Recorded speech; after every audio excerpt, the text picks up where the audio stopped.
best to give me your loyalty, 'cause I'm taking the world, you'll see. They'll be calling me, they'll be calling me royalty. Best to give me your loyalty, 'cause I'm taking the world, you'll see. They'll be calling me, they'll be calling me royalty.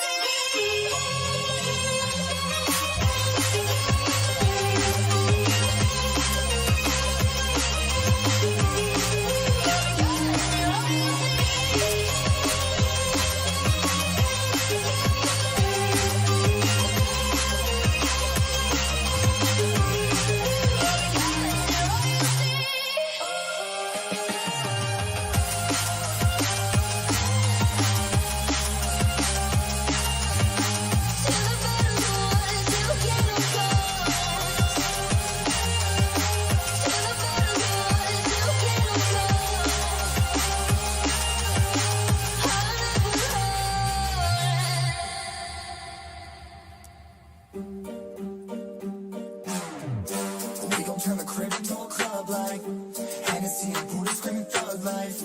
Get it, baby, you know I'm the plug, right? Fucking got a feeling that it's gonna be a long night. Whoa, everything I touch turn cold. Need no introduction, cause they know Brit and Mo. I hit the lotto, my motto. Roll up gelato and throttle. A couple models, staccato, who fucking brought up the bottles. I'm gone ham. This ain't even luck, all planned. Y'all know who the fucks I am. Burning bucks, smoke bands. Always been the MO since the start of this. And now I'm on a mission like I'm Artemis. Hey, we gon' turn the crib into a club like Hennessy and Buddha screaming thug life. Get it, baby, you know I'm the plug, right? Fucking got a feeling that it's gonna be a long night.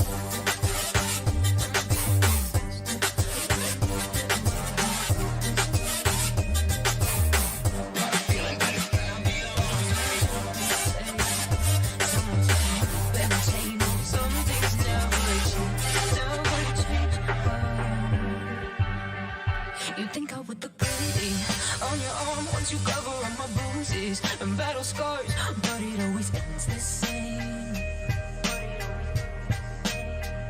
Can't bear the things I've had to face. Got you crying on your knees in pain. Oh, some things never change, never change. Oh, you will break your back to make me feel again. Suffocate to make me breathe again.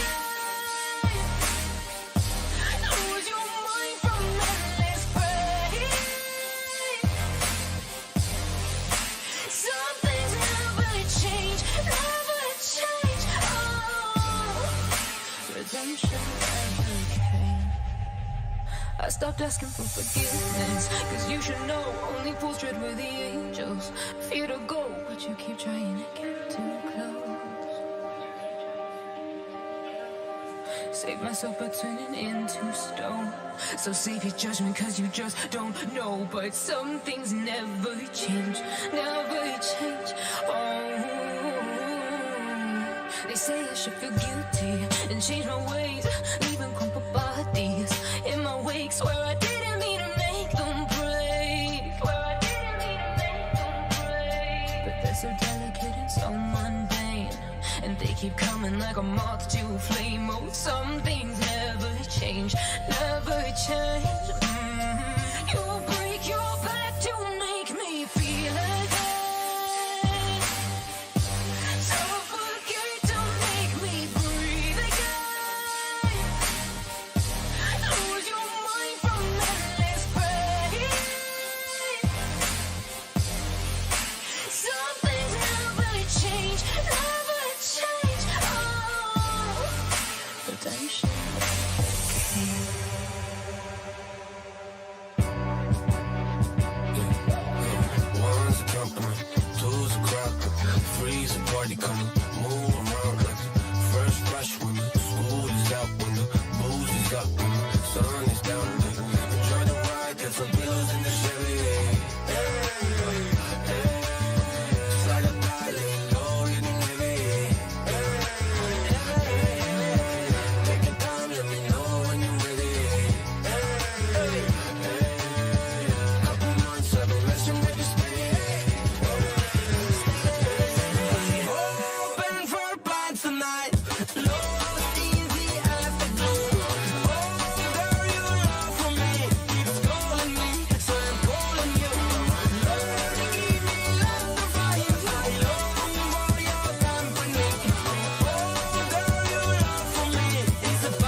day breaks and I'm burned by the morning light. I make the same mistake more than twice. Same song, but brand new dance.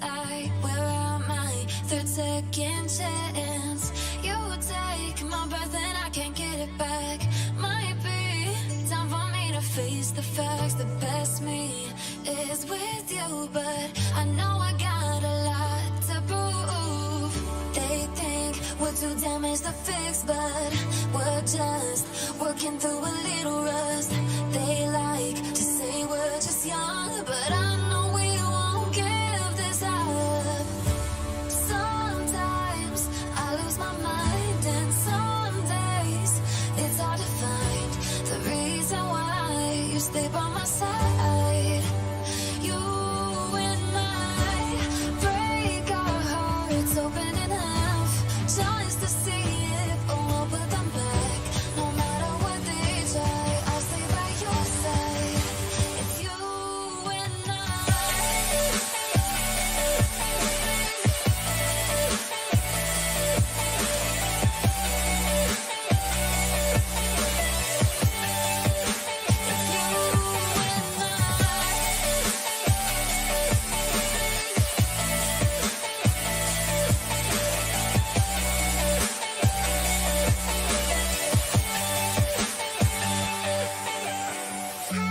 Was it the voice? Was it the fire burning in me?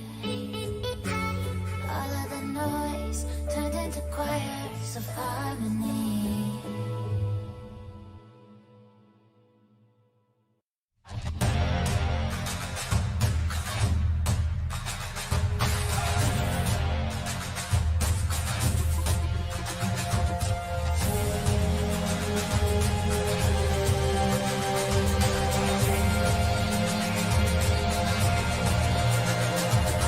Find me in the corner of the room, not ready to resume, 'cause I can't take it.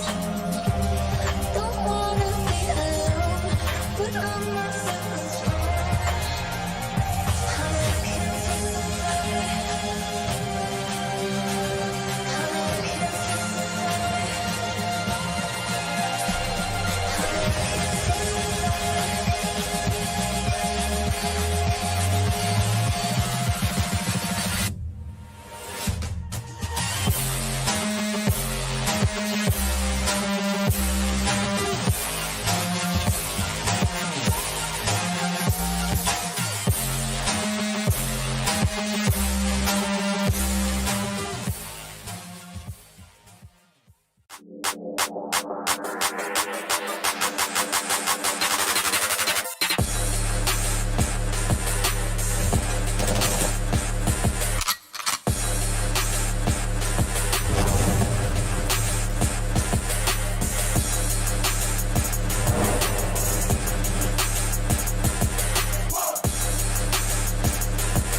Welcome, ladies and gentlemen, to the Infinix Smartphones presents World Esports Cup organized by India Today Gaming, where players from India, Pakistan, and Nepal will fight against each other for the glory. And walking us through from the, for the first group here, it's gonna be me, Edge, and also along with me, it's gonna be Arka. How are you today, Arka?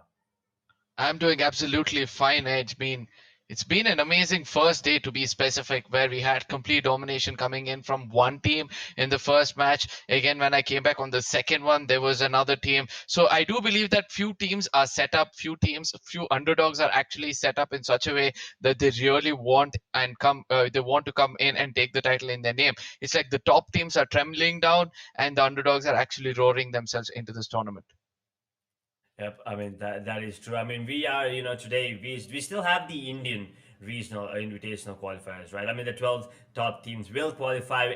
We're gonna be having a BO4s, and from every BO4, two teams will be qualified. So I mean, we did have Yep. two BO4s yesterday. So that's four Yep. teams already being qualified. I do remember the group two: Assassin Army and then Six Sense. Daisy Gamers, they did miss out with with 4 points, but the other side, Assassin Army and Six Sense, both of them stood strong with 55 points each. I mean, moving forward today, what are your expectations coming in from this first group? I mean, I do not want to expect anything because yesterday I expected two side gamers to come in. I expected Desi gamers to come in, and all my dreams were actually shattered. Due to which, I do not want to expect things anymore. And I would like to say that this is the most unexpectable tournament I've ever casted till date because the top teams, as you said, just imagine Desi gamers after winning a huge tournament previously coming into this tournament, they were not able to qualify. And that's not a small thing. Mhm. And you have teams like Arrow. I mean, the way they were dominating yesterday was really, really commendable. But at the same time, let's not forget the other teams who were over here, like Team IND Elite. Even they were gone. I mean, they couldn't make it into the top two as well. So seeing these big names actually falling out, I really don't want to expect anything. All I just want to do is sit back and entertain the people as I get entertained through these games. With that, we have the prize pool here, the total prize pool of 75 lakh Indian rupees. The first place walking away with 35 lakhs of that. I mean, that is huge. And then the second prize, it's still huge, 15 lakhs. Third, they'll still be walking away with 8 lakh INR. Fourth position will be getting 6 lakhs. Fifth, 4 lakhs. And sixth, they will be going home with 2 lakh there. Seventh and eighth, it's still a hefty amount, 1.5 and 1 lakh respectively, but not just the team, it's not just the teams walking away with the prize pool. There's also some other awards: fan favorite, MVP, best IGL, best clutch, and best underdog teams. I mean, MVP is my personal favorite. That is what I'm looking forward to. I mean, I just want to see who the MVP is going to be. I mean, being an MVP is not an easy thing, right? You have to be on your A game from your first game till the end. Yep. Yep. I completely agree with you. And also at the same time, I want people to understand the teams who had the momentum of both balancing both offensive and defensive gameplay were the teams which actually won yesterday. Like, even though Arrow Gaming were there, even Six Sense were there, the points of their rank points and kill points were actually balancing with one another. And that is why they were able to, make it into the finale. Expecting at least these things from those teams, because from the time you have asked me, what are you expecting from the teams? I think I thought back and then I'm able to understand that the least I can expect is this, that both of these teams will be able to come in, or any other teams, I'm so sorry, will be able to come in and balance those kill points as well as rank points to maintain themselves in this tournament. But let's see how that'll be. But at the same time, consistency is going to be the key for most of the teams which will be playing in this battle royale game. That is true. And if I'm not wrong, here are the teams: Villain Gaming. I mean, we have Total Gaming as well. Classy FF, TGB, Fam Clasher, Chanaman Gamer, Renu Gaming, Aura Gaming's there as well. Car 98, Gaming with Laila, Sahoo YT, and Helping Gamer. So there are some pretty well-known teams as well. And if we have the schedule for the day, two BO4s. We will be starting off with the map of Bermuda, moving on to Purgatory, and then Kalahari, and then we'll be ending that group's BO4 with the Bermuda again. And the same cycle repeats with the next group as well. So I mean, we will be starting off on the map of Bermuda. So if you want to, if you want to have a good lead, you need to make sure that Bermuda is yours, right? I mean, you're going to be ending on Bermuda as well. So if you have a really good first game, you might as well have a really good last game as well, which might be enough to, help you qualify here, Arka. Yes, I do. I completely agree with you on that because, as I said, the first game puts a pressure a little off you, but at the same time, if you don't continue to perform well, the second game is going to crush you down. So it's important for everybody to actually come back and make sure that they give their 100% in each and every game. But at the same time, let's not forget to thank those people who actually made all of this possible. Like, a huge shout out coming out to Infinix Smartphone for coming up with such a beautiful tournament in association with India Today Gaming. I mean, what else to say, because all of this thing is possible because somebody out there is vouching for those gamers who are coming up to build their career in the esports community. But at the same time, World Esports Cup is not a small thing because it's got a huge prize pool. You and me, we both know that 75 lakh rupees is not a small amount. among the winners. The most important thing is thank you so much, Infinix Smartphone, as well as India Today Gaming. Coming back to what you were saying, yes, you know, maintaining your momentum from the first game is actually absolutely necessary. But at the same time, if you're losing on the first one, there's going to be a small pressure building upon you. You have to make sure that you go and carry out the rest of the three games continuously. So let's see how things will turn out for them. Yeah, and one more thing to keep in mind is not just the booyah. I mean, yeah, booyah does give you an extra 3 points, but you also need to Yep, make sure you have enough kills in the bag as well. Because sometimes, yeah, yep, you do get the booyah, but with only 12 points, you're not going to be staying on top. You need to make sure you have enough kills.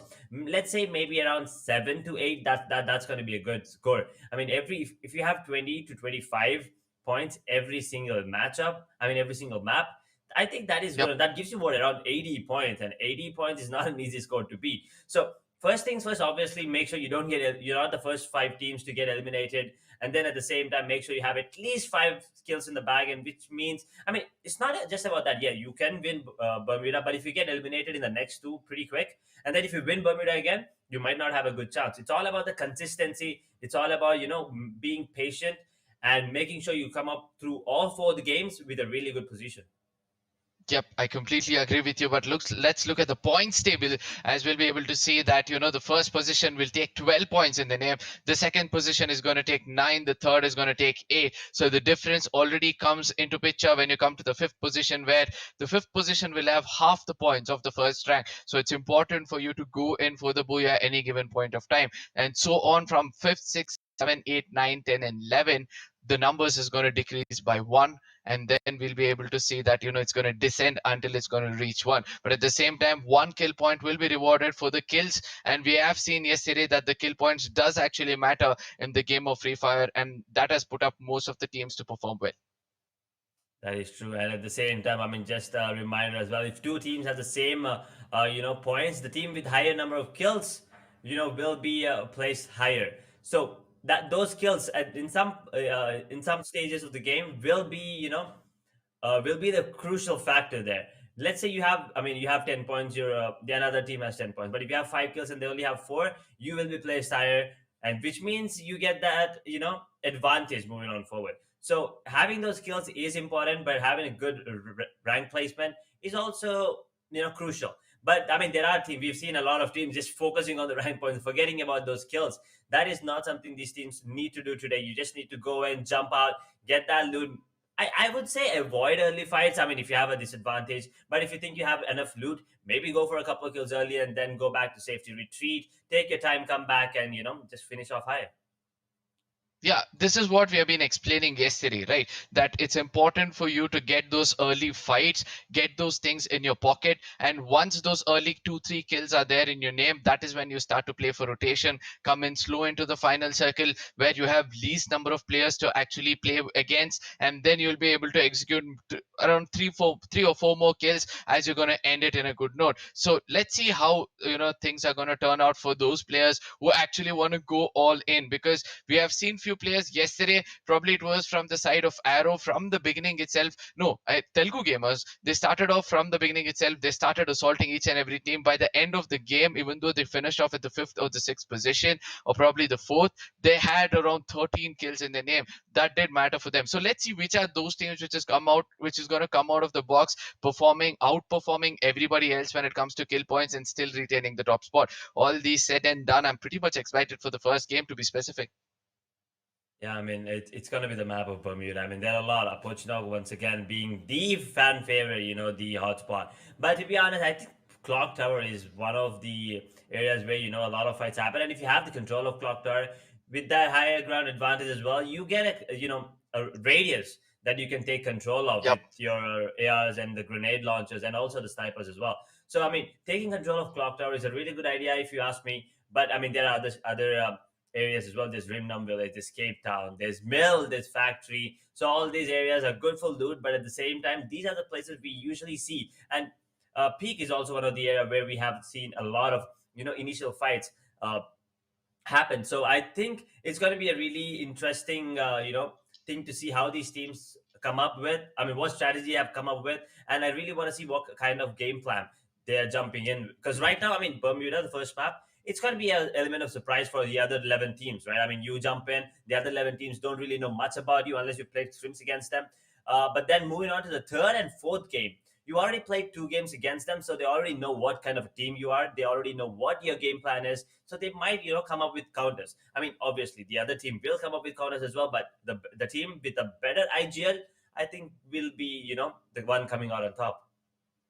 Yeah, but at the same time, you need to understand this, that if a team has actually gained a booyah in the first game or the second game and they're stepping into the third game where everybody knows their strategy, they'll probably change their strategy, right? Because they have enough placement points and kill points. So the next game, they wouldn't play the same way how they played the first 2 games, because they'll need an average of 10 to 12 points in the third and fourth game just to retain the top spot. So I do believe that, these are the teams which will be changing their strategy. For those teams in the mid or in the end of the table, those are the teams which need to change their strategy, because the first game either they would have gone in fast, or their rotation would have backfired for them, or they wouldn't have gained any kill points. So I do believe that much of the changes will be most of the changes will be coming in the second game itself.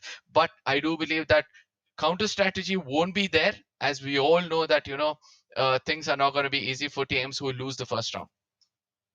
Yep, that is true. And we are almost ready. We are going to be heading into the game anytime soon. 12 teams, 48 players. I'm really looking forward to see what all of these teams have to have in store for us. Because, I mean, there are some well-known names, but at the same time, we have a lot of other dog teams as well coming in this time. So, Arka, before we start, what are your, this is a weird thing to ask, but what do you think? I mean, how many zones do you think we're going to be going in with? Yeah, I think we're going to go with all the zones, jumping right into the map of Bermuda. This is how the flight path is going to be any second on our screens. As you asked, I believe that we're going to be seeing all the zones being played today until the final circle. There are going to be players coming in. We can see that FAM is already on the flight at this point of time. This is day 2, map 1 of Group 3, ladies and gentlemen. Welcome to World Esports Cup, presented by Infinity Smartphone in association with India Gaming. Today, India Today Gaming. At the same time, the flight path is going right to the center of the map, setting it into 2 halves, and I do believe that each and every team will have their opportunity to go to whatever drop spot, whatever spot they want to land in and get those loot. Well, that's a pretty, equally divided flight there. I mean, flight path there, 50-50 basically, and we have a lot of teams jumping down in that center towards that southern area. We have the clock tower under control of team number 5. Team number 12 wanted to go there, but as soon as they saw a couple more teams, they're like, nah, screw it, we'll just go and play safe. Because team number 4, they're taking the control of Factory. Look at team number 4. I mean, they have been spread out. Mars Electric and Factory, both of them under their control. That's a lot of area to be under control. But Shipyard, team number 2. Samosa, team number 1. And here's the thing. Getting a lot of control is not going to be easy when you're alone, right? So that's what I'm worried about. I mean, team number 4, yes, they do have the control of 2 places, but they only have 1 player in that factory area. So if he goes down early, then there's just no way you can revive him. That might be, a disadvantage. But talking about the other teams, I mean, we just jumped in 2 minutes into the game. No gunshots whatsoever here, Arka. I mean, 2 minutes. We usually see at least any small fights happening, but this time nothing. Yeah, because those early skirmishes was something which teams have learned, that those were the mistakes which was done by most of the teams yesterday, especially when it comes to Desi gamers. They had a little bit of an issue because of some early skirmishes which they had to undergo. But at the same time, the other teams have also realized that it's not necessary for us to go in and challenge anybody else's drop location until we have the right kind of farming. Because yesterday there was one point where we saw that T4 Gaming went in against the side of Telugu Gamers, and Telugu Gamers was able to run into Rimnam village, if I'm not wrong, or probably in the map of Purgatory, where they were able to recover themselves as well as attain some loot. Because when you're going for an early skirmish and you want to take an enemy down, you have to rely only on the gun in your hand. You can't go in for any more loots. If you have to do that, then you have to be strategized really well. All these things said and done, we can see that there could be a skirmish coming up between the side of team NG and VG at this point of time, if I'm not wrong, as they're coming in close proximity with the side of Shipyard, where Team 10 and Team 2 will be facing off anytime soon. Yeah, that might be the first fight here happening. But team number 6, they are playing it slow. They're checking out every single area, making sure they get all the loot, whatever they can. 3.5 minutes into the game, we still have 12 teams, 48 players. And look at that. Team 10, Team 2, they are right next to each other. Team 2, they do have that, upper ground advantage. But for how long is the question? Team 10, they're still not ready to take the fight, it seems like. But here's the thing. Team number 10, they are completely trying to sandwich them here. They're circling around them like sharks. But team number 1, they actually did spot out team number 6, but they will actually get away. It's gonna be Arpan with the first blood. What a beautiful kill, opening things up. Team number 2, that high ground advantage always comes in handy. Yeah, but at the same time, let me tell the audience that Total Gaming are actually in this game at this point of time, and they also started the assault somewhere far away. There it is. Delete comes up with one, Rohit has come up with one, and I do believe that fans of TG are going to be really happy to see Total Gaming dominating at this point of time. They've taken down 3 players at this time, and they do have an advantage of taking another. But at the other side, we're able to see that Arpan was able to, open up things over here for the team with that first kill. Yeah, the confirmation came in a very good point, because the backup wasn't given by the opposite team. Team NG couldn't come in. It was Amitwala who came in, with that opening to get things done with the side of FAM, but eventually it backfired to him. But at the same time, they need to understand that they need to have the right kind of ammunition when it comes to a close range fight. Yesterday the meta was all about Max 7, but this time I don't see any of those in hand. Look at the number of AKs in this in the side of FAM. Arpan has an AK, Pavan has an AK, whereas Bharat and Avjit are going into a mid-range fight. I can see a Parafel in one hand and an SKS, though that means that these teams are set off to make sure that they do not go in for any kind of pretty close range or any kind of long range fights. Pawan with a Korg as well. So let's see how the teams are going to fight out with one another after getting a casualty. VG are the team which is falling back at this point of time. Yeah, right now they are falling back. We already have 4 players going out, and the first zone is just coming into play here, Arka. And team number 3, oh no, is that the only player there? And the UAV has been deployed as well. Is that the only player from team number 3? Because it looks like he's just hiding there. And thank God he's not spotted, hopefully, by any of the players of team number 9, TG. They're making their way out. And Delete, he's taking a bit of damage. But team number 7, ooh, they are actually ready for this fight. They want to take the fight. Yeah, I do believe that they do want to take this fight at this point of time. But Team RG are being hunted down by the side of Total Gaming at this point of time.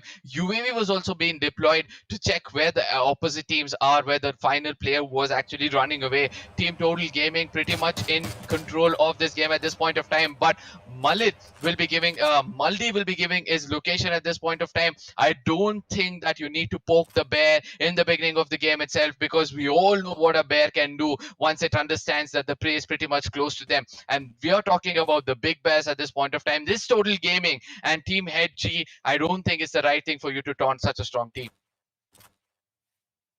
Yeah, but if you wanna, make a mark for yourself, why not just go for the strongest team, right? That's what they're doing. I agree. They wanna make a mark. If you take down the biggest dog in the yard, who else? Everyone's gonna be scared of you. So that is what they're trying to do. But if you are going for the Kings, you better not lose. You just gotta take them down. Because if you don't, then they will definitely take you down in Total Gaming. They're waiting for that opportunity. They're waiting for any of the players to make a small mistake, and they will capitalize on that. And with that, we have the second zone with Bhima Shakti Strip almost, at the center. To the center. But yep. I still think Clock Tower is a really good place, although it's completely empty right now. I still think having a team or a couple of teams just holding on to that position gets you a lot of kills. Because when I play Free Fire, that is where I usually start camping. I mean, yeah, I call it camping, but I call it strategy. Yeah, I do agree on that because anybody who plays the game of Free Fire and they see the circle is forming up pretty much close to Bhima Sakti Strip or Clock Tower, they either choose these two places on the side of Peak where there are sniper towers or they end up getting Clock Tower. But yesterday's gameplay, I know that all of these teams would have watched it, so they are not wanting to go to Clock Tower because the first game itself, all the teams, there was at least 5 teams fighting out to go and get control of Clock Tower, and due to which all of those teams were able to deal casualty. But at this point of time, these teams are not choosing to do so, and I believe they're doing the right thing. Team RG, after losing 3 players, Author has a lot of responsibility to carry his team at least into the top 5 to get those rank points. But let's see how things are going to turn up for them. But yes, I did see that from the side of Total Gaming in the overall map. Fozzy Ajay was the person who was trying to run around, scout out for the team as always, because these days I'm able to see that Fozzy Ajay has started to be the scout and is successfully getting information for his team. But this is what the professional teams, that this is why they have a huge fan following. We had told that in the beginning of that when we started off the day, Edge, we did discuss that you need to get some early kills for yourself and then go in probably to hiding or camp somewhere and come late into the fights or into the final circles where you're going to execute 2-3 more kills and get the booyah in your name. And we can clearly see that Total Game is actually doing it, and I do believe that that is going to turn out in a very, very good way for them, as we'll be stepping in to see where the next circle is going to fall up. And it looks like it's on the southern side of Katulistava and pretty much close to Clock Tower yet again. And let's see which team is actually inside the circle, because they're going to have a huge advantage. And I do believe that they're going to get a booyah in the name if they know how to execute their plan well. And this is one of the games that I haven't seen a lot of gunfires happen. I mean, we're already hitting that 10-minute mark, and no teams eliminated. I mean, 4 players, but that's about it. Just as I say that, team number 3, Arthur, oh no, he's in danger. Team number 2, they might as well go ahead and take him down, fam. They know where Arthur is, and they're not gonna let him live much longer, will they, Arca? I mean, there you go. The grenades will be out and everything. They will be throwing everything at him. They control, I mean, getting that kill, getting an extra point, Yep. and also eliminating a team, which means you are securing yourself a higher ranked place as well. So yeah, but at the same time, Arthur shouldn't go in for a peak for sure. Just imagine he just lifts up his head, and that's the end for the whole squad. Like, he's the last ray of hope for the squad, and he has to make sure that he holds his ground. He has to make sure that he doesn't go for a peak, but at the same time, he has a lot of responsibility to restrict players from coming close to him. Now, a grenade is being cooked against him. Let's see how he's going to tackle that. I think this is over. There's nothing he can do. Maybe he can take down one of the players, but never mind. Ooh, was that a... Oh, that was a mine. It was a claymore that took him down, but he couldn't confirm the kill. It's gonna be Arthur's team going down, the first one of the day here. And I believe that they would be learning a lot from that fight which took place in the beginning itself. Like, they were going head and head with the Kings, and due to which they got taken down. Sometimes when you're facing the Kings, you need to strategize really well, or else that could be the beginning of the end for you. But at the same time, K98 right now, the K-Nuns are trying to push in towards the side of Factory, if I'm not wrong, and they've been tagged at this point of time. Team AG, all 4 players in one sniper tower, not the best thing for us to see, because one grenade can actually decimate the whole team. But at the same time, Team K9 is not going to fall back from Factory. They want to take the fight against the team of Team CSK, who are right in front of them. So let's see how things are going to turn out for them. Team NG on the other side are getting a lot of casualty at this point of time. RG player will be the last man standing, and he has a lot of work to do. He's going to be going ahead, in a head-on frontal battle against 4 people, and let's see how this 1v4 is going to turn out for him.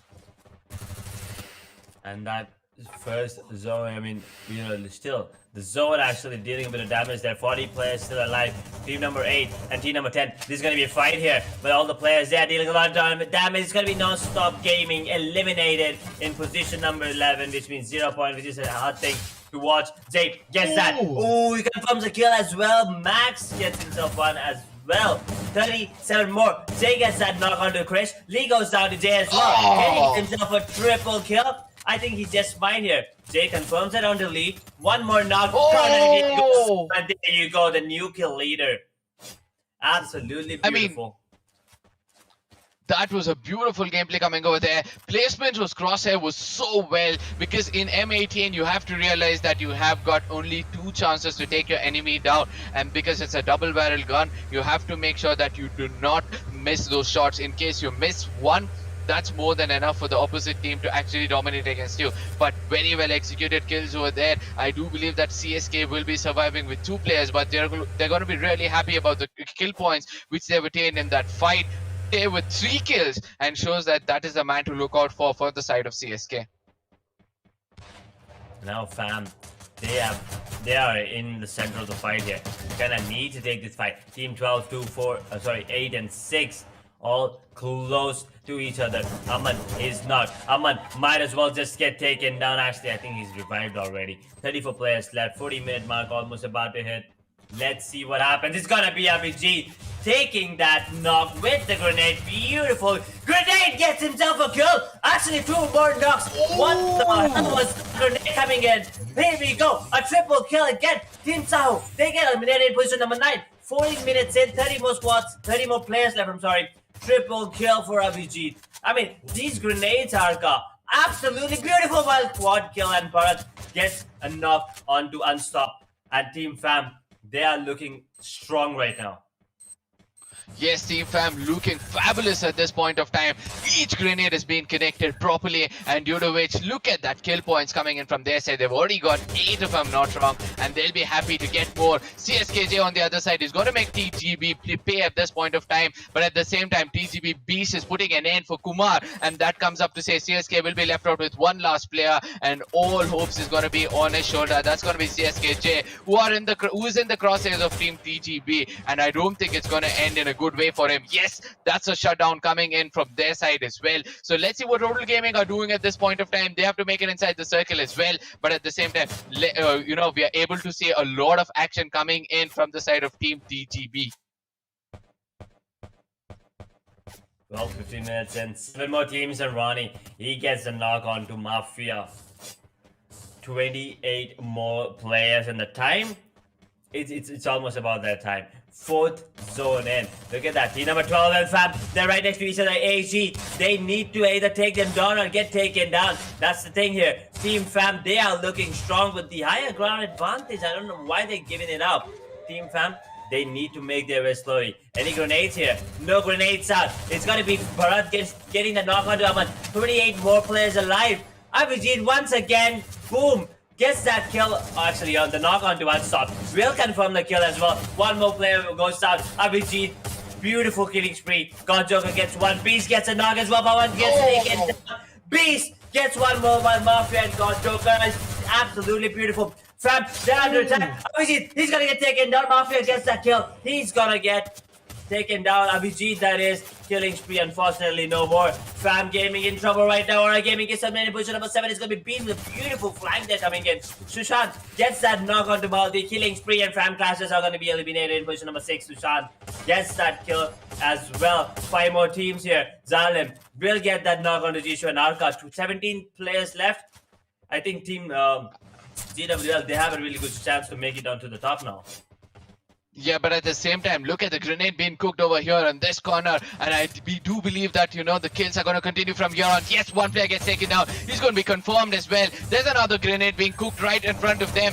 By the time, the opponents were able to cook grenades, it's Abin who's gone in with that Max 7, will be able to connect shots, puts 1, puts 2 down, and I believe that they're going to end the other team at this point of time, and that's going to be Nigma Esports eliminated in the hands of Team DBG, Team TGB at this point of time. But at the same time, Total Gaming on the casualty of Mafia is looking forward to make themselves into the final circle where they won't be stopped by any other team.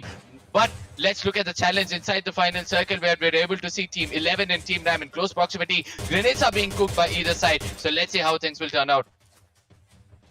4 more teams, 30 more players right now. GW, they still have 3 players. Team number 7, they have 3 as well. But team number 9 and 4, they are in trouble because they're still just making their way into the zone right now. So they're going to be, open. 12 hour players. It's going to be Shushan gets 1. Zalim with the knock on to Vishal with a beautiful headshot. Joker with the grenade gets that knock onto the Lee. Sushant confirms the kill. Ronnie gets that knock with the grenade launcher, I believe.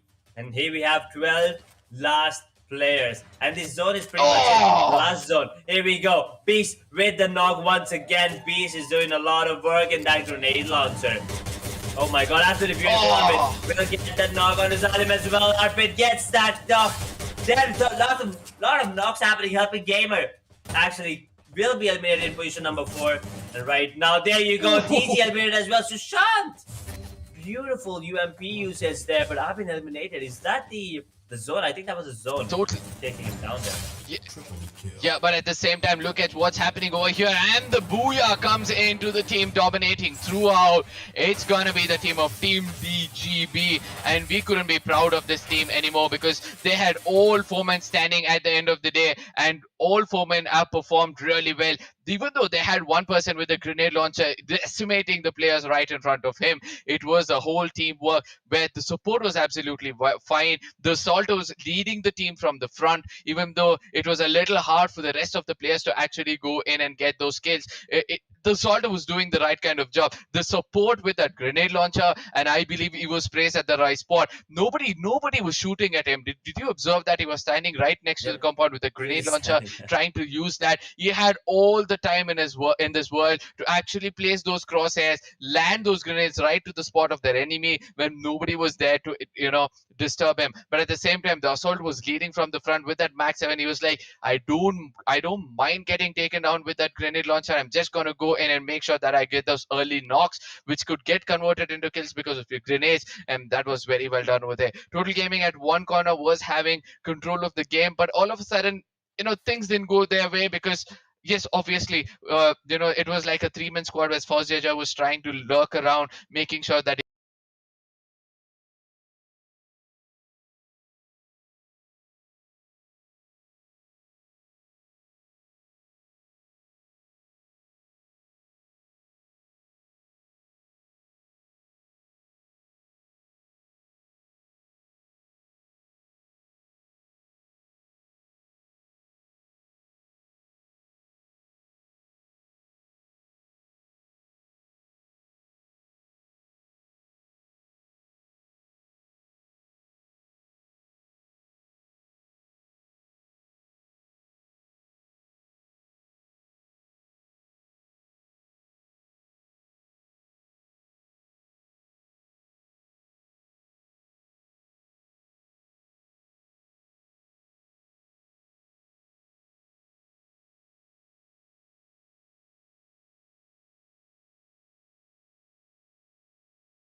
and I believe that there was a small glitch over there, and that's why for a brief period of time, yes, as I was speaking about those teams who really, are performing well when it comes to this game.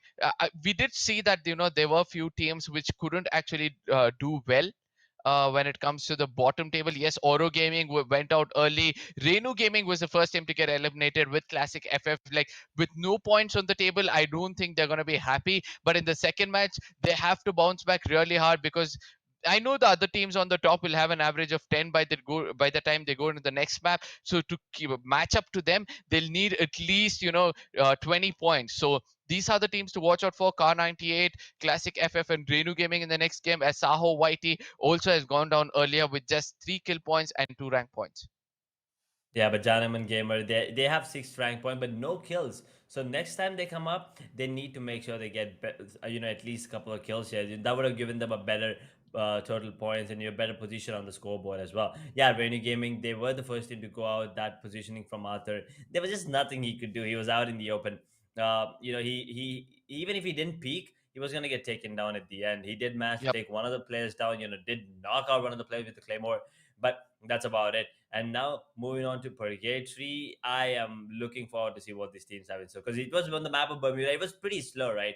First 10 minutes, not really much action happening anywhere on the map, but the last 7 minutes, I mean, we couldn't get a break arc. I mean, there were gunshots being fired every single where on the map. I mean, there were shots being fired, there were grenades being thrown. Those grenade launchers from everywhere. I mean, I think there were like three grenade launchers in action there in the final zone.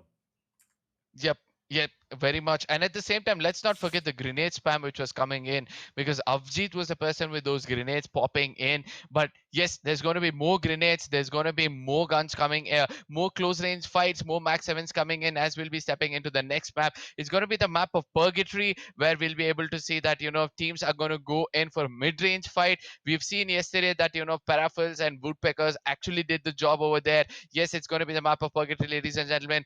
Let me remind you that this map is divided into three different islands, but still that's not going to matter for most of the teams, because they can travel so quickly from one island to another. And let's look at the flight path to see who's going to be going where. This is day 2, map number 2 in group 3, World Esports Cup, presented by Infinix Smartphone in association with India Today Gaming. But at the same time, yes, yet again the flight is going to go right to the center of the map, dissecting it into the center, dissecting to the center, making sure that all the teams can easily go to their drop spots. But at the same time, Quarry being the blue zone, that is where most of the teams would want to be. An early skirmish possible on the southern side of golf course. Let's see how things are going to turn out as there's a skirmish started off at central.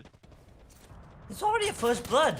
50 seconds. I mean, all the players didn't even, touch down, and there's already a player going down. Team RG starting off strong this time, and guess who they took down? The MVP from the map number 1. That's a huge thing to, I mean, being the first team being to be eliminated in the map number 1, being able to take down the best player in the previous map. I mean, the confidence, it needs to be seeping through the roof right now. And I hope they carry on the same momentum moving on forward right now.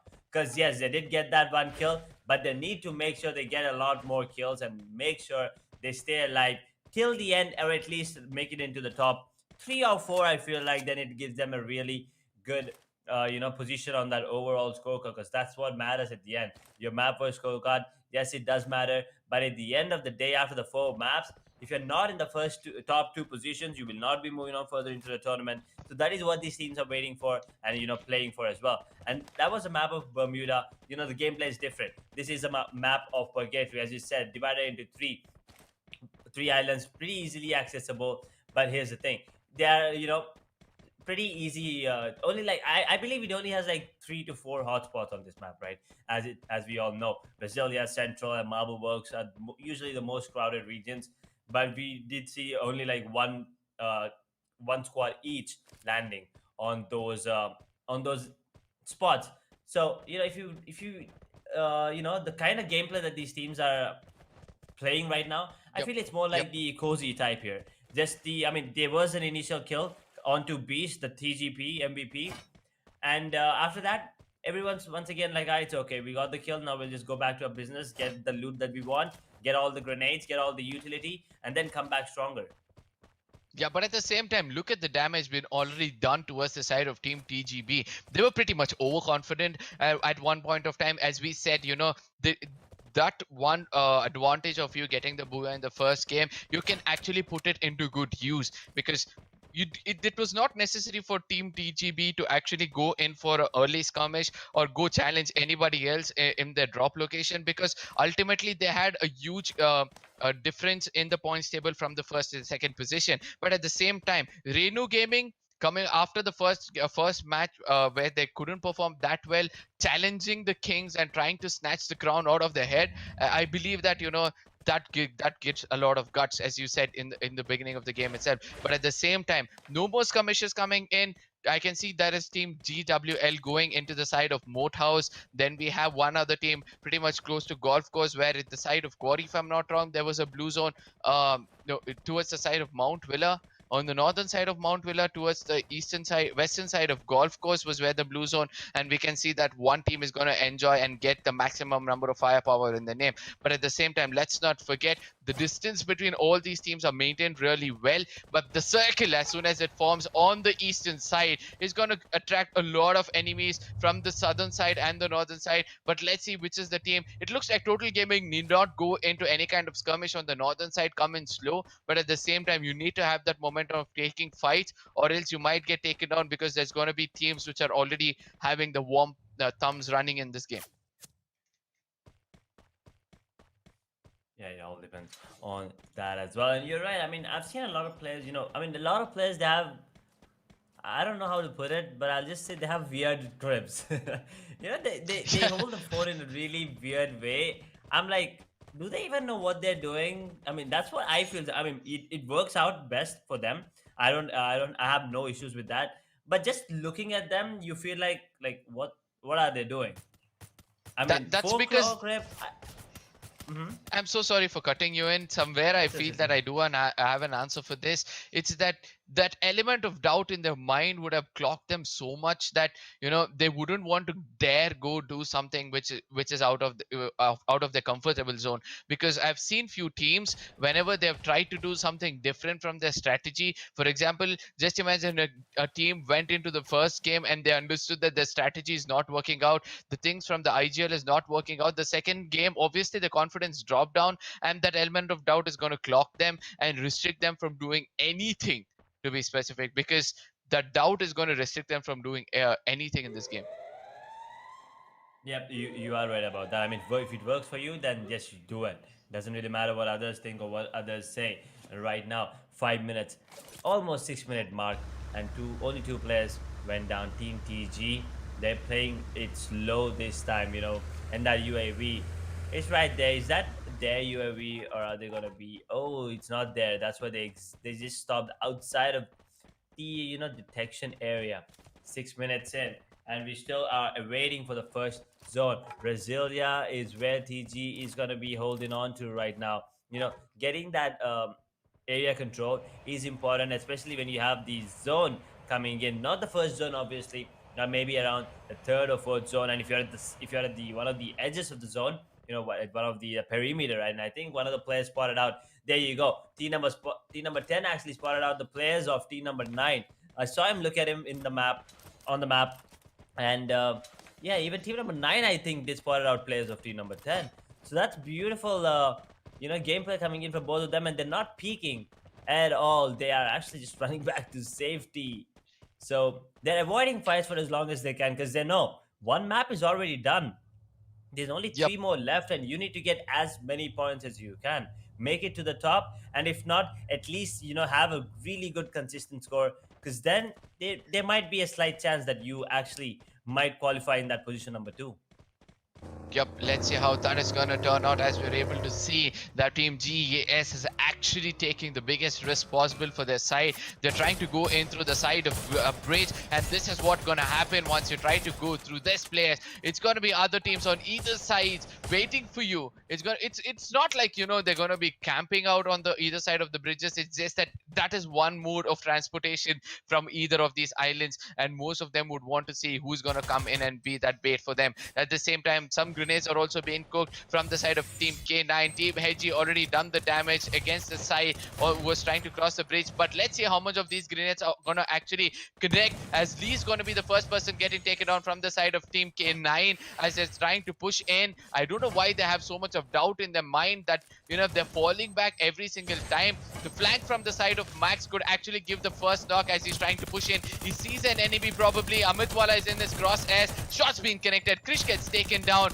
And on the other side, we're able to see that Team K9 has already got 2 casualties in their name. Krish is trying to revive his teammate. NG is also having 2 casualties at this point of time. But it's not going to stop them. It's going to be Sarkman who's trying to come in. Saksham who's trying to come in at this point of time with that Max 7 trying to connect as much as shots as possible. Probably Team AG is going to put a restriction to the opponents at this point of time. But K9 on the other side are right now suffering for sure. And I believe that they do have an opportunity to bounce back. Yeah, there is an opportunity, but the grenade, he's gonna be pushing out the players of team number 3 right there. RG, they only have 2 more players alive. They are going down. No, although they did start off with strong. No, once again, that second team to get eliminated, Renu Gaming. They did manage to take down the best player of the last map, but guess what? There are different beasts here on the map of Purgatory, and they go down. Renu Gaming push number 11 with 2 kills. That's still not enough. They only get 2 total points. So very well played by team number 8 AG. They are making a good run right now. 4 kills, and they are still in the top 10. So I think a couple more kills. Let's say 6 to 7 and a booyah, and they might be on their way to number 1 position there.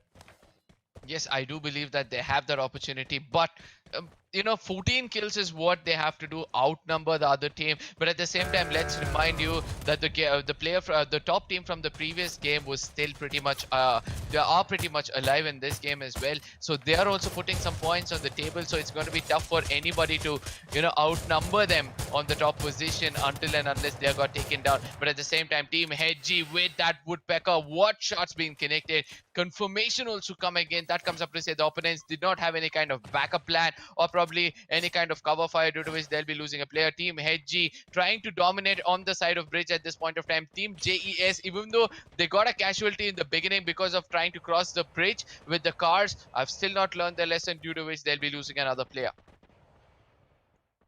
Still haven't learned the lesson. I mean, you gotta be a quick learner right now. I mean, second map already. We still have Kalahari, and then we'll be moving back to Bermuda after this. 10 and a half minutes in the game, 10 squads, 33 players left. So yes, we did lose 15 players and 2 squads, but there's still a lot more action to come in. Team number 2, they are kind of close to one of the 2 players of team number 5. Yeah, but at the same time, there's one player of team number 5. I think it's going to be Lee, who's sitting right below the team of team number 2. And it's not necessary for him to actually run away at this point of time and make himself detected. And I can't believe that the team fam is not looking down under their nose, because that is where the person is actually running away. The mice just ran into the safest spot possible, and it was a very, very, easy picking for the side of fam. They did not realize it. They were busy calling in some drops. They want to make sure that they have the right kind of artillery. But on the other side, we can see that Villain has actually detected him and taken him down at this point of time. There's another team who's watching all these things, and they took advantage of this game. But at the same time, let's not forget that we still have 10 teams. It's been 11 minutes into the game. As the circle is going to shrink towards the southern side of Brasilia, now the skirmishes are going to start. There will be a little bit of a disappointment that there's not going to be any kind of early fights, but in the final circles, as teams are going to come in closer to one another, it's going to be hard for me and my friend Edge to wrap. But here's the thing. Now look at that. Look at the zone coming in. That's just the second zone, and we can already see that a lot of players right close to each other. And K98, Car 98, that is, they are in danger. Only 2 players left in that A drop. Ooh, is that grenade? No, the grenade will deal a bit of damage.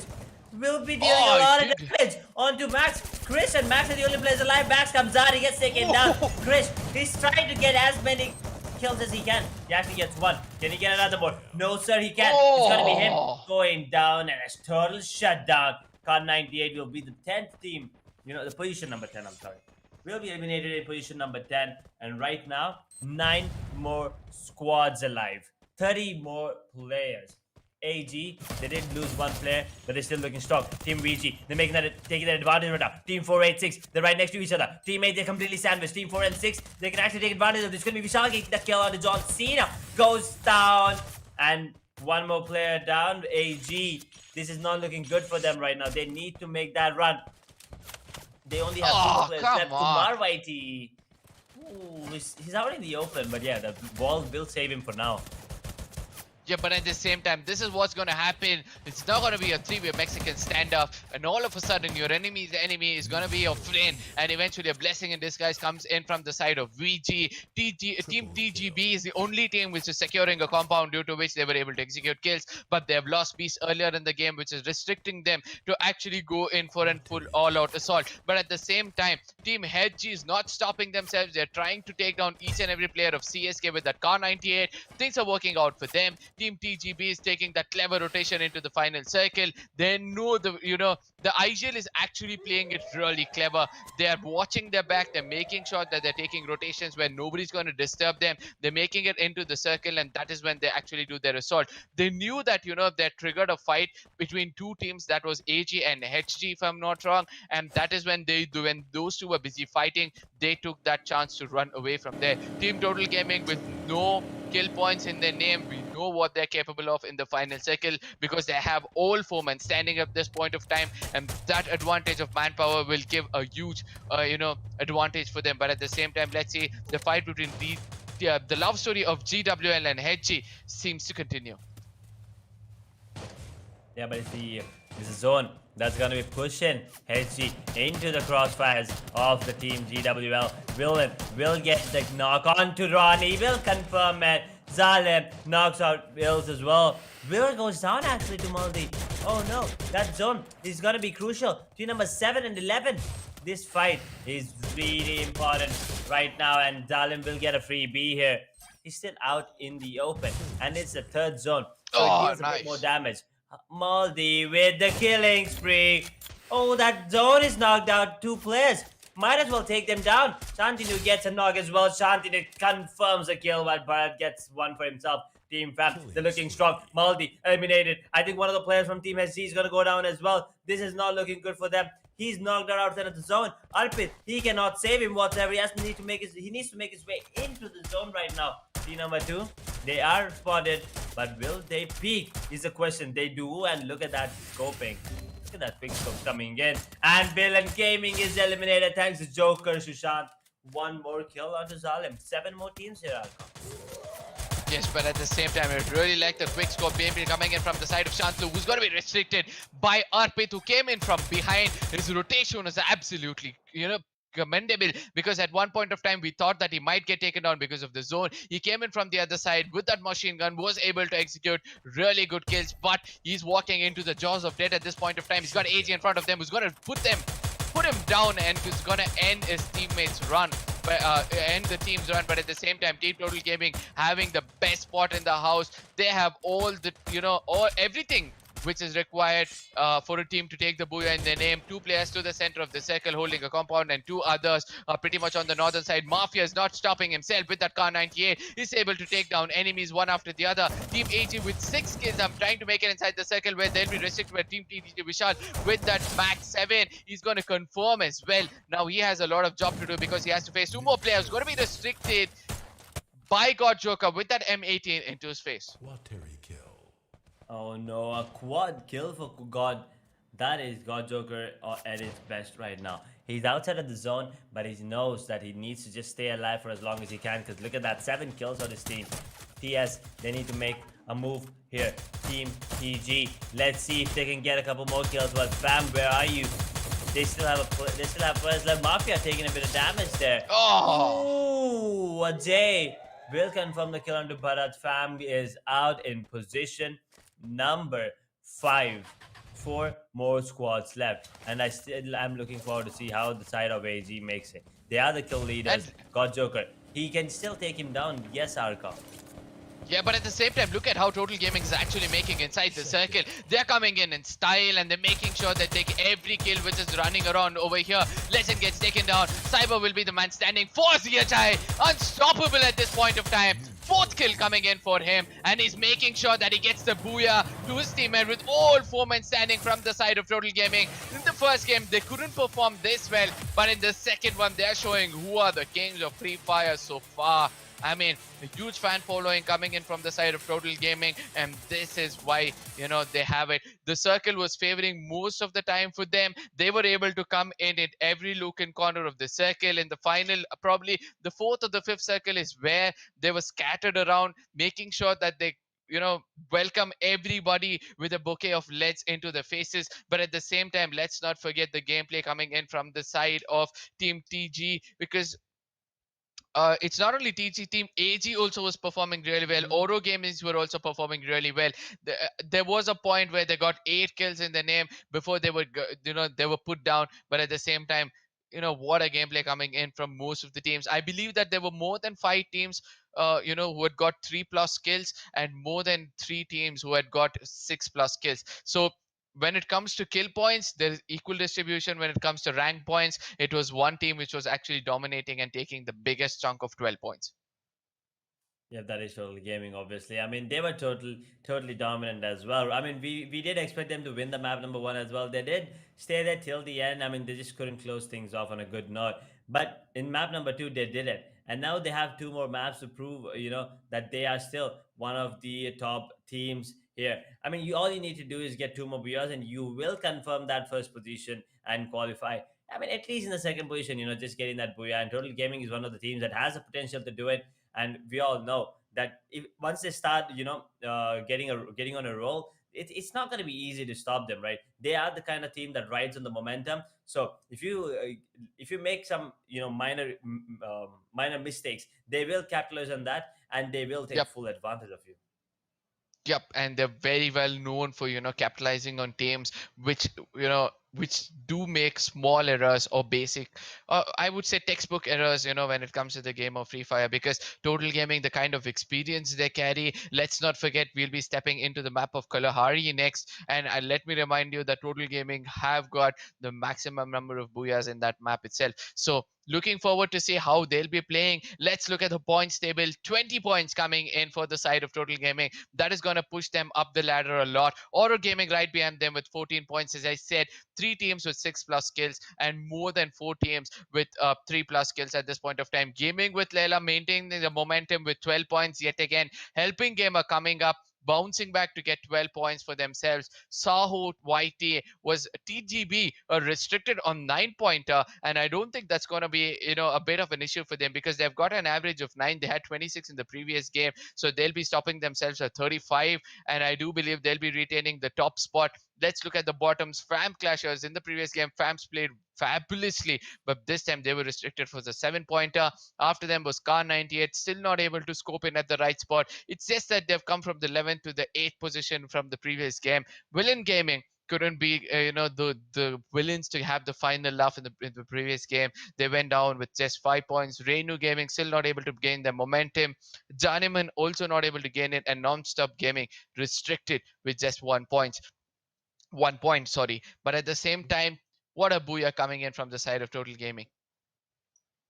Yeah, I mean, Total Gaming, that was just dominant. As you said, Gaming with Laila, they have been consistently, in that top five position. So Yep, if they are able to do it, two more times, moving on, yep, and I mean, if one of the top teams fail to do so, if they get eliminated in the first, maybe in like number 11 or number 12, then there's a really good chance that Gaming with Laila might come out on top as well. And there you go. Overall scorecard tells you that story. TGB 35 total points, 17 rank, 18 kill. And then there's Total Gaming, 20 rank points and 12 kill points. So that consistently paid off for them. 32 as well for them.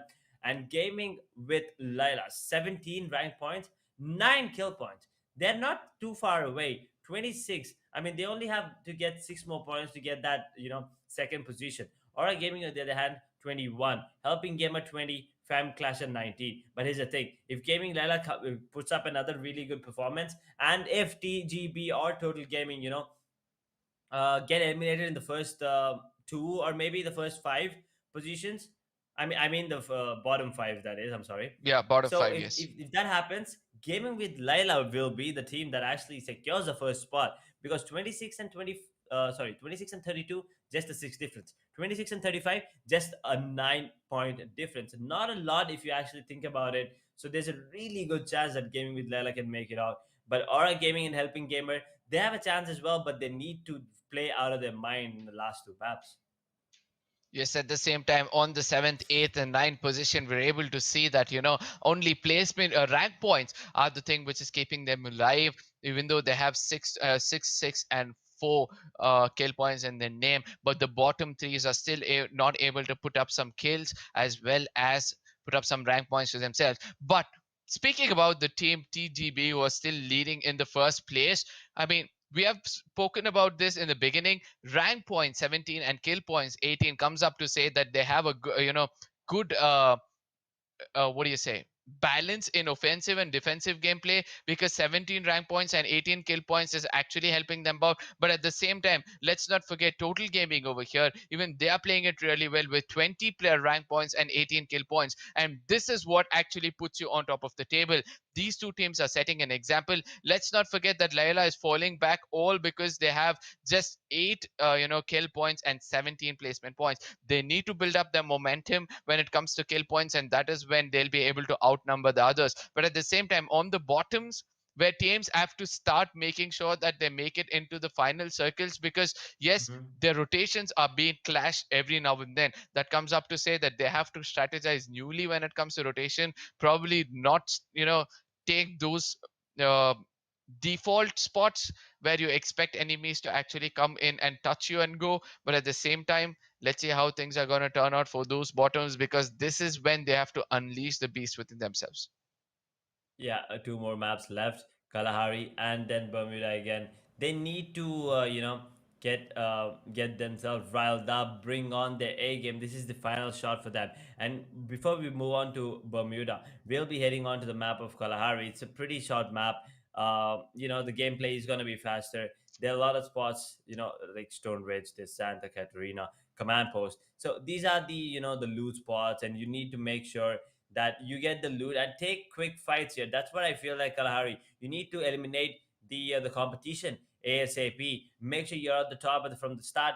I mean, there are teams. I've seen a lot of teams who got like 20 kills as well on the map of Kalahari. So if Yep. the bottom teams, Renu Gaming or any other team that's at the bottom and struggling right now, if they do that kind of if they do step up really big and get that 20 kills plus the booyah, that's gonna push them directly to the top, right? The top two. That's almost what 32 kills. Sorry, 32 total points. So getting a 32 total points with what they have like six, that gives them a 42. That gives them a fighting chance.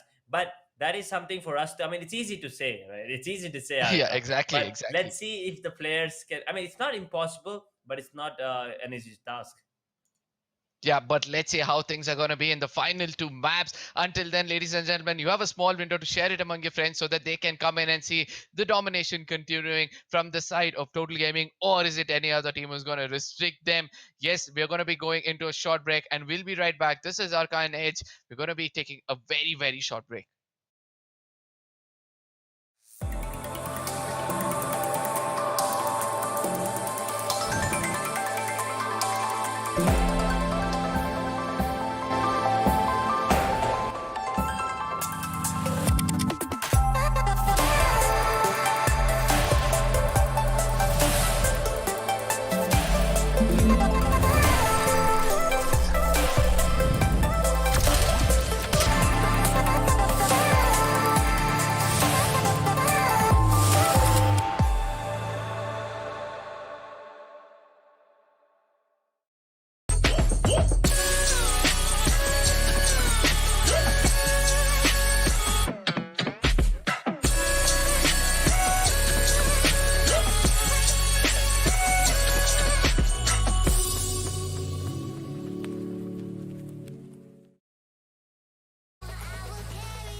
Welcome back, ladies and gentlemen. This is World Esports Cup, presented by Infinix Smartphone in association with India Today Gaming.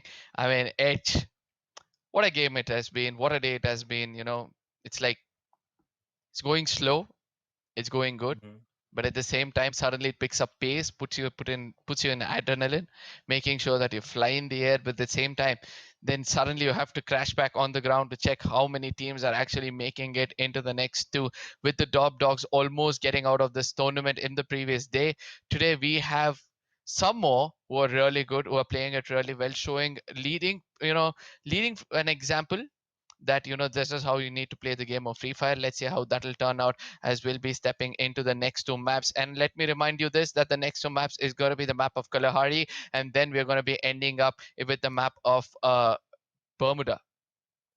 Yep, that is true. It's a BO4. We are done with two maps and we still have two more maps. That's just a group number three. I mean, after that, we still have one more group left. Another BO4 left. I mean, this is going to be the same cycle. Bermuda, Purgatory, Kalahari, and then Bermuda again.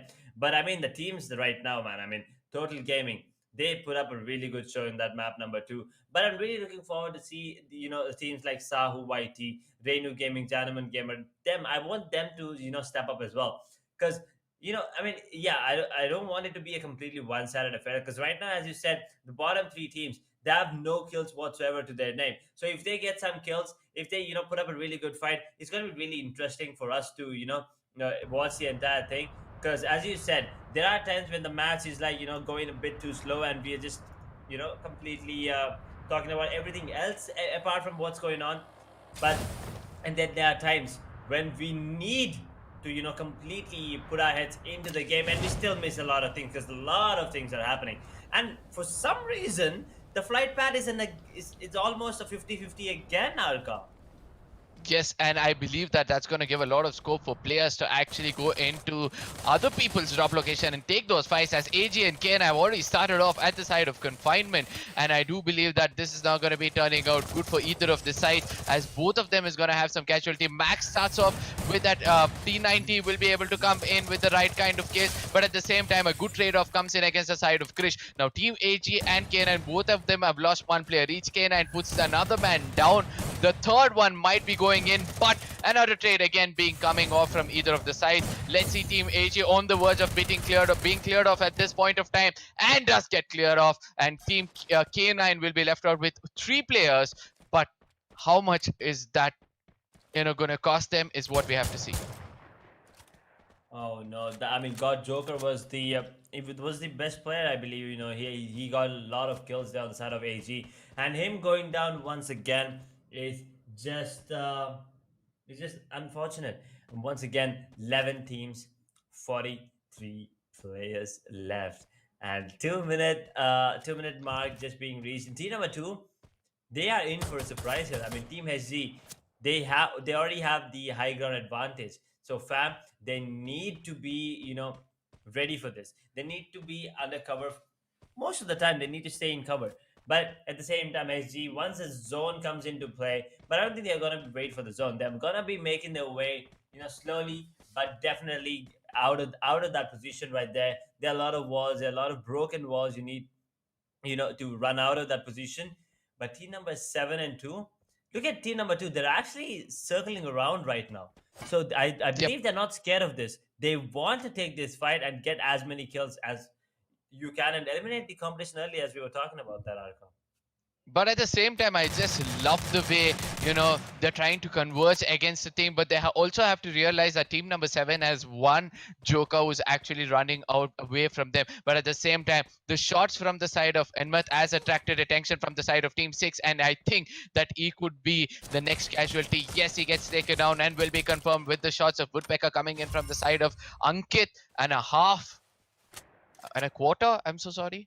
But at the same time, let's look back at what's going to happen between the love story of Team 7 and Team 2. That's FAM versus the team of HG, which seems to continue at this point of time as Team 2 is regrouped, as well as Team HG, but as they're trying to take a rotation on the eastern side and the western side consecutively on either of the sides. So they're going to be meeting up at one point of time where this love story is going to end for sure. Yep, 42 players left. And as we were talking about, I mean, other maps, they're islands. This map, is just one, right? It's just one big island, and all you need to do. I mean, it's not just. I mean, the thing I love about this map is that it's uneven. I mean, there are a lot of uneven surfaces, which yes, high ground advantages. Exactly, a lot of high ground advantages, but at the same time, you can hide in those positions. I mean, that's what I like to do. I like to be sneaky, and I like to see a lot of sneaky plays as well. So having those uneven surfaces gives you an advantage. But look at this, Team 6. They're going to be running right between. Actually, I mean, driving through. Actually, stop. Yes, that's right. Oh, they want to take that fight here. Zalim will take down Elon, completes the kill as well. I don't think that's a wise decision coming in from team number 6 here.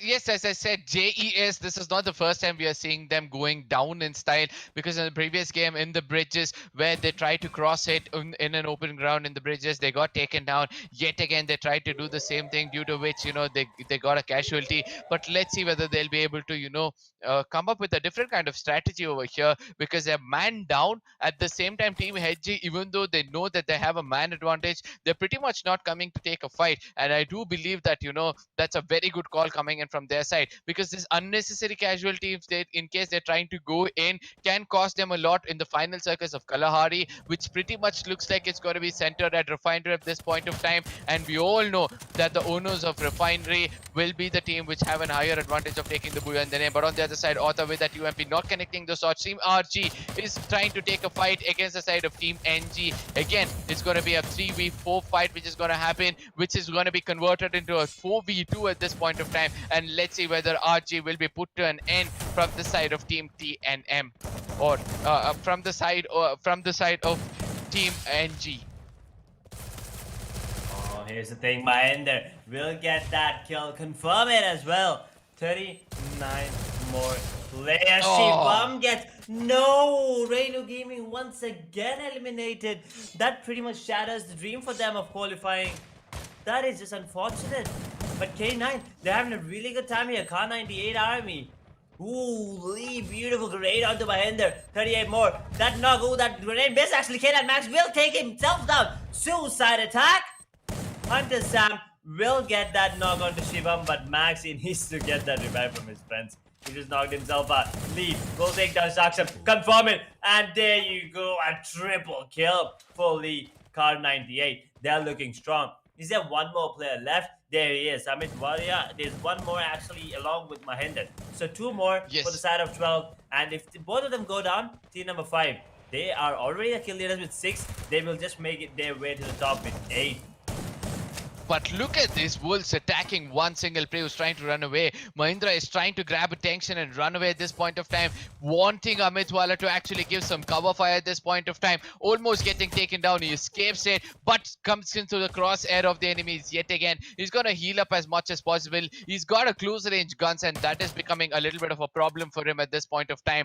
And he's gonna heal up to his full potential. Car 98 on the other side with just 2 men standing, not stopping themselves. They do understand that, they need to have some kill points, at least 10 to 12 kill points in their name before they go down, because that is the only way to keep their team alive, the hopes of their team alive, to move on into the next stage of this game. But let's see how things will turn out, as Total Gaming at this point of time have started their assault. I could see the names pop up on the kill feed. They've gone into the side of Refinery at this point of time, but let's see how things will turn out for them. Towards the side of Bayfront is where this fight between K9 and still turning out to be an unending story. But at the same time, I want to see who's stuck up at command post at this point of time. Yes, it's the side of Total Gaming. I'm so sorry I said that they're on the Refinery, but they're on the southern side of Refinery towards the side of command post, and let's see how things will turn out for them. Yeah, right now UAV has been deployed. 8-minute mark, 10 more squads, 35 more players alive, and K98 looking strong with everyone alive on the side of HG. NG, 4 kills, but they only have 2. Team TS, look at the positioning from them. And team number 12, they yes, they did escape K98, but they're still not out of trouble. They are, woo, Mahinder with the knock.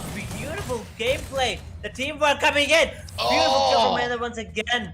But here's the thing, the grenade just took down Amitwala, which means Mahinder is the only one on the side of team number 12. They need to take him down. But here's the thing, Cypher TS will get that and completely eliminate team number 12 from the equation. 9 more squads here, Arca. That was a really good teamwork there for a second, but teamwork 2 versus 4 is always a bit too risky.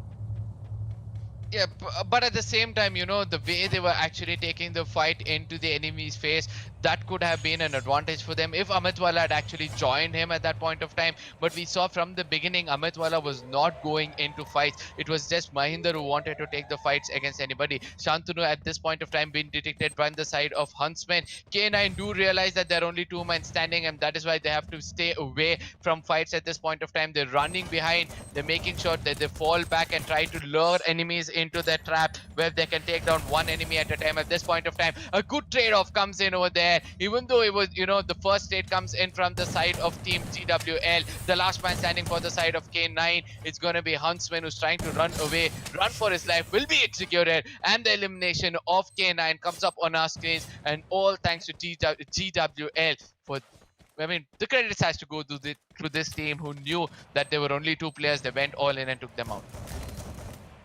Oh! Ooh, confirms it. Team ST, new kill leader right now, helping Gamer. They need to help themselves because they're not at the top half of the scoreboard, the overall scoreboard. So getting a couple of kills will help them. Fearless, beautiful shots, but not enough to take him down. Gaming with Laila, this is what they do best. 2 kills. Look at that. They still have 4 players alive. 2 kills already in their bag, and they already are in the top 8. Getting a couple more kills and making their way to the top 5, which means they are once again, in that top 5 of the map by scorecard. That consistency is what I feel is the key to winning any tournament and getting through qualifiers as well. But at the same time, look at this. Total Gaming not into picture anywhere. They're not going to go into any kind of skirmishes. They want to make sure that they hold their ground somewhere safe, where they don't come into any kind of skirmish. But at the end moment, we all know what they can unleash within themselves. But for now, let's see how things are going to turn out, as Team HG has already confirmed a player as well. Now they'll have to move towards the side of Refinery, probably on the northern side of Command Post at this point of time. As we were speaking about Total Gaming, nobody is close to them. They're taking that rotation from the side of Command Post, if I'm not wrong, where they have all the space in the world to actually go in and control this part of the place. I do remember that this is kind of a home ground place for them, but on the other side, Bharat is going to take down Abin with a landmine, and the stories of landmine is still not ending, as Team TGB at this point of time is going to run back, strategize really well. This is the best part about them. They do not take any fight head on. They want to make sure that they fall back, come in. Vishal with 3 HP taking that fight. He's going to revive one of his teammates, as the other is going to get taken down. Let's see how well things are going to turn out for the side of Team side of Team TGB at this point of time. The last man standing, as FAMs are dominating against them. Teams are dominating against them. You are right about that. 7 more squads, 22. This game is not gonna go as long as the other 2 games went, because Team HG, look at that, 5 kills already, and they are looking strong, especially Maldi getting himself a double kill. Arped, Ronik, and Zalim 1 kill each. So it's not like only one player, completely getting all the kills and everyone else just riding the momentum. It's everyone doing their job. Team number 2, they find team number 4. Oh no, that's just Bharat, by the way. He's gonna get taken down. Fam Clashers eliminated once again in in position number 7. Team 7, on the other hand, they want to take this team number 6 guy down, and they will. Lucifer and Sushant both go down actually by Zalim and Mafia respectively. But team number 11, look at the positioning. Gaming with Laila once again. Shant, he gets taken down by Mafia. Total Gaming, that's the first kill they got. That is the first kill in the entire map here. Yes, and the position is really, really good. Look at them. They know that, nobody's going to stop them from the southern side. They have to deal with just one team, which is trying to make it inside the circle. The gatekeeping has come in. One player of Team Total Gaming on the complete eastern side of the minimap, as we are able to see. Our strategy is pretty much clear. 3 people are going to hold compound. 1 guy is going to flank and be that element of surprise to give that advantage. Now he's going to regroup, because he knows that the zone is going to come in, and that is when the end of Team 9 can actually come in from the side of Team Total Gaming. At the same time, they have a divided attention, all thanks to SFF from the higher ground, so stopping them as well. Team Total Gaming Mafia, Jai gets taken down. He'll be revived anytime soon, as we're able to see that Delete as the deadly machine gun. 100 bullets in that, and he can destroy teams. He can destroy glue walls which is in front of him, but at the same time he's going to end the dream of Team DK at this point of time. Yes, there it is. The elimination comes in. Probably it's because of the zone as well as from the side of Total Gaming. We're able to see that Rohit gets taken down. I think that complete attention of Total Gaming being taken away from them has made sure that they have a casualty from their side. 5 more teams right now, Arcon, and Total Gaming are just trying to, just now picking up the pace of the game. 15-minute mark about to reach, and that means we're almost heading into the final stage of the game, and 5th zone coming in right now. Team number 5 and team number 6 and 7. They want to take down this guy in team number 4. But look at team number 11. They're still alive. Gaming with Laila. They still are alive. They didn't get a lot of kills, but they still managed to get that rank point. Arpit gets that kill. They're not going to feel it, I'm sorry. 15-minute mark, just about to reach those 100 bullets. Bam! Being pulled off. As you said, look at that. He doesn't give a damn. He wants to knock him out, take him out outside the zone. Mafia with the sniper rifle gets himself a double. HG, they are in trouble right now. But Team TGB, they get knocked out of the zone. They fell to death actually. Oh. There is no way they can do this. These outside of the zone and the high ground advantage is just too much. Abin gets eliminated. Fearless knocked out of the zone once again. Fell to death. Moldy, Fearless, Moldy with the double, and Gaming with eliminated, and a triple kill. Mafia with another knock. Quad kill for Maldi. He is putting up one hell of a shot. TGB, the only player alive is, I believe that's only one player. But as he, oh no, Ronnie gets taken down. Ronnie, grenade launcher kill. He's gonna be fallen and fell to his death. Bishop with a quad, the only player alive, but he's doing a lot of work. Oh! He gets taken down though. Ankit. Oh no. Maldi gets knocked out of the play zone. Oh! Three This- squads, that's it, Arka.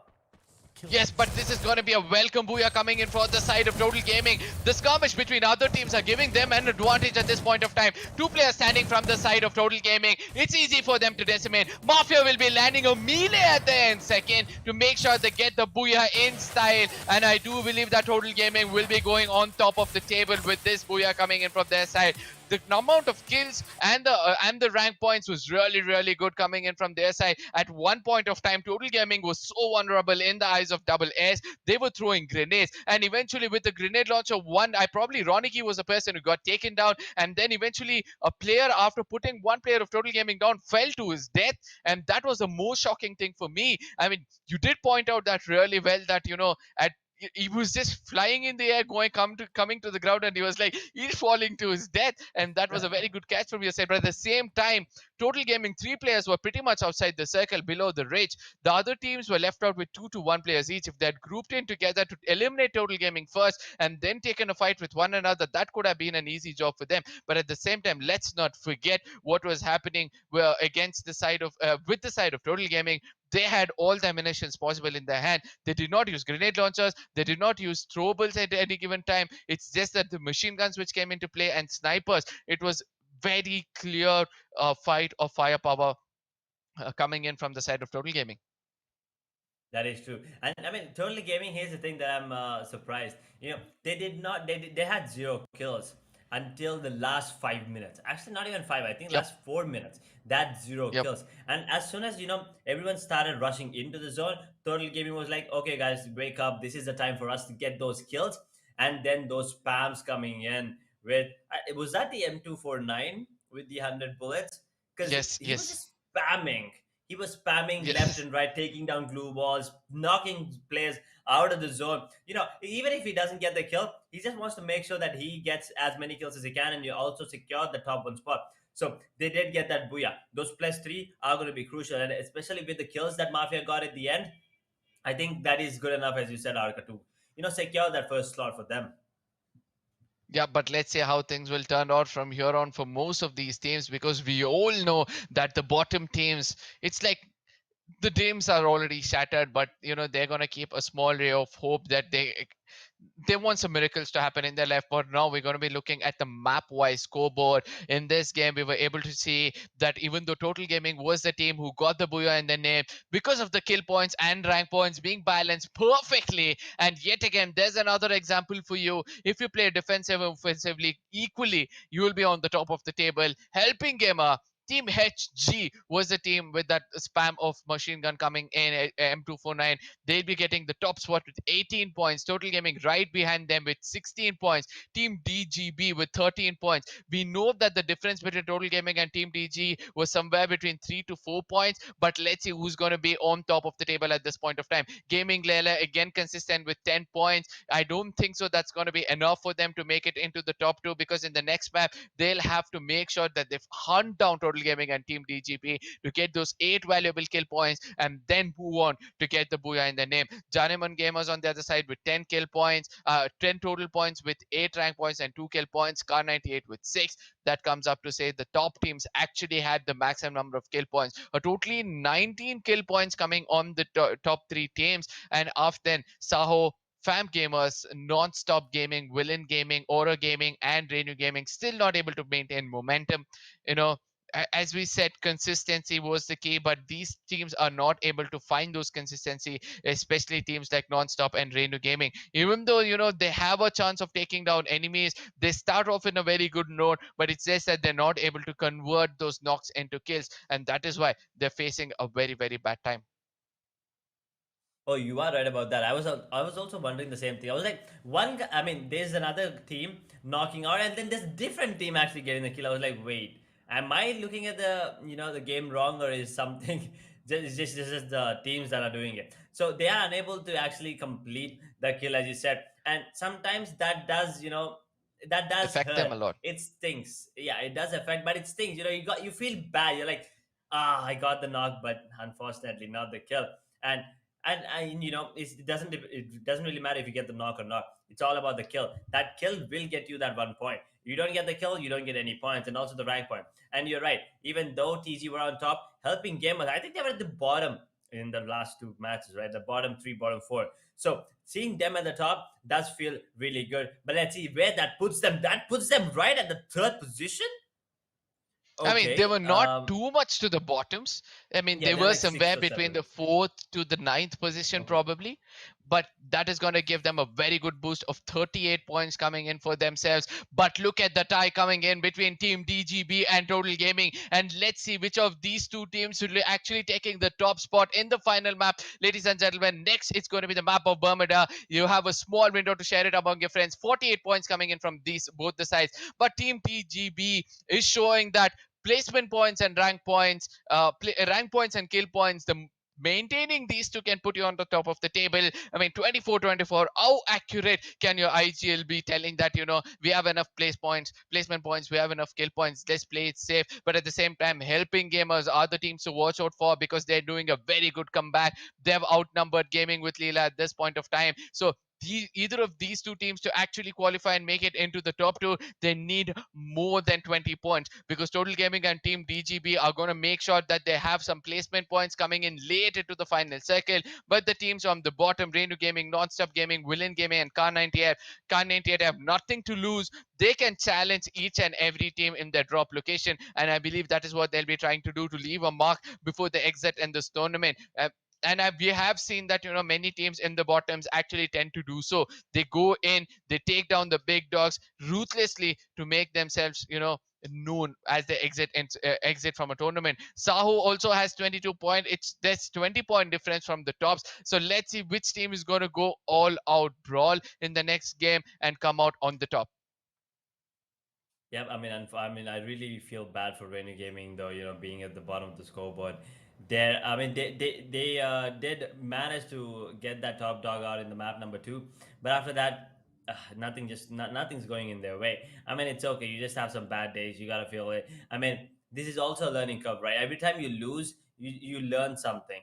So that is the best thing here, and you need to focus that. Get back to your drawing board. Make sure you practice hard. Come back stronger next time with maybe a better execution. Maybe, I mean, I'm not saying their execution is bad, but when compared to the other teams, I mean, now every team needs to do is compare themselves with Total Gaming, right? I mean, Yep. when you compare yourself with the best team, you actually understand where you stand. And looking at that scoreboard, they are miles away from being the best team here, Renu Gaming, and any other team that's at the bottom of the scoreboard. So, I mean, nothing to be disheartened about. All you need to do is, practice a little bit more, come back a little stronger next time, and you never know. Maybe they will be the team that Total Gaming needs to beat.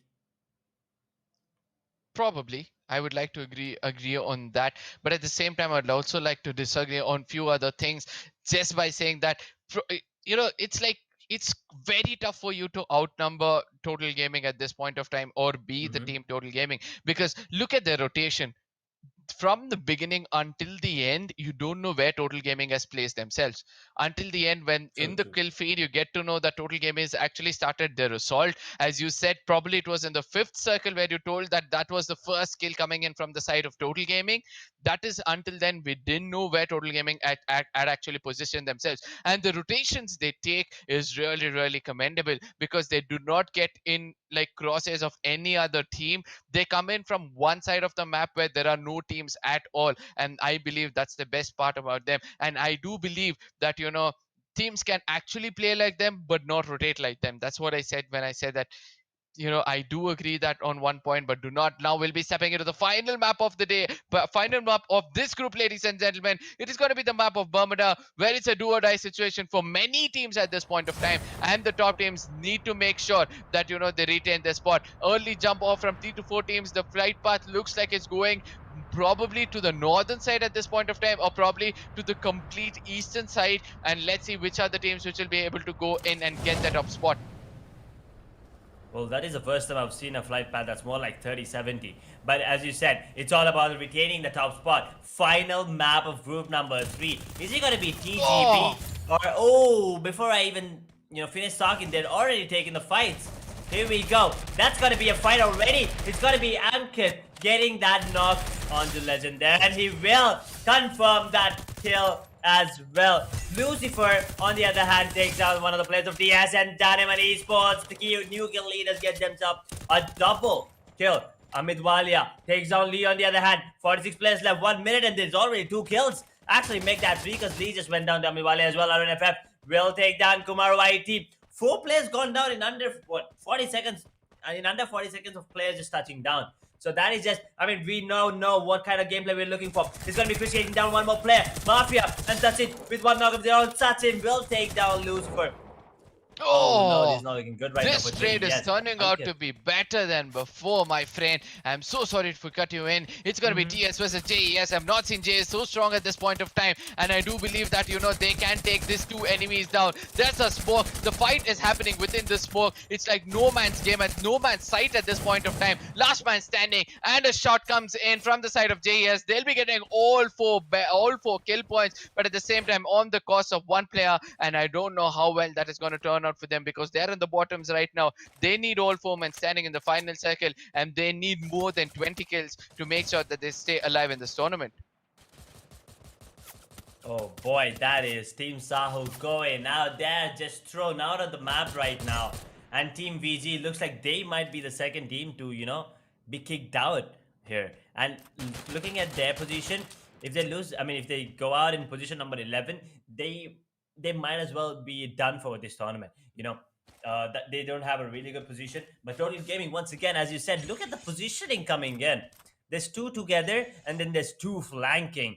Those 2 players are your wingmen here, and these 2 are the anchors. They are actually rotating. They actually want to play the 4 square position. I'm not really sure if you guys know what it means. It usually means you circle around players in 4 directions, 4 different directions like a square. But there you go, Villain 25. He gets that kill on the MN, but he gets taken down by Crazy Ajay of Total Gaming. He will confirm the kill, the first kill. But Azazel, he will get that kill on the Shibam, turn all down to 33 because Ajay gets himself a double kill.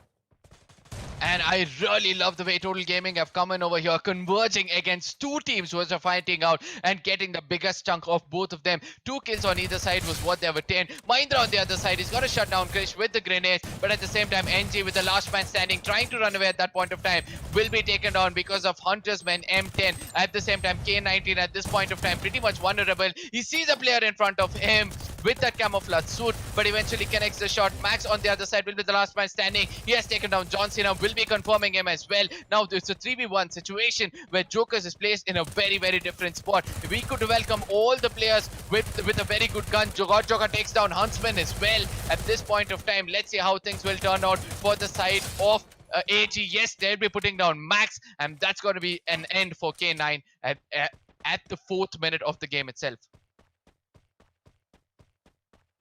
4 minutes in, and almost half of the teams are wiped out at the server. That's the best thing here. There are some aggressive fights happening, and I'm really looking forward to see. I mean, there's still a chance that Gaming with Laila can make it, but they need to make sure to take down Total Gaming or TGB right now. Because if one of them, stays alive, it's gonna be hard for them. So, and both of them have the exact same score. I think that's 58. So them staying there is gonna be a bad thing and a harsh thing for the side of Gaming with Laila.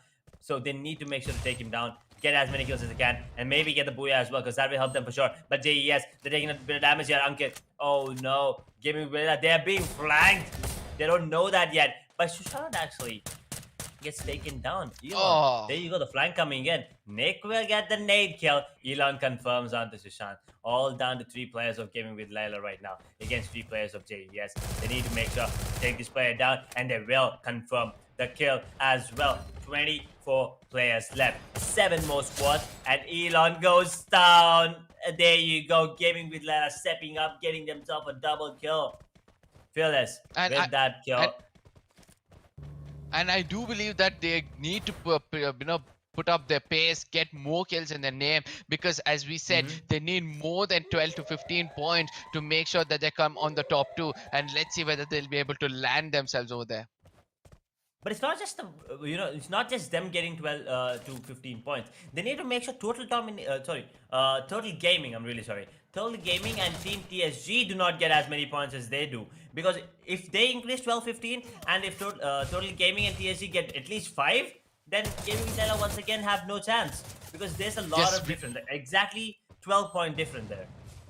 Yes, at the same time, TGB right now is being challenged by the side of AG, and let's see whether they'll be able to dominate over here, because in case TGB gets taken down over here, that could be the beginning of the end for their hopes to get taken down. But at the same time, they are a team which has performed so well, and it's not going to be easy for anybody to take them out. Joker doesn't see his back, eventually has to pay the price, will be getting taken down, and another player also goes down with him. God Joker will be probably revived at this point of time. Team DGB is right now suffering.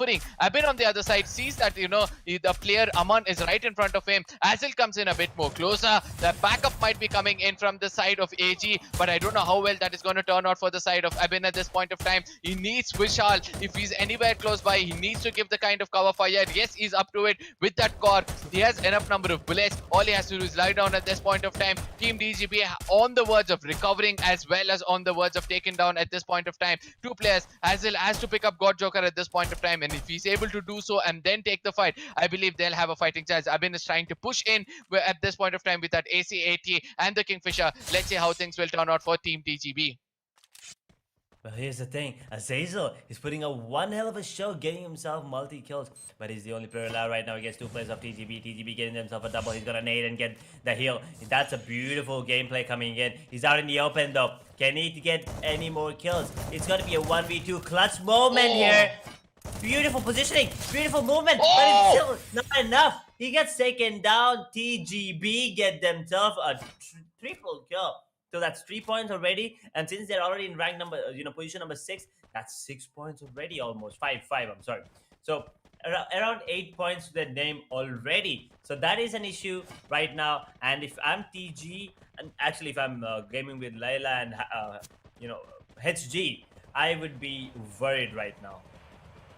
I think that the worrisome is going to be ending anytime soon for them, because it's pretty much clear at this point of time the top two teams who will be making it, because look at that, they are on the top, they have kill points, they have a good number of placement points until now. 5th position is going to give them at least 7 points, so I don't think it's going to be easy for HG, GWL or FAM to outnumber or take down Total Gaming and Team TGB. So I believe that it's clear in front of us right now. It's Team TGB and Team Total Gaming who will be making it into the next round. But let's see how who's going to get the booyah, because Total Gaming has already got 2, and if they're able to execute the third one, then it's going to be a triple for them, and probably a hat-trick to be specific. Hat-trick would be, a lot of confidence boost coming in. But Team Fam, they're still alive, but there are no kills whatsoever to their name. They're just, at the perimeter of the zone there. They're just making their way slowly into the side and into the zone, that is. And 9 minutes in, almost about to hit that 10-minute mark. But there's only 18 more players left. Yes, there are 6 teams alive, and remaining, but there's only 18 players alive, which means there are a lot of teams with only 1, maybe 2, and team number 4, they need to make their way back. They're a bit, out in the open. But here's the best thing: it's the first zone. Okay, so you take a bit of, you take too little damage outside of the zone, and also they are looting everything they can. So coming in, I think team number 4, if they find the perfect positioning and if the timing is right for them, I think they might third-party multiple fights here. Yep, I do believe that they have a chance for it as well. But at the same time, FAMs are not pretty much on the top 6 of the table. So even though they're fighting hard, probably they're fighting hard for the 3rd position at this point of time. Because if they have, to make it into the top 2, they need more than 25 to 30 points in their name. And 12 points being registered only from the side of Booyah. they have to have another 15 kills in their name, and I don't think there are 15 men standing in front of them to actually get all those things. There are 18 in the total number of people alive. 4 from their side is going to put only 14 people alive this at this game at this given point. So let's see whether Fam will be able to register all the rest of 14 players to get that top 2 position, or else it's going to be easy walk through for the side of Total Gaming. At the same time, we're able to see some from the side of JES, or also there on the sniper tower on the side of Bhima Sakti strip at this point of time, or clock tower on the northern side of clock tower. At the peak, we're able to see that HG is coming from the northern side of Bhima Sakti strip. But yep, the next circle is going to bring everybody close to one another, and that is when the actual assault is going to start. Oh boy, bit of damage, and knocked as well. Fam, they're in trouble right now. Helping Gamer, this is time for them to come out strong. Zalim gets another knock as well. 2 of them are not, and 2 of them are going in for that. But here's the thing, Helping Gamer, they are not gonna let Team Fam help their teammates, and Arpid will confirm the kill on the Barra, down to 17 players right now. One more player is actually knocked. Ooh, RVG takes a hit. That is huge. Look at those grenades right now. They are not going to be of any help, because Arpit just took down Abhijit. Only one more player on the side of Fam is alive. Where is he? Pavan, is it? Yep, Easy, only one alive right now behind those glue walls. Can he take at least one down? He does manage to knock down Maldeep, but he will be going down to Ronnie. So Fam, they are out in position number 6, and with that, I think their dreams of being top 2 are gone as well. Team TGB, look at that. Now they know, with 2 players alive, they need to just stay strong. They need to make sure to stay alive for as long as possible. The second zone, and looks like the Bhima Sakti strip is where the zone might go, but you never know. If it's going to be the third zone, and the zone tends to start moving around weirdly. And HG, they're making their way towards TGB. Actually, Ronnie's the only one making his way. That is a bit too scary here. But at the same time, look at the position of Total Gaming. This is what we've been speaking about. They make it into the next circle with all 4 men standing, and all 3 men who were inside this circle are pretty much scattered in such a way that they have control over the whole map which is present inside the circle. But at the same time, Team DGB are trying their best to get those positioning points. They'll be looking at the top right corner of their screens to check how many people are actually alive in this game, to make sure that they don't get into any kind of fights. But at the same time, Total Gaming getting most of the compounds in front of them, the bridges as well. They understood that there's SFF in front of them. That's got to be Fozzy Ajay, who has grabbed attention. He's going to be waiting for his teammates to actually come in over here and give him support. That's Rohit, Mafia, everybody trying to come in. A UA being summoned from the side of Fozzy Ajay at this point of time is going to reveal all the position of SWF at this point of time. That is going to give the sniper of Total Gaming to actually land all bullets into their heads if they have an M18, or I'm so sorry, if they have an SVT or probably an M82B. At this point of time, Arpit is going to confirm Rohit was lying down taking a chill pill, but at the same time, Team Total Gaming is going to take advantage of all these things and going to put an end to SFF anytime soon. And anytime soon, Total Gaming, they're still alive. 4 kills to their name, and Jay is still alive. Mafia, the best player on their team in the last map, is still alive and kicking. 14 minutes, and the zone. And now it's getting interesting once again. It was kind of, just people running around here and there, trying to avoid fights. But right now, Team Gaming with Laila, this is their chance to shine. They can take down multiple teams out here, or else they can just manage to stay alive. Team number 6 and 4, that's the best thing. I mean, that's the best trade here, if you ask me right now. They can be taken down pretty easily. Phyllis, he will get that kill onto Vishal. Let's see how this one goes. 12 more players and 3 kills for Gaming with Laila. 2 more kills and a booyah, and I'm pretty sure Gaming with Laila will make their way to the top 2 at least. Let's see. That M1887. Okay, that's a sniper rifle if I'm not wrong. The bolt action rifle. But anyway, team number 6, that is That was a JES. shotgun. Oh, that was a shotgun? Oh Yes, no, I'm M18 so was a bad at shotgun this. coming in, but at the same time, Total Gaming, they know that they've survived even more. Far enough in this game, so they're trying to build up this momentum. They want to get to make sure that the thumbs are warmed up for any kinds of fight which is going to come in front of them at Kartu Listivais, where the final circle has formed in. And I see that one more player of Team 6 is pretty much still alive, and that's going to be from the side of JES. But at the same time, I believe that the whole squad of the side of the table toppers that was supposed to be HTG is pretty much ended this tree over here, and that gives an advantage for the side of Total Gaming to make it on the top of the table. But at the same time, GWL is still trying to land some shots against the side of Total Gaming, which is not working out for them. They have to realize that Forziaja is pretty much down there, holding that off angle against them. One more player of Total Gaming is actually gone down over here. Now this builds up a little bit of a pressure for Total Gaming to stay a little more alive, but TGB is still alive in this map, ladies and gentlemen. He's coming in slow. That is team number 4 in our in a small map. He's making sure that he takes the top spot. Forsiaja is not stopping himself. He's going to be confirming another player of SWF at this point of time. He wants to go in for all frontal battle. He takes down another player as well. A landmine has taken down 2 players. Mafia goes down as well with that. Forsiaja will be the last man standing from the side of Total Gaming to make sure that he takes the team on the top as well. On the other side, we're able to see that Forsiaja also gets taken down, and that is going down in the 4th position.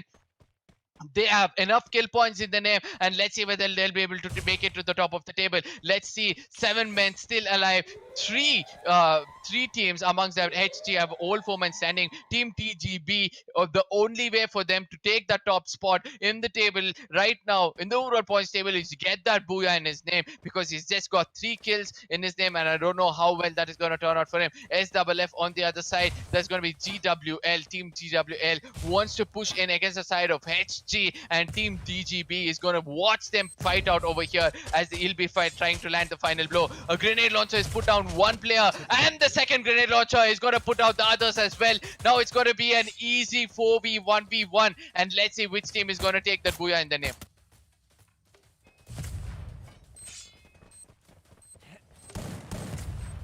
Oh, it looks like it's going to be the booyah coming in from the side of HG, as all those 4 players are trying to rush in against one player of Abin at this point of time. A shot gets connected and a booyah comes in from their side. That is going to be a booyah registered from the side of Team HG. Better late than never is what has happened over here. I believe that this is the best way to get a booyah for yourself, helping gamers at the nth moment. There is a chance for them to outnumber everybody else to come on the top 2, and Mm-hmm. I believe that that is going to be easy for them. But at the same time, Total Gaming has got enough number of kill points in this game, placement points coming out in the top 2. But at the same time, Team TG is what I also want to see. THG, I'm so sorry, also wanting to see helping TGP, gamers. We yeah. saw them; they had a huge leap in the previous game to get 38 points in their name, but I don't know how well things are going to turn out for them as well. So, I mean, Edge. This is the first time I'll be saying this. I'm on the edge of my seat right now, having a co-caster Edge sitting right next to me. Let's see what things are going to turn out. Whose dreams are going to get shattered at this point of time, or who is going to be the team which is going to be a shocker for us to make it into the top 2. Well, one thing is for sure, helping gamer are in that top 2. Now the only question left is it Are TGB? you Because I sure think it's helping gamer are TGB. there in the top 2? I am sure they're helping Gamer, especially with those 3 kills. Sorry, that three Yep. extra points with the booyah. That's going to be a lot of difference. That's going to be at least um, 5 plus 3. That's around 8 point difference from total gaming to helping gamers, right? So I think that is good enough to secure at least a second position.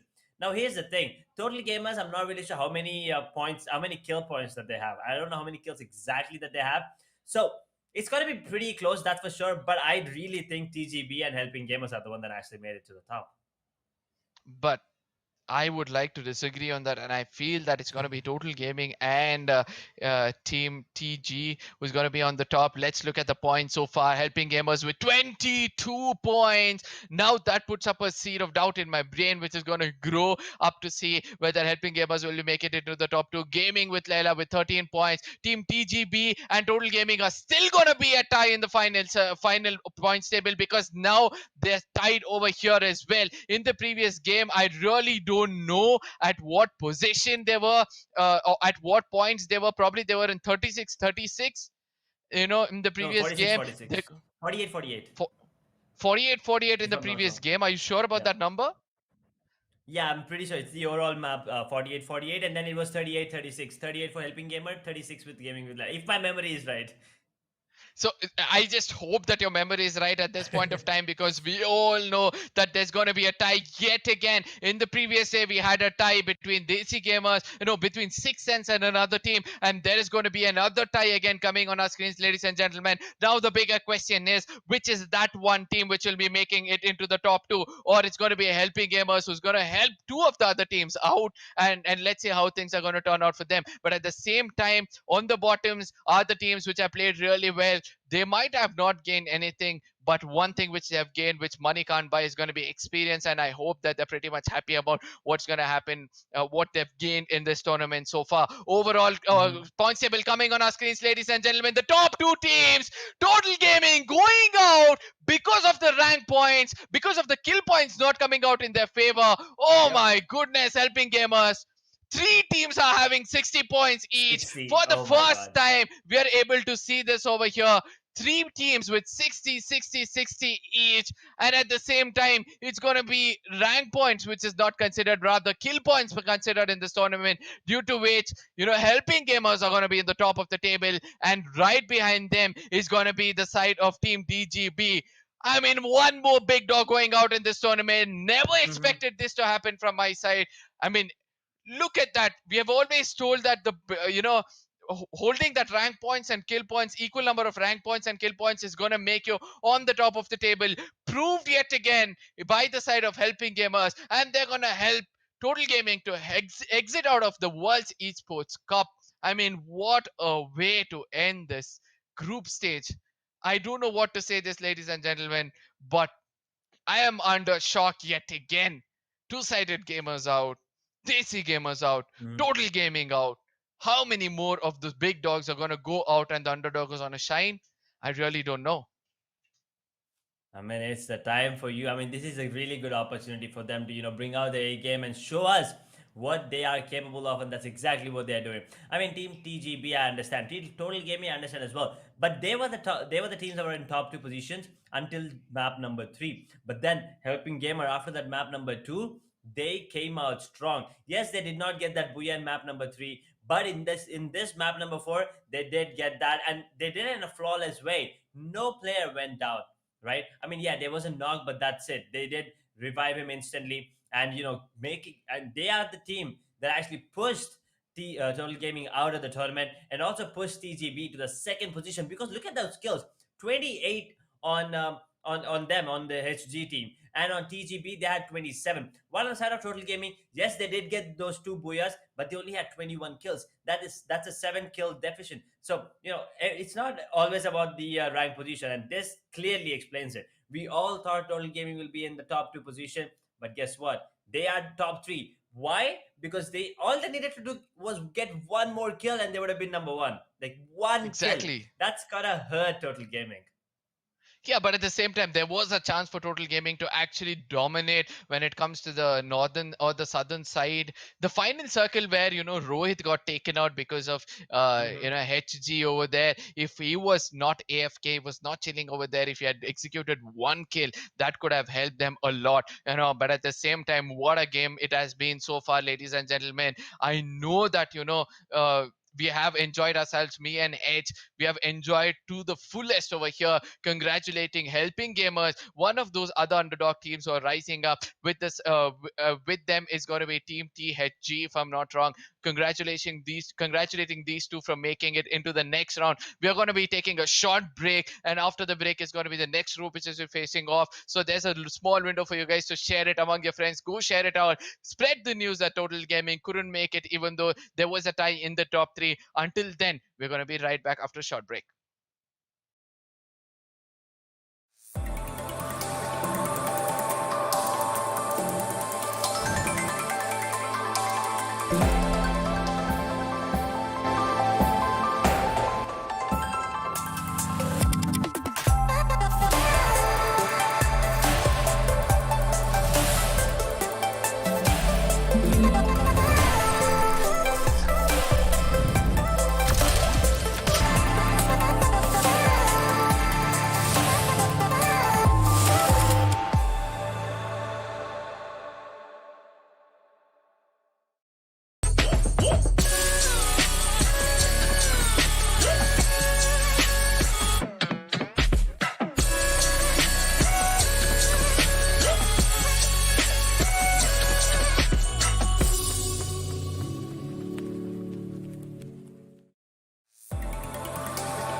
Welcome back, ladies and gentlemen, after a short break to World Esports Cup, the most unpredictable tournament so far. I would like to say, what a day it has been. three teams getting those pointers, 60 pointers on top of the table. Everything was on fire, and it was the team with the highest number of kills which was considered to make it into the next group. It was team TGB. Congratulating to them, as well as it's going to be the team which actually helped everyone get out of this group was Helping Gamers, and Total Gaming. What a heartbreak it was for me. It was for Edge, Mhm. and it was for all the fans of Total Gaming at that end moment. They were like kings roaming around in all the maps. Like, they did not get into any kind of skirmishes. They came when it was required to get those kill points, but still they did not have 1 point to make it into the top two. I mean, Edge. I'm out of words at this point of time. That is true. I mean, we have the highlights as well. I mean, if you take a look at the Group 3 highlights here, I mean, you can see it, right? You can see it right from the get-go. It was really interesting. I mean, we thought K98 would be one of the teams that will, put up a really good fight throughout. And then there's as well. I mean, they were together, but they were lacking, the kind of teamwork that is needed. I mean, look at this Helping Gamer. Yeah, this was, I believe that this was the first map, or is this the last one? Oh, it's just map number 2 there. So here's the thing, Helping Gamer, first match, it's not the best of what they had. But map number 2 is where they started picking up speed, getting those kills and putting up some kills, especially because at the end, they were the ones with the highest number of kills. That is Oh, 28 there, Arka.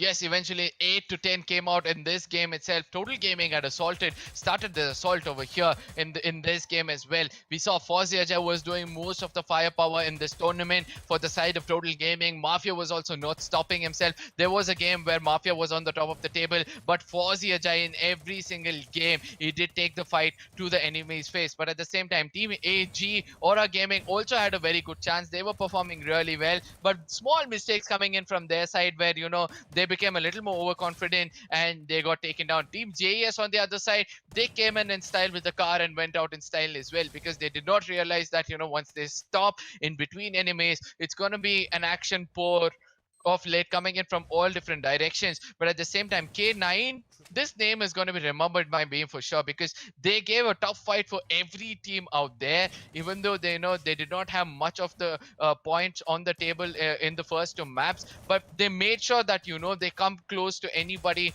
They did not back out to any fight which was in front of them. This was the map where Total Gaming actually took most of the chunk. They had only one kill until this circle 6 circle, but at the end of it they had the booyah still there. See here, they still And have then, one kill in the name, but at the end they had more than 5. and then this fight, I can never forget this. There's just people, there's just bodies flying in the air, the bodies just, dropping off.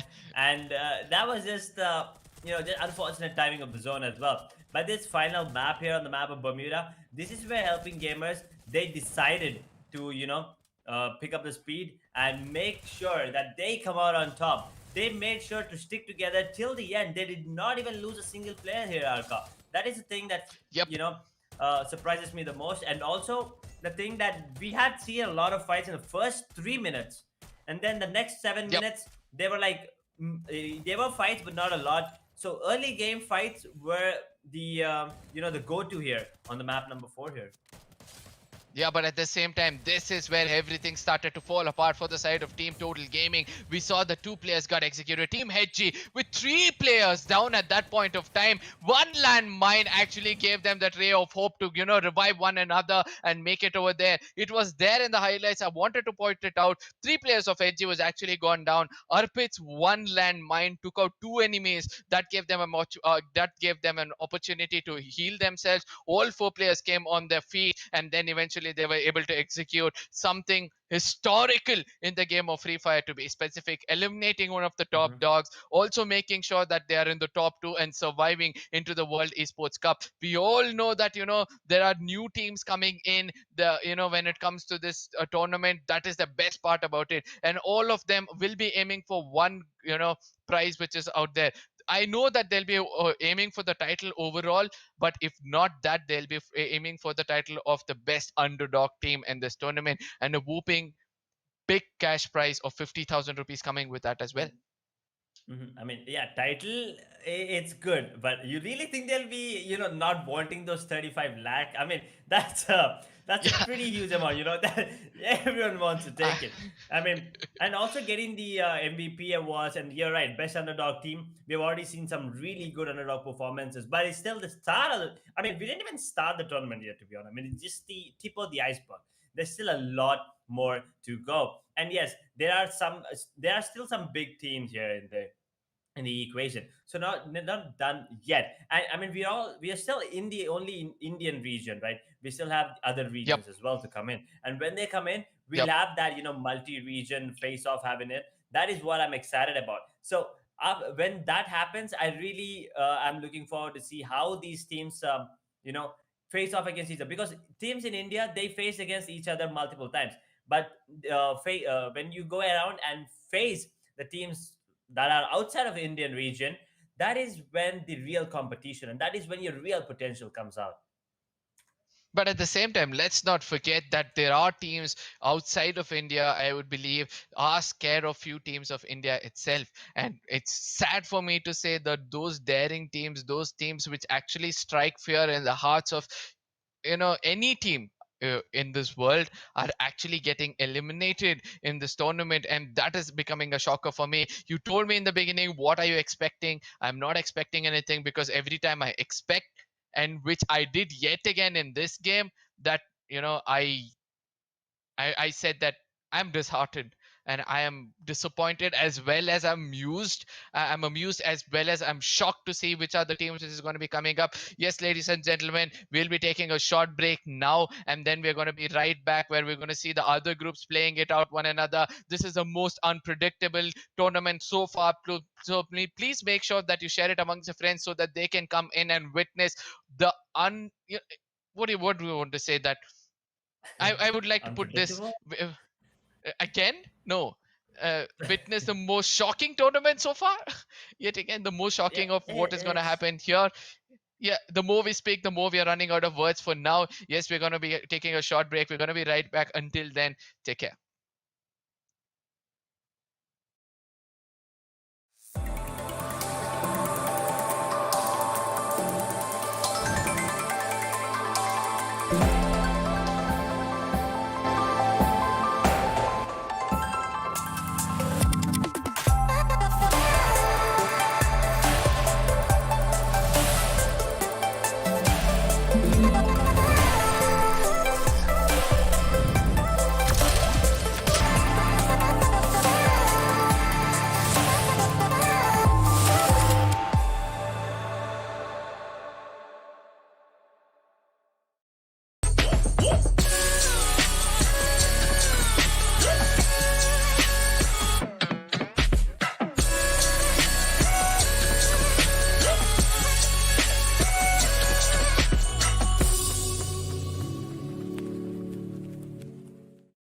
Every time we start locking eyes, lost control. Oh, it's paradise with honesty, but in the dead of the night, teardrops on the floor. The pain is over, feel the darkness take control.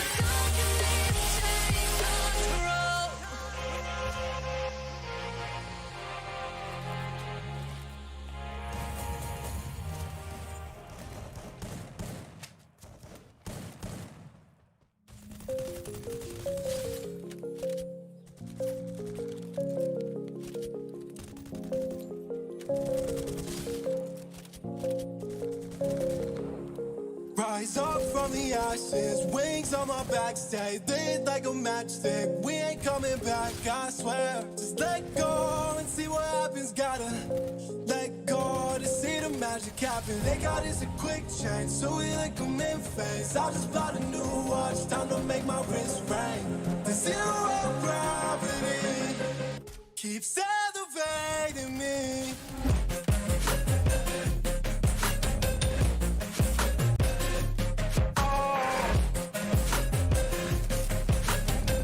The zero gravity, they got this a quick change, so it like a mid-phase. I just bought a new watch, time to make my wrist ring. The zero gravity keeps elevating me. Born in the darkness, fight for the light. If this ever die, I'ma fight for my life. Keep fighting on, yes, I keep fighting on. We keep moving up, you can't hold us up. So I'm up above the clouds. So I can't see the ground. So I ain't coming down. So no, I ain't ever coming down.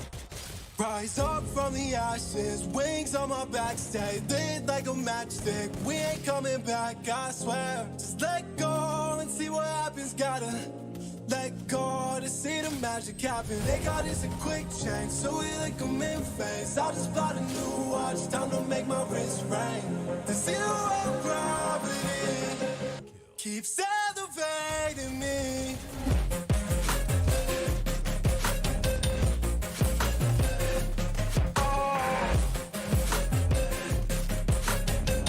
The zero gravity, they got this a quick change, so we like a mid-phase. I just bought a new watch, time to make my wrist ring. The zero gravity keeps elevating me. So I'm up above the clouds. So I can't see the ground. So I ain't coming down. So no, I ain't ever coming down.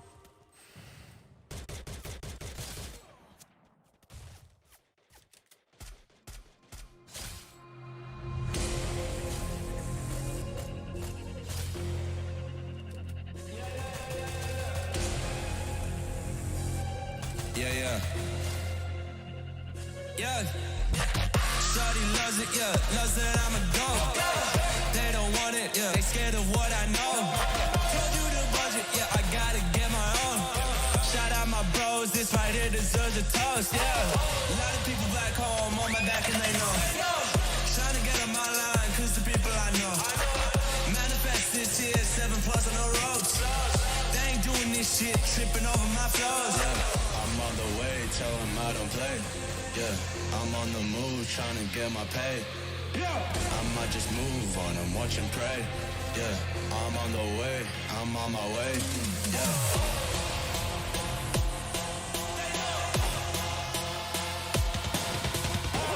Manifest this year, 7+ on the ropes. They ain't doing this shit, tripping over my flows. Yo.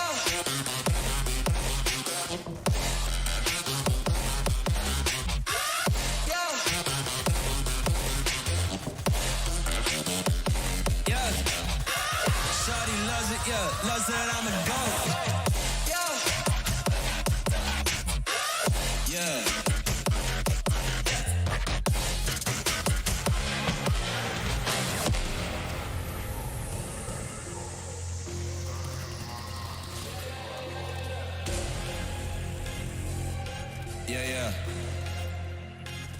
Yeah. Shawty loves it, yeah. Loves that I'm a goat. They don't want it, yeah. They scared of what I know. Told you the budget, yeah. I gotta get my own. Shout out my bros, this right here deserves a toast, yeah. A lot of people back home on my back and they know. Trying to get on my line, cause the people I know. Manifest this year, 7+ on the ropes. They ain't doing this shit, tripping over my flows. Yeah, I'm on the way, tell them I don't play. Yeah, I'm on the move, trying to get my pay. I might just move on and watch and pray. Yeah, I'm on the way, I'm on my way. Yeah.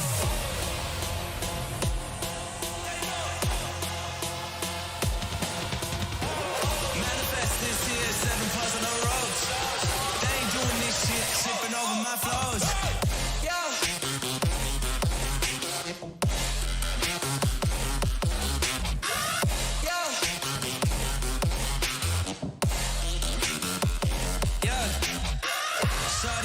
Yeah, loves that I'm a goat. Yeah.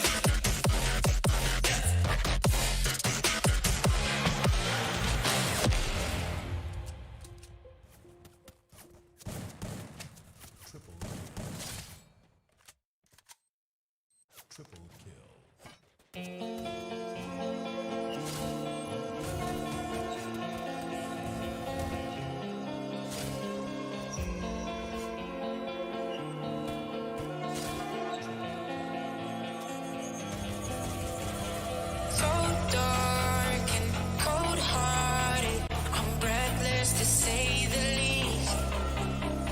So far from a superstar, and my daydreams are killing me. Feel like I'm losing my mind.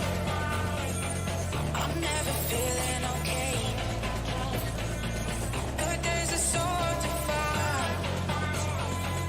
Just help me numb all the pain. One step from dying. My angels keep it at bay. Can't blame the people for trying. Just let me fall to my grave. Just let me fall to my grave.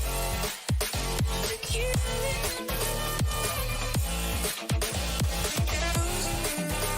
Stop. To kill it. Just let me fall to my grave. To kill it. Stop. To kill it.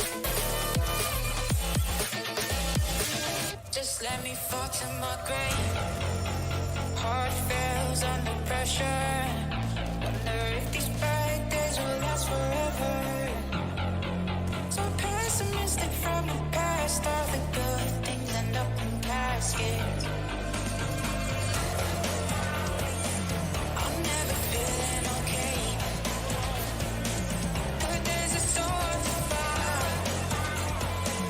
Just help me numb all the pain. One step from dying. My angels keep it at bay. Can't blame the people for trying. Just let me fall to my grave. Just let me fall to my grave. To kill it.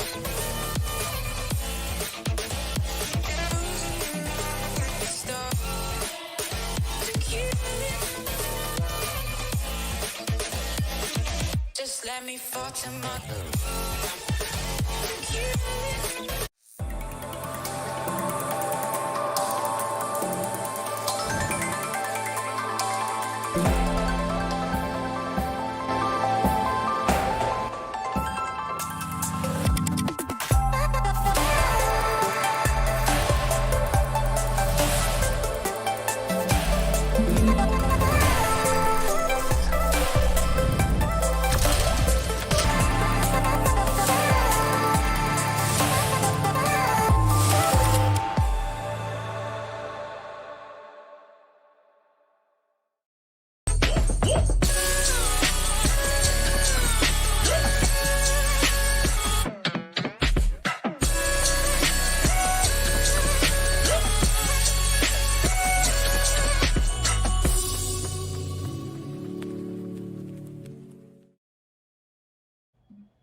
Hello, ladies and gentlemen. Welcome back once again to the Infinix Smartphone presents the World Esports Cup, brought to you by India Today Gaming. I'm your caster, Mridul Kapoor, and joining me here as my co-caster is going to be Startania.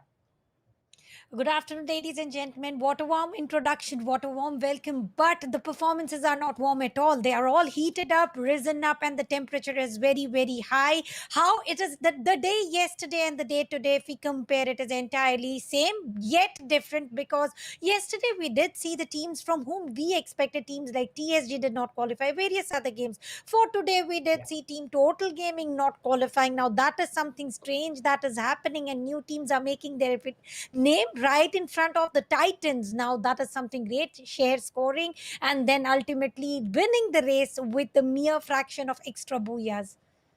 Well, to remember the part, we know that Helping Gamer and Team TGB have qualified with 60 points each, and also Total Gaming had the same number of points. But according to the new rule book, we have the kills with the first priority, then is the placement, and the last priority is given to the number of boyas. So accordingly, we have our two qualifying teams, that is going to be Helping Gamer and Team TGB. But now is the time that we take a look over to the overall prize pool for this tournament. Well, that we know is the 75 lakh INR prize pool, or if you convert it to US dollars, because we have three different countries, 100,000 US dollar prize pool. Well, definitely that's a lot on stake, Tanya.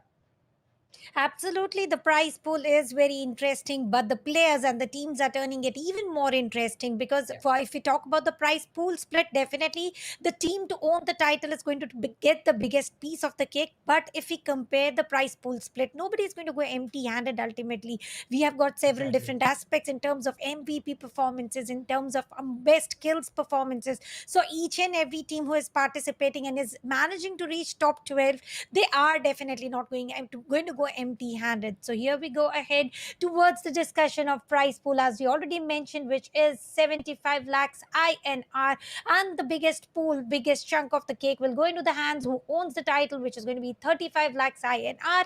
And coming back to the fan favorite team, MVP team, best IGL, best clutch, best underdog team, nobody goes empty handed. So somewhere around from position 1 to position 8, not only they are getting some prize pool, but also a lot of fame. Well, definitely, we do know that the best underdog team gets a total prize pool of 50,000 for them, even after they have got that position secured in the top eight. But Tanya, if you talk about the group three matches, well, that was an amazing one because both the two underdog teams qualifying for it and qualifying for the next stages, beating out a star team like Total Gaming in the initial stages of this tournament. Well, I think the World Esports Cup is unveiling its beauty in front of us. We're talking about the beauty. We have the Infinix Note 11 is going to be unveiled like slightly after a long, long time because we have casted the WEC screens too. And after that, it's still awaited then when this phone will launch because I definitely want this phone in my hands at any cost. And guys, make sure you spam hashtag own the game in the chats because the game is going to be live soon. And definitely, we are really excited for the game number one. So, how the group number four performs is still what we wait for. Absolutely. How the group number 4 is going to perform, that we are waiting for. But something that we already know is from group 1, we have got two Yeah. teams. Those are qualified, UG Empire and We Are Gamers. And if we talk about the group 2 of yesterday, that is day 1 for Indian Invitational Qualifiers, we got Assassin Yeah. Army and Six Sense. And yesterday, they were against each other various times. And yet, these are the two teams to qualify. Day 2 is today here. And we have Definitely. got the first half done already, which is with the group 3, and we have seen Helping Gamer and Team TGB getting qualified. And talking about the teams, well, do you have any expectations, particularly with one team whom you think, yes, this is the team who might outshine? Well, according to me, Tanya, right now all the teams are just grinding with their part. Right now, if we talk about the teams, I think the group three was really good, but I think I'll have to take a look on the list too, how the teams are going to go with their power and their gameplay. And the teams are well set for the first game that is going to be played on Bermuda. The game is going to come live in a short while. But before that, I think so. I have a question for you too. If you go by the names, if you go by the teams, I think so the power that they have is the most important thing, the firing power rate right now is the most important meta in Free Fire. So do you abide by that or you still look out for the like passive gameplay that the teams are going through? Well, it depends entirely on balancing, and you need to make sure that if you are going offensive, that you don't lose your members. And if you have to go back for, don't hesitate. It might give you benefit into the long run. It might sound diplomatic, but it is actually a little bit of Exactly. strategy involved within it. You have to go ahead offensive when you think that when you go all in, you're not losing anything, and when you go Right. defensive, you have to make sure that you're not stuck between like a mincemeat of sandwiches. So, ladies and gentlemen, here we go ahead on day 2, map 1, group 4. First map being Bermuda, and the flight path will be seen real soon. But the players are already taking the lead. Sentosa Island being already highly populated with two teams, and flight path, the pilot is being very helpful to all 12 teams, dissecting straight in the center. Well, yes, exactly. As we take a look over the flight path, starting from the Sentosa Island, going towards the observatory. But you asked me a question, right? We have two of the star teams in this way, group number four, that is going to be Nigma Galaxy and Team Godlike. Not to leave behind Team TSM, FTX, and Bash 99, they have been performing pretty good too. But right now, with the teams getting splitted up and also some new players joining different teams, I think so. We need to take a toll on Team TSM FTX because with the new team that they have formed, let's see how they perform because that is going to be a big one too. Well, right now we have our eyesights on Team Antaryami Esports, and after that we can also have an eyesight on team number six, that is Team Nigma Galaxy. Just around them on the peak, you have Team number nine. So two of the teams quite close to each other. Well, okay, that is not looking good for Team Nigma Galaxy as they've already decided to just fall back from that situation and not take those fights because I don't think so those fights will land good for them. Let's see if it is going to land into a good favor or into the bad. But for now, once again, just like yesterday, Clock Tower is into the new meta. We did see Clock Tower being abandoned since quite various series, various other tournaments. But once again, Exactly. Clock Tower is gaining its importance, and right now it is going to be Team Die Another Day versus Team MPG, 4 versus 4, and a good split as well. The exteriors of the Clock Towers are into the hands of Die Another Day, and so are they trying to divide. AK is able to spot one of the players, which is Evil D from Diana. The Chrono ability has been deployed right on time. It's safe for now, but for how long will be the question. 4 versus 4, except the clustered play of Diana the Day would be a little better compared to what split play Team MPG is trying to go ahead with. Well, right now, if we talk about Madhu Penem Gaming, that's Team MPG. They're contesting team number 11, Die Another Day, on their very drop. We do know that Die Another Day is one of the star teams that we have to look out for because in the official tournaments, we haven't seen them till now, but they're joining in the World Esports Cup. Well, that's a big thing too. Right now, we can see that Superman spot in the open by Sam, and he will be confirmed with the ACAD. That's the first blood for this match, as Sam is the new kill leader from Madhu Penem Gaming. Madhu Penem Gaming getting the first pick of this match. Now they have that advantage, the number advantage, but there's one more team, team number 8, also around this area. And if you talk about team TGFF, the support for the teams is looking really good in the charts too. But yeah, right now the position is also really good. But I don't know if they'll be going for this third party on Clock Tower or not because that would be a good one if they take that decision.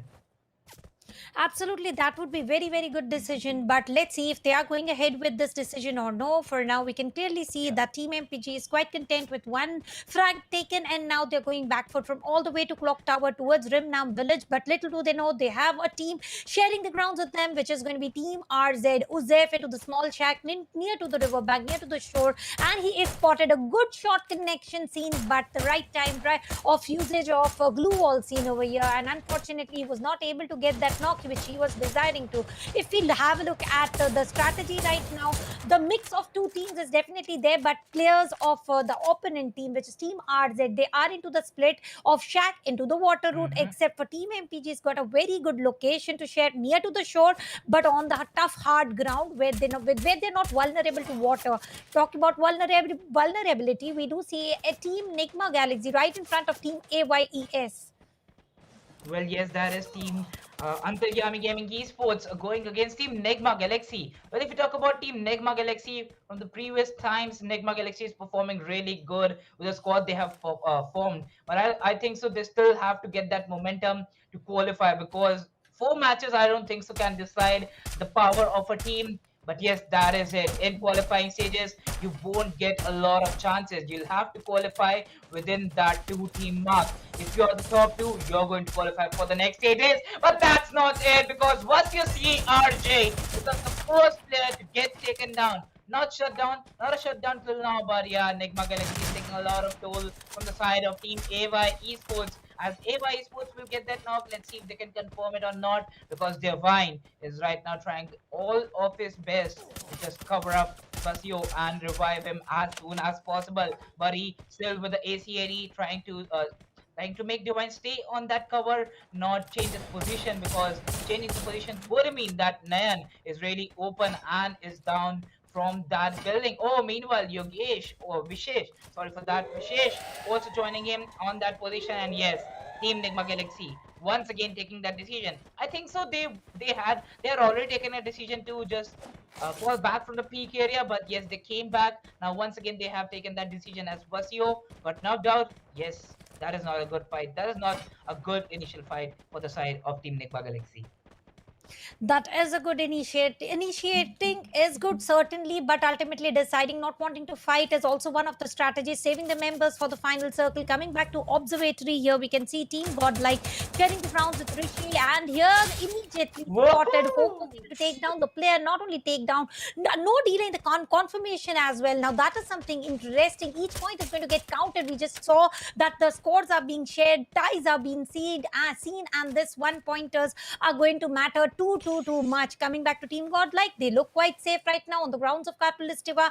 They were into the highest resource loot zone. That totally indicates they also have some very good hand cannons to work out with. And if you have a look at the circle right now, it is on the eastern side. Now the teams who are on the western side, team like 899, TGFF, they will have to make a move, but the circle is not very indecent. They can still make a move, but if you have a look at the shore, RZ versus MPG will continue to go. RZ going with the water roads. Face off will come anytime sooner.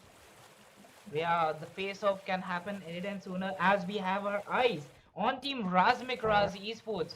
Well, that's a good rotation indeed, Tanya, because they know that if you take the land, that would be not really good for the team. But oh no, Ava Esports, even if Nigma Galaxy, they have decided to fall back. I think so. Now it's the time for Ava Esports to just rush in on towards them and take those knocks, and they have been successful to do so. They've already taken down Nigma Galaxy Soham, as Nigma Galaxy is now a three-man squad. Leaving Soham beside, now only three players going to survive in this match, as they're still running back. They're still running behind from the side of Peak because they want to save all the three players with them. If you talk about Team GOT, they've also lost Viper quite pretty early. And talking about TSM FTX, we had our eyesight on them.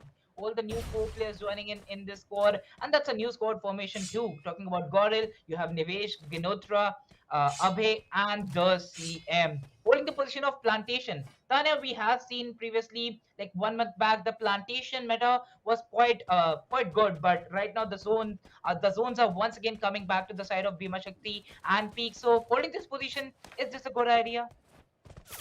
I supposedly feel it is definitely a very good idea because these players have got an experience, and now the circle shifts of the meta are also not exactly working the way it used to, but there's something else which is working very good. Godlike have procured one frag and Ginotra was the man, and still they are able to procure one of the window peak. Let's see how is it going to happen right now. Sharing the grounds and not sharing the compounds altogether, but the player was immediately revived. If you come back to Ginotra with the side, he's trying to push it in against Team ALF. I don't know if this push is going to be successful enough, and Ginotra deciding to hold on to Shaq. That is something great that is happening right now. No need to push when you don't have any circle pressurizing you to just go all in. Neither is any third party forcing you. So for now, it should be the play of patience. Just have patience, help the circle to just turn it around, change a little bit, and then maybe you can make a move. And talk about circle, Mridul, where do you predict the circle might go? Well, right now, taking a look over to the circle closing in, I think so it will land around Team GOT and Team AY Esports, but still, the meta is changing day by day. And if you talk about the third circle, after this, okay, yes, the circle is going north on the side of Peak. So, as per the meta, after the third zone, the circle always shifts drastically. One time it goes north, and the other time it's in south. So that is also a good meta, to be honest. But if you talk about Team Godlike and Team ALF on the downward side of our screens, there is a fight between two compounds where Godlike has an upper hand with that terrace available to them, and the other team holding the lower side compound. Still, they don't have a clear eyesight on Team Godlike, where all three players are standing on their area, and more 50 seconds are left for them to rotate for the next circle, because that is a good position, but still not for a long time. We talk about Team DAD. They're really close to team number 7, where they have already lost two of their players. Yeah, they have lost two players already on the grounds of Chinook Circle not being favorable at all. And one of the players of Diana the day was spotted by Sam right now, delivering a little bit of damage. And let's see what are the next strats coming in. For now, Team MPG will also try to make a move, and they are not going into the direction of where Team Diana the day is. That means they are dodging the fight right now. They'll go all in once it is the right time. For now, Circle is going to be one of the key priority. And if you have a look at the players, it is already 11 minutes down the clock. Not even a single team getting eliminated, Mridul. That totally indicates that the future holds a lot of chaotic fights. Definitely, the future is holding a lot of chaotic fights because still all the 12 squads are standing strong, and that means the last circle is going to be really, really vulnerable for each and every team. If you talk about team number one, Team TGFF, they have been silent for a long time. The other teams, they have been in the fights in and out. They have got 1 to 2 kills, or they have lost 1 to 2 of their players. But Team TGFF, they have not been in a fight, and to build that momentum, you have to take some of the initial fights. If talk about Team AY Esports, they have their eyesight pinned down on Team ALF. So I think so for ALF, they have two squads right now waiting for them to go out of their position. But there we go, you have a knock on that mark, and the Punisher confirming his kill. Where one more fight is also starting between Team GOT and Team MPG, where GOT Swam is going to confirm his kill by that AUG. Well, the kill has been confirmed definitely. Freak has been spotted and was barely surviving. Now comes the action coming in from Nigma Galaxy. X Divine was able to take down the player, but will he be able to confirm? That is going to be a question right now. Circle is favoring both the teams. Revival time is still there. And if you have a look at Team TGFF, they have also not indulged into any fight right now. And I don't think now Circle is going to help them any further. This is the time that all teams are going to get going all in together, not only with one way affair, two way affair, but maybe 5 teams fighting with each other all together. And there comes the advantage of free kills. Then Circle is definitely going to take a shift right now. And if you have a look at Team NGX, UAV has been deployed. They have realized that there's no enemy moving into their way, and that is exactly information that was required right now. Team Nigma Galaxy also going with the split of 1:2. And if you have a look at the opponents 899, they are going with the split of 1:2. But Freak will be spotted once again by Divine. Divine certainly had the eagle eye on this man Freak. He was holding hand cannon, could not function it well. Prashant is in the open as well. If Divine is able to spot Prashant, he might be able to take down Prashant, and the kill shall be confirmed. Getting the knock is one thing, but then confirming is equal to 1 point. Well, yes, exactly, because that 1 point is going to matter a lot. We have already understood that. Nigma Galaxy Divine confirming his kill on Freak, and now it's the time for Nigma Galaxy to confirm the players of Team Badge 99. Meanwhile, talking about Badge 99, Ninja, that's a great statement that even if the team is right now busy in a fight against Team Nigma Galaxy, Prahad, oh no, ALF, where the third party, they were one of the teams to be getting third party, but right now they're third party Team Nigma Galaxy as Baz 99. They've already lost 2 of their key players as Nadeem confirms his kill on Wasio CRJ. Nigma Galaxy is not looking good as right now Team Baz 99 Prahas is really busy healing up himself. If we talk about Team ALF, they have also decided to kind of change their position. Okay, Nigma Galaxy. No, they're not going out as they've already spotted Farfrost. And yes, Tahir, he wants that kill. He wants that kill at any cost. Farfrost still hiding behind the glue walls. TGFF now engages in a fight as that ESAT 27 gets knocked out.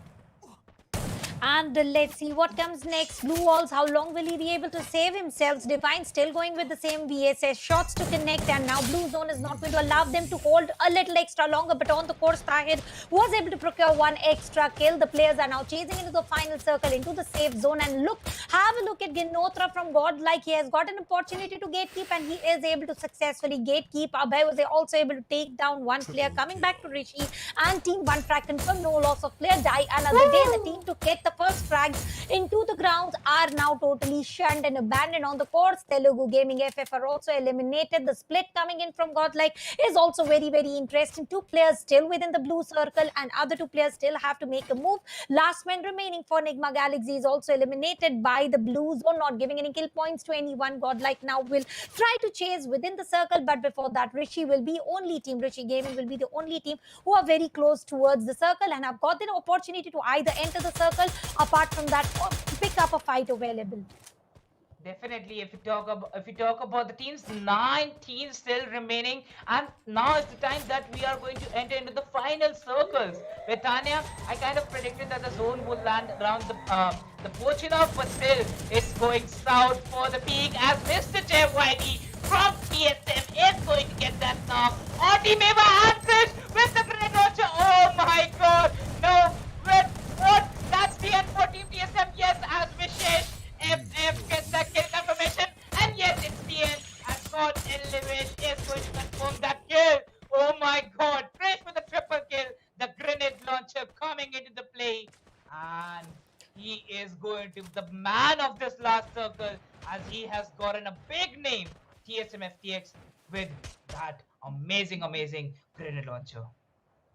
The beautiful play coming in here, and not only one, not only two, but total of three picks. Circle is again going to take a shift. 8 teams, 22 players, and only 3 minutes remaining. Who is going to take away the Booyah? Circle takes a shift, and we have total of 2 teams within the circle.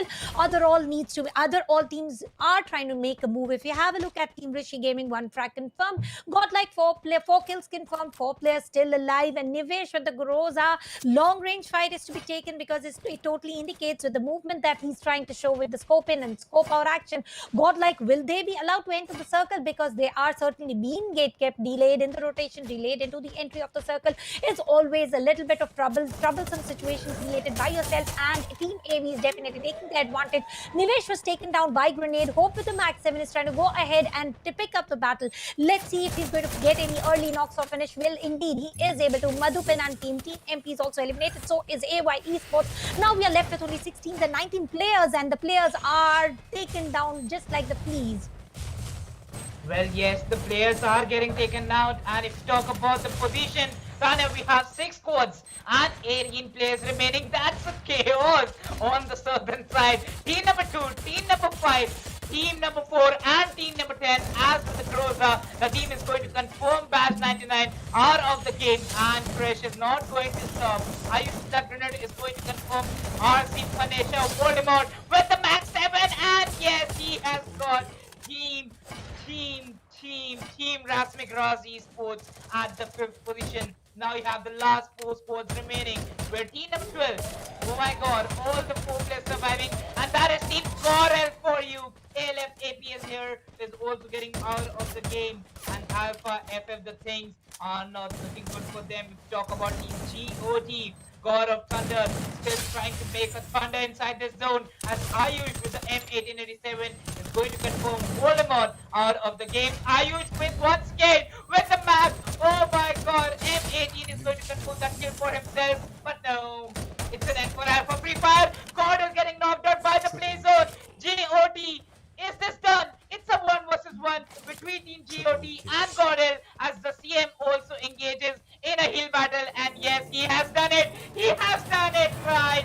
It is the booyah for Team GOT because the first test didn't profit on the right time, and God of Thunder, surviving with a lot of HP, surviving with 100 HP in his hands, is going to get the booyah number 1 on the map of Bermuda. Oh, well, Group 4 definitely starts with the finisher of Heal Battle. That is the last thing that we as a caster expect into the map of Bermuda. Godlike versus Team God of Thunder. Ultimately, God of Thunder were able to pull a little extra longer, and that is exactly what you require in terms of winning the Heal Battle. And I think those utilities made wonders for him as well. Congratulations, God of Thunder, to win out the very first Booyah from Group 4. Well, this is just the beginning, Ridul, and this is something surprise as well. Imagine if the start has got so much surprises, how the day is going to end.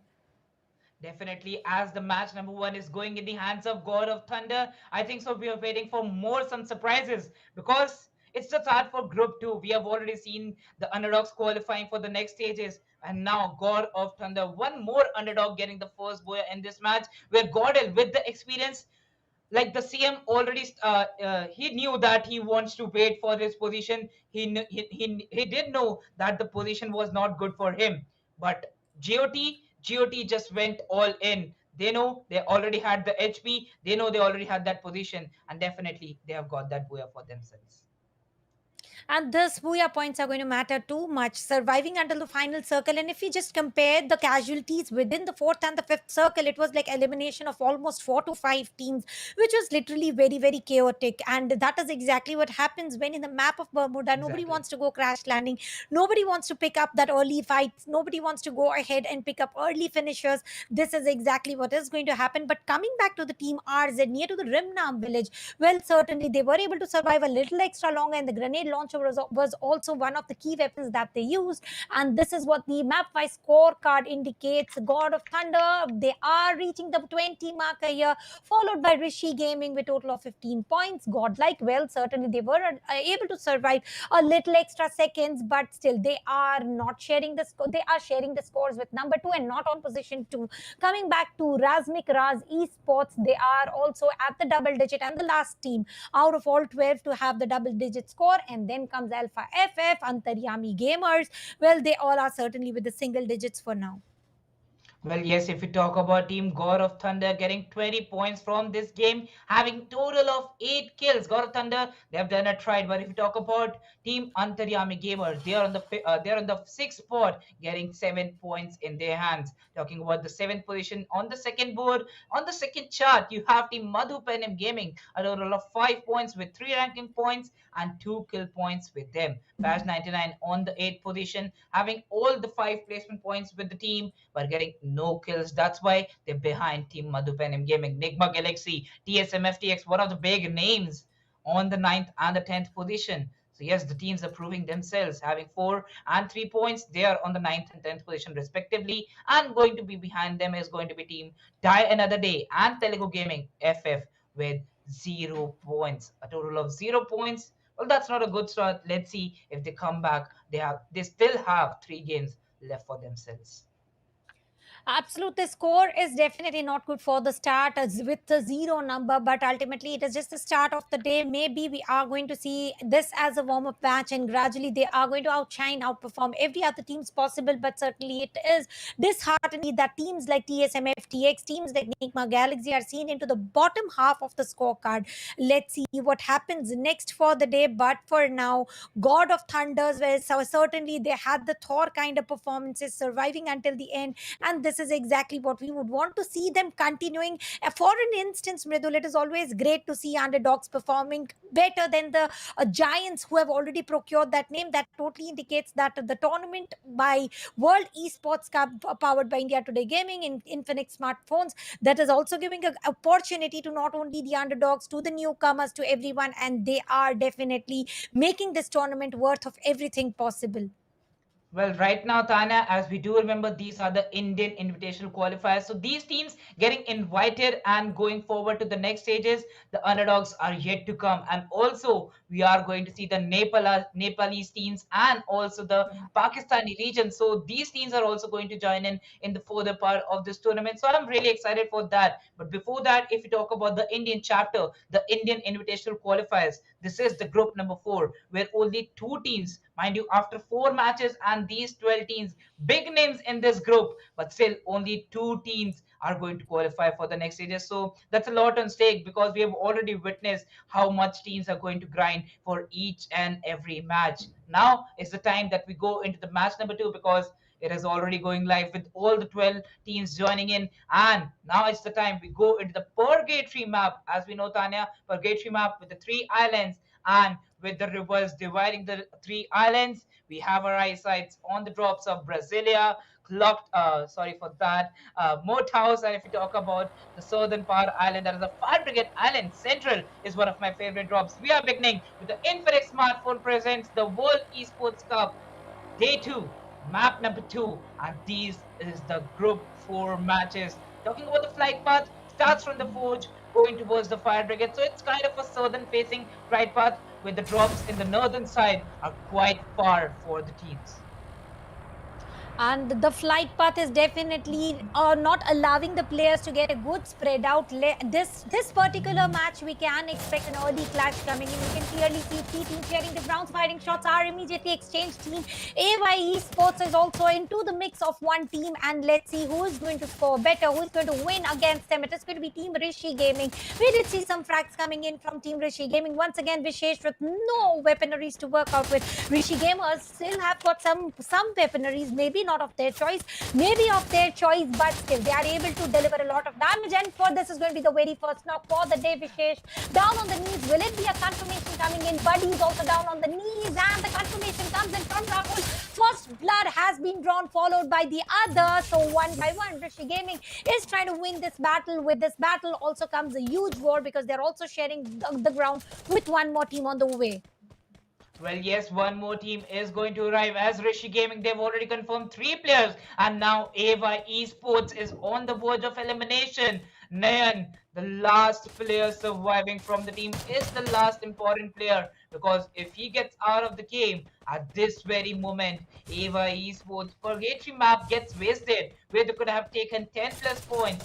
0 points might be coming for them. And yes, he has been scoring. No gun in his hands. And Voldemort is going to deal the last blow as Rishi Gaming eliminate AY Esports at the 12th position. Now it's Team GOT. They were in the top 5, if I particularly remember. Oh yes, they were the winners of the previous match, and definitely getting that momentum. Let's see if the strategies land correctly for them in the purgatory map. As the map is changed, might be some other team is going to get a booyah for themselves. Let's see if we are going to see a new name, or we are going to see the name of reputation for now. Team 899, well, we did see this team going ahead into the hot drops, into the map of Bermuda. We saw them landing onto the grounds of Clock Tower. This time they are on the grounds of Brasilia. Brasilia, usually seen with the rainbow colors, not for now. They're sharing the grounds with Team ALF, and we can clearly see the split is seen, and ALF is also looking forward to create some strats and maybe also indulge themselves into the fight real soon. Are they willing to? Will be the question. Ep is here right in front of the screen. He is picking up the best of the loots available, and now health kits are not only for healing but also maybe for the end of the match. That is with the heal battle. If first map goes with that heal battle finisher, we can expect it into the reputation way as well. For now, it is a calm before the storm. No firing shots exchanged, but there's one thing that was exchanged. It was changed compared to the previous map, was that previously we saw not even a single team getting eliminated by the mark of 12 minutes. For now, within just 2 or 3 minutes of span, one team is entirely eliminated. Now, talking about elimination, Godlike, well, they are being spotted, are showered with the leads. Bear with low HP, getting the cover of the tree. He is going to heal himself up against them. Who are they, though? Well, yes, it is going to be a Goril just running behind, and going to be behind them is Team MPG. Okay, so Madhupenem Gaming joining the lead against Team God L, and they've already got a knock on the enemy team as Genotra has spotted Sam in the open, and yes, with that headshot, he's going to get a knock on Sam. Mind you, not leaving the player behind. Abhay was still left behind to get a revive from his teammates. But yes, Genotra won't leave a knock in the open, as now Genotra is running in the open, and Teja. That's a big question mark. If Goril, they could have revived their teammate and not focused on confirming that kill of Sam. There was a slight chance that Abe was surviving in this match. If you talk about Team MPG and Team Goril, they're still engaging on the side of Gold Coast, where they already have the zone. It's the 4 circles, and this initial fight is working a lot for Team Goril as Team MPG faces one more knock from Genotra, and Genotra is also going to confirm his kill. Now Teja in the open, and the last player not visible from the side of Team MPG, Goril. They've got that upper mark, and it's a 3v1 fight for Teja. Let's see if he can do it for his team or not. 1v3, well, it is a dream come true. If he's able to pull down, he's able to take down one. The CM is down. He's also able to take down Nivesh. No, indeed not. CM will be revived. And over here, 3 frags confirmed. 3 players are alive. And Teja will be confirmed as well. Godlike is on position 3. Now they've got some consequences with the number 3. They are on position 3 on leaderboard. They've got 3 frags to work out with. And they've got 3 members to work out with. So if I had to predict, maybe they're going to get eliminated on position 3 as well. Coming back to the team ALF and 899, cold shoulder is given. Nobody is willing to just go all in into the open grounds, not wanting to reveal themselves, not wanting to expose themselves. They want to go, the team ALF want to stay within the hard compounds. Team 899 going to the hot drops is one thing. Not willing to a fight is also one other thing. Well, wherever they are racing onto, they are going to cross the paths. Vehicles right on the way. Let's see which team is it going to be. Avoiding one team. Well, it is going to be Team TSM, and this is the basic drop location or rotating point of Team TSM. Now entering into somebody else's entity. Let's see if they are going to get eliminated or are they able to win this battle. Old Monk is able to take down Fleek already. Fleek has been the number 1 player to get knocked every single time, followed by Ninja, and now Mr. Jay White is also down on the knees. Team supporters coming in, and we can see that Kaushik Malik went for the side finish of one of the players of 899, and ultimately Badge 99 is totally eliminated, and Illuminati will be revived. Now this was a risky move, Mridul. Entering into somebody else's home ground is equal to going into the Hungry Lions zoo cage, and I think this is exactly what happened. The players got snapped and eliminated. Definitely, they had the hammer on their foot, as we say in Hindi. But definitely, if you talk about Team Bash 99, that was a bad decision. Going into the home grounds of Team TSMFTX, where they were already holding that position. And the firepower of M1887 by Kaushik Malik, he got the 2 most important frags, and that is one of the key reasons how TSM FTX eliminated Bash 99 at the 11th spot. Now, we have the last 10 teams. And if you talk about Team GOT, the position is really good for them. They're going slow, they're going passively in this game because they want a good position just to maintain that consistency, not focusing on kills. They want to get a position so that they are going to confirm their slot if they are going to play 3rd game still with the same pace. With the same pace, with the same pattern. But what comes next is the Grounds of Fire Brigade. Once again, we are seeing the pause and play situation, but not for die another day. It is going to be a close call battle. 4 versus 4. Grenades are being cooked through the windows. Will they be delivered? No is the answer. No damage delivered. Poured into the hands of the opponents, and finally the grenades does work wonders. The player is knocked. Let's see if they're going to push it all in towards the confirmation, because each point is going to get counted. Die another day did not have a very good play into the maps of Bermuda. Maybe Purgatory will be a game changer for them. Definitely, Purgatory can be a game changer indeed, because that's a big map indeed, Tanya. And if you talk about the strategies, players, even after it's a big map, they focus on these initial fights, because after you go for the mid-game area, there are no teams surviving. Then you can just hold your positions and wait for the last circle to arrive. So the mid-game is going to go slow if we are going to witness these many initial fights where we have already lost 2 teams, and mind you, 13 players from this match. Talking about team Diana the Day, a good position indeed for them, but they are against Team ALF, where they're trapped inside the house, and 2 of the players are already rushing in, and that is going to be Evil X. He's pouring down Nadeem, and he has got a knock on Trolik, as Trolik gets taken down by the Mac 7 by SYKD, with the M1887 is going to get that second knock as ASAT 27, ASAD 27 with the last blow. And the team getting eliminated. ALF is now out of the game at the very intense spot where Team Diana the Day, they haven't lost even a single HP. Not one player, not even a single HP lost in this fight. And definitely they were trying to make up for the loss of what they lost on the map of Bermuda. They were very sure of. They want to go all in and win this battle, certainly without losing any player is one thing. And what you exactly mentioned, not even losing a single HP, that indicates that they're not only owning their own health kits, but also the health kits of the opponent team, which they were able to take down. So a good performance coming in from Evil, Psycho, Superman and Asad as well. 4 frags confirmed within the circle. Circle is just about normal, nothing unique, nothing strange. strange as of now, because we always tend to use the word yet with the circles into the map of purgatory, because when the water roots gets involved, that is always unpredictable. 19 32 players alive, 10 minutes on the clock, fire brigade, it is all paused, but the teams are changed. RZ team is still holding the same position, and now Nigma Galaxy is right into the open area. Vasio racing to the open is equal to taking a lot of risk. He may be scouting, he may be willing to get the intel about from which direction to take the rotation, but Team RZ can pick up the advantage here. Definitely. Talking about the advantages, Tanya, look at the position of Team Goril. After initiating in that fight on the goal post, they know if they engage in one more fight, they are going to lose some of the most important players that is really important for them. And look at Team GOT. They were holding the positions and making some big end rotations. They've lost all the 2 vehicles that they have. Like losing a lot of HP of the vehicles. Now they need to go by the foot, and definitely going by the foot, most of teams do go for that strategy. But look at Evil XZ. Is he going to pick that Groza? Because that's a big question. Yes, he has. He has picked up the Groza indeed, because the damage by that weapon is going to deal a lot of importance for the team. If you talk about most of the teams, the circle is going down south, where teams on the central, on the fire brigade are looking really good with their power.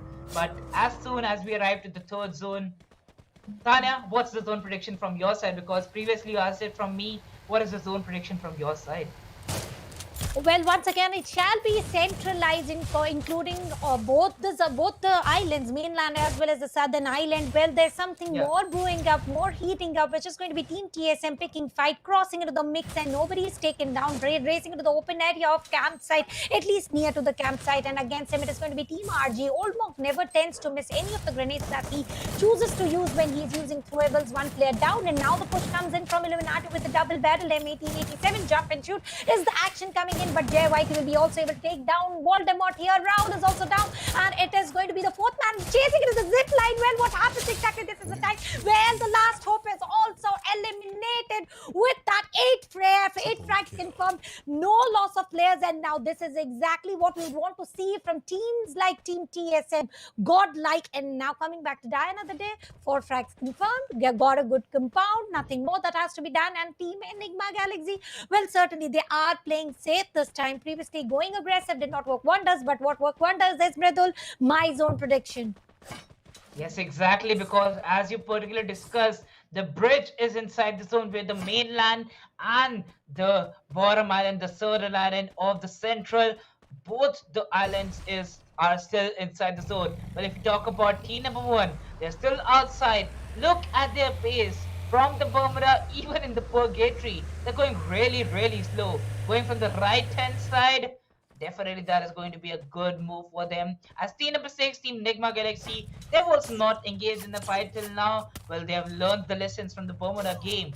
Holding their positions would mean that they will have a secure position in the top 8, where we now get a knock from the side on Team TSM, as Old Monk was knocked, can survive instantly. And there we go, a big trade incoming. Team TGFF spotting 2 players in the open, and that's Team GOD spotted by the side of Team TGFF. They're still outside the zone, but if they want to enter, they'll have to take down Team GOD, and that's a good start to initiate that fight.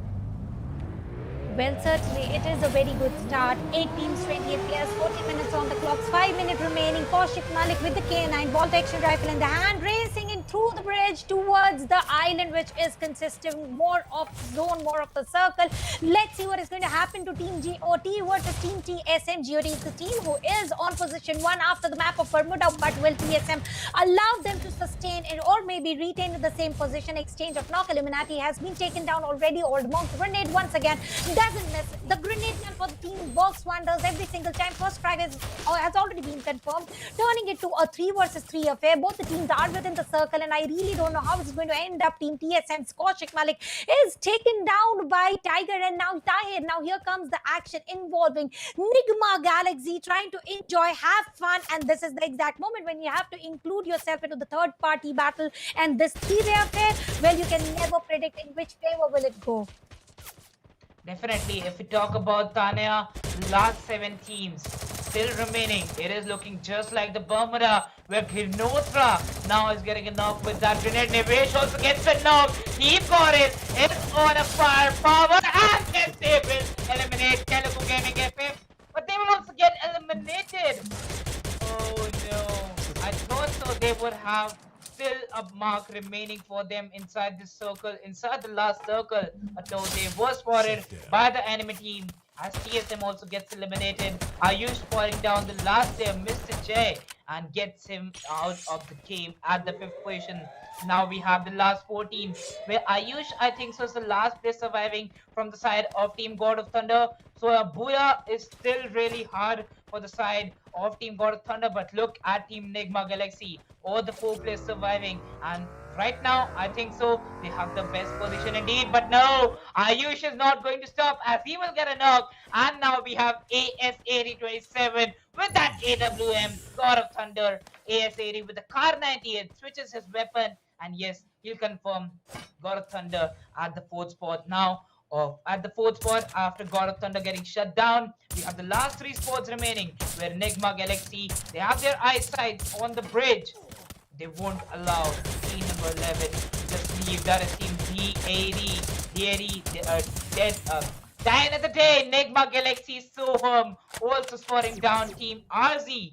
So both the sides are looking really good for team Nigma Galaxy. Well, it is the fight of equals. 3 teams, all 4 players intact for each and every team. Circle favoring no one. Each and everybody is trying to go edge to edge. Let's see who is going to survive a little extra longer. I would definitely want to say Diana the Day has got the worst position. They are on the bridge now. Making the move into the open area is not only going to entertain NGX with some extra kill points, but also the team who is surviving, which is supposed to be RZ. So the most vulnerable team out of all 3 is supposed to be Diana the Day. Those are sprays coming in. Arm shots are coming in from Asad as well. Retaliation will also come in from team Die Another Day, and now they're also trying to make a move into the open area. RZ is also going with the same strat, trying to make a move into the open area, but now NGX are still on the crosshairs, keeping the crosshairs at least on team Die Another Day. Evil is able to take down RZ. Die Another Day is not wanting to battle NGX first, Nigma Galaxy first. They want to get the finishers. Vasio with the grenade launcher is able to take down total of 3 frags together. No revival coming. Superman, will he be able to be the Superman for his team revive in any small time? And confirmation shows, so I'm going ahead with the grenade finishers as well. Shut down. Well, that was so bad. That was so bad for Team Diana the Day. And look at Soham still not stopping with the grenade. He'll get 2 knocks on Team RZM now. Only 1 player remaining with the MP5K. He's fighting for his life. Not for a long time, because Sahoo will arrive with the M1887. And that's the blow. Nigma Galaxy, they have done it in the map number 2 of Purgatory, getting that booyah. Wow, just wow. And in the end, it was just a show of the grenade and the grenade launchers. Weapons not getting used, and a clean vibe by the side of Nigma Galaxy indeed. 2 squads in a matter of 15 seconds. I think I have no words remaining. Congratulations, Nigma Galaxy. We had a complaint against you. Now you give the justice to that complaint. Ultimately, if we talk about Team TSM as well as Nigma Galaxy, they did outshine, they did outperform. But coming towards the Booyah, definitely a very good performance coming in from Team Nigma Galaxy. And I literally would like to say that 1 grenade launcher coming in from Vasio was definitely a game changer, a step closer towards the Booyah. Definitely that 1 grenade launcher, only 1 single grenade got 3 different players, where Soham was also running with a grenade in his hand, and the cover provided by Tahir. Tahir was already shooting with his M1887, even if it was only a damage of 20-25. The player was not allowed to peek from his side, as they were also fighting with the zone. They had to come inside, and Vasio took the advantage of that. He knew that he had the zone, and what he has to do is just to go and barge on the players, because they have the perfect position to just get all the 2 squads remaining against them. Well, it's the time we take a look on the scorecard too. But before that, if you talk about the power of Team TSM FTX in this match, they were looking really good, but they got taken out at the 5th or the 6th position by Team God of Thunder, where God of Thunder still came in the top 5. So good consistency maintained by the side of Ayush, because he kind of survived for 4 times. Like, definitely he was getting knocked and was getting revived by his teams. And right now the team would be so sure about their revives that yes, we took the right decision to revive Ayush, because if Ayush was not revived at the time, they won't be entering the top five, particularly in this match. Absolutely, the team support was just exactly what was required, and Ayush sustainability was one thing that the team required. Now, coming back towards the map Definitely. wise scorecard of the map of Purgatory, well, not reaching the 20 score, it's okay, but 19 is very close to 20 as well. Diana, the day Yeah. the team who went away with zero score into the previous map here, they are on position to a total of 17 points. TSM into the bottom six of the leaderboard of the scorecard are now into top three. A good upset of the scoreboards, a good shuffle of the scoreboard. And talking about team RRE, well, they are also into the double digit mark of a total of 12 points, and followed by team Godlike with 11 points as well. God Thunder, the team to take away Booyah and a 20 digit score into the map of Bermuda, are left with only a single digit score into the map of Purgatory. Consistency was definitely seen, but ultimately this is not exactly the show that they put up into the map of Bermuda. The expectations were definitely high coming in from team God of Thunder. Definitely, and just behind them, it's going to be Rishi Gaming on the seventh position, getting 6 total points from this match. Telugu Gaming FF, they tried a lot. They have got 5 points, better than the 0 points that they had in the previous match. If we talk about Madhupanem Gaming, they have dropped down, but let's see if they can still perform, because after the two matches, there is going to be a break where they can re-strategize and come back with a fire bang and with a bang in the Kalahari map, because it's the map where you show your aggressive nature plus your position power, because we already know that if a team takes refinery, they have got half of the win in the Kalahari map. Alpha FF on the 10th spot, getting one single point. Antaryami Gamer and Bash 99 will be there at the 11th and the 12th spot with 0 points. And once again, the repetition is coming in. Maybe any map, the bottom two teams are going with no points whatsoever in the Right. map of Bermuda, in the map of Kalahari, but in the map of Purgatory. But coming back to the map of Kalahari, Mridul, this is always the leaderboard changes. So we can expect some very good changes coming in into the map of sandy dunes, into the map of deserts. My expectations will be definitely high. But coming back towards the scorecard, overall scorecard, we can see God of Thunder still retaining the position one with total of 29 points, followed by Godlike still retaining the position 2. Well, they got an upshift. Godlike were definitely on position 3. They got an upshift by the performances of the previous map. Godlike on the position 2 right now in Nigma Galaxy from bottom 6 and 1 Booyah with 10 frags altogether from 2 matches. They are on position 3, sharing the scores with RR Esports, which is again 23 points. Yes, exactly. And it is going to be Team Rishi Gaming on the fifth spot, having a 2 point difference, and they're going to have a total of 21 points. Behind them is going to be TSM FTX with 18. So Godlike and Nigma Galaxy with this match performance, and Godlike being consistent. I think so. Nigma Galaxy getting a boy in this match. They've got 23 points on the board, but they'll have to maintain that consistency in the leftover two matches. Where TSM FTX, you still have to try hard, because they are at the sixth spot, and you have to be in the top two to qualify for the next stages. Diana the Day with 17 points, just behind Team TSM FTX, 1 point behind the team, and then there's a 7 point difference. Alpha FF at the 8th spot, getting a total of 10 points in their hands. Madhupanem Gaming with 9 points, they're on the 9th spot. Antaryami Gamer with 7 at the 10th. Telugu Gaming FF with 5 at the 11th position, and it is going to be Bash 99 having only 5 total points from after the second game in the overall scorecard. Well, that's what the overall scorecard, where God of Thunder is still having their spot, because the first match they got a Boya with some amazing firing power and also some mind power too, where they went into that heal battle and won it against the side of Team Godlike. And there's one more appreciative talk about Team God of Thunders. They're not feared. They're not afraid to take any fights. They Exactly. are very sure of. They are. It's like clearly seen. They are playing for kills. And now when they had to switch to heal battle, they did not hesitate. So they are able to master any situation available to them. Ultimately, the circle was not into the favor, and indeed they were in the mix of 3 teams. So they were not sure about which direction did they have to fight. Now they left with only one more player, Mridul. There's nothing much more that could have been done by the last man standing, because there was no scope of heel battle then. It was still 5 teams alive, 5 teams surviving. But the teams to be appreciated after the map of purgatory, well, it is going to be Team TSM. They had massive 9 tracks to work out with.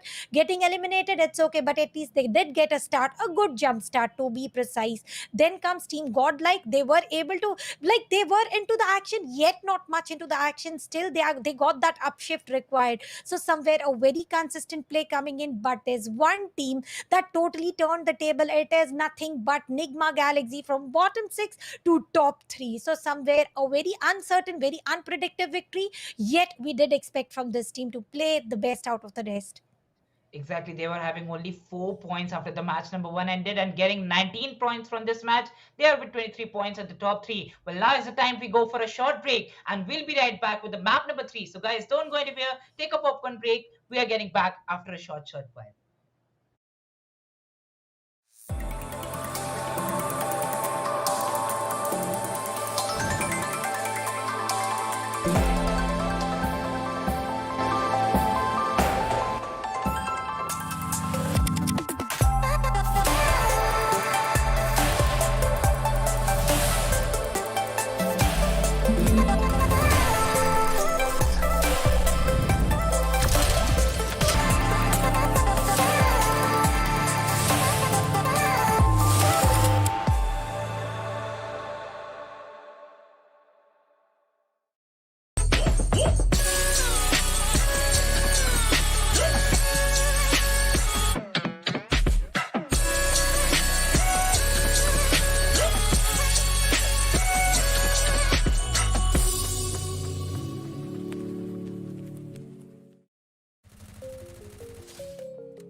Rise up from the ashes, wings on my back, stay lit like a matchstick. We ain't coming back, I swear. Just let go and see what happens. Gotta let go to see the magic happen. They got us a quick change, so we like them in phase. I just bought a new watch, time to make my wrist ring.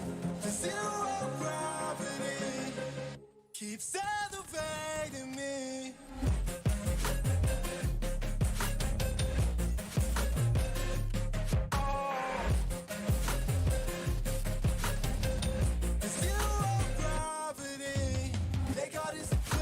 So we like them in phase. I just bought a new watch, time to make my wrist ring. The zero gravity keeps elevating me. Born in the darkness, fight for the light.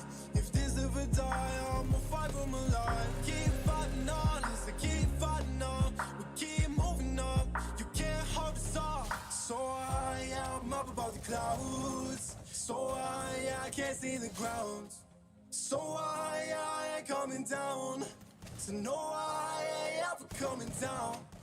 Rise up from the ashes, wings on my back, stay lit like a matchstick. We ain't coming back, I swear. Just let go and see what happens. Gotta let go to see the magic happen. They got us a quick change, so we like them in phase. I just bought a new watch, time to make my wrist ring.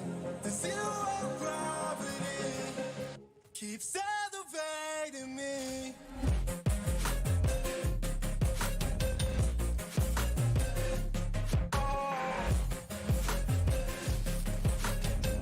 The zero gravity, they got us a quick change, so we like them in phase. I just bought a new watch, time to make my wrist ring.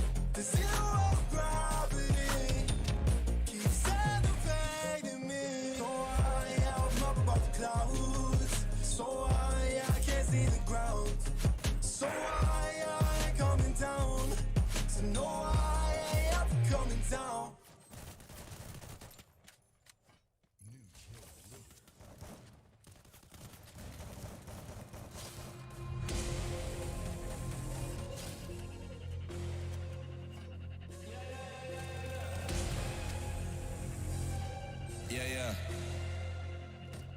Yeah. Shawty loves it, yeah. Loves that I'm a dog. They don't want it, yeah. They scared of what I know. Told you the budget, yeah. I gotta get my own. Shout out my bros, this right here deserves a toast, yeah. A lot of people back home on my back and they know.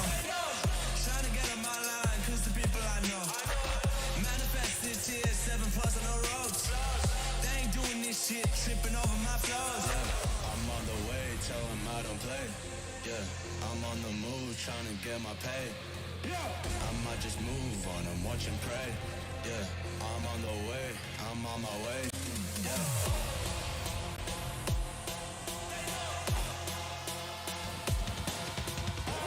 Manifest this year, 7+ on the roads. They ain't doing this shit, slipping over my flows. Yo.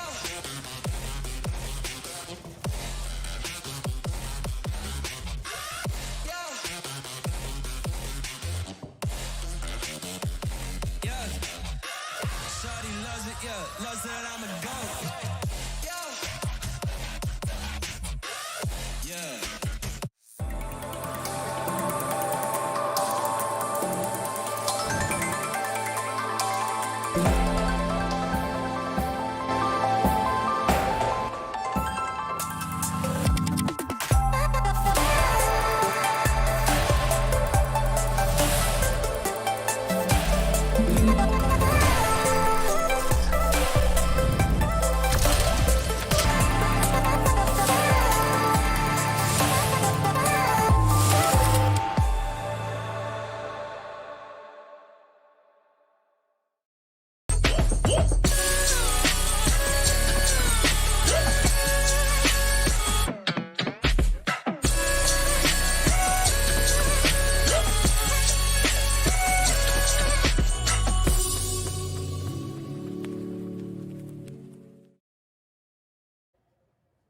Hello, ladies and gentlemen. Welcome back to the Infinix Smartphone presents the World Esports Cup organized by India Today Gaming. I'm your caster, Mridul Kapoor. Joining me back is going to be my co-caster, Statania, as we wait for the third match, the Kalahari map to begin. Well, we are into the Group 4 of Indian Invitational Qualifiers. Two maps are already done, where right now God of Thunder is at the hashtag 1 position.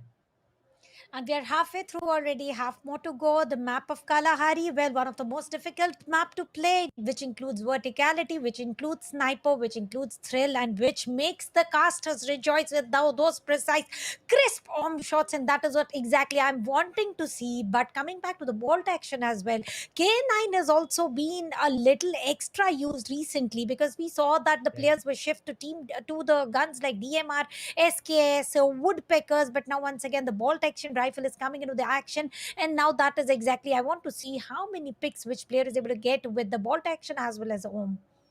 Well, definitely, because if you talk about the DMRs getting into use, the woodpeckers, the SYDs, and even the SKS. SKS is having a lot of damage where players they leave Groza behind and they choose to still have SKS with them. We have already seen some of the players doing it. So yes, definitely the DMR meta is going to work out in this very Kalahari map. But if you talk about the Kalahari is a short map where the teams they are going to initiate in a very close range fights where I think so the air weapons are going to be used a lot. Where we do know there are some big ridges also coming into play. The map of sand dunes, as Tane always says, the map of sand dunes where ridges are always present. You always have the cover with yourself. If you take a look over to the foundation, we have our eyesights on the refinery, the king drop right now, where the teams dropping on this position already have a good spot for them. It is the Infinix Smartphone presents the World Esports Cup. It is going to be the day number 2 of Indian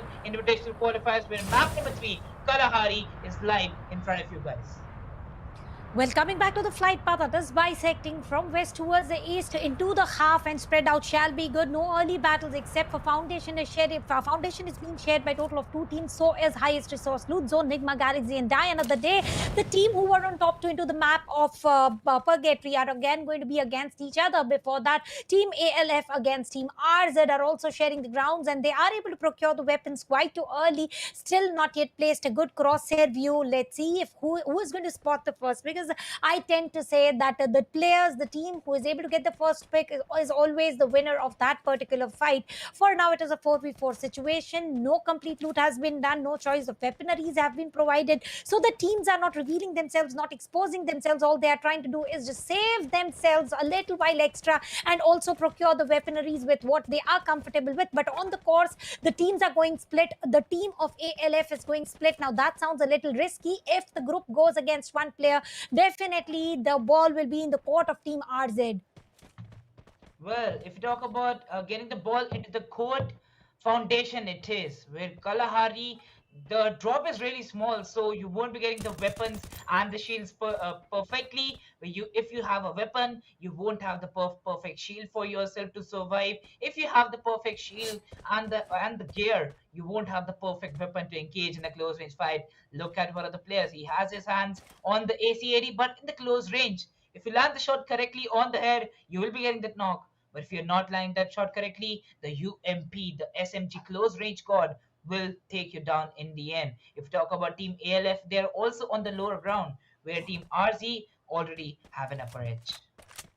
Well, they have got an upper edge, they have got an upper hand, they are playing into the group now. That is what the best advantage is for now. And the split coming in from Team ALF. Let's see if they are just trying to move out away from the battle, or are they trying to just go to with the split of 50-50. Punisher has got a very good view where he will not be able to only deliver damage to one player but altogether two. Now the team has realized what the real threat is. Now both the teams reuniting, and Team RZ still has got the upper ground on the grounds of Foundation, and Nadeem has got a very good tree cover. But how long are they going to hold on here? That is going to be one of the questions, because we're already 3 minutes down. They are sharing the ground since the start of the match, but still no casualties seen. And ultimately, talking about casualty, this here it is coming in from RZ. They have taken down Nitin. Will it be a confirmation coming in followed by other? Well, no. Rhythm will be traded here, and Alpha Free Fire is totally demolished, decimated, obliterated on the grounds of Foundation. And here we say the upper hand was into the hands of RZ, and they made the most use of it. And Krish was literally the superhero for the team. Well, once again, Krish proving it right. Krish always proving it right that if he's surviving for the team of Razmik Esports, they won't be getting eliminated so easily. Getting 3 knocks back to back by the Max 7. And yes, he has done it right. Eliminating Team ALF at the 12th spot.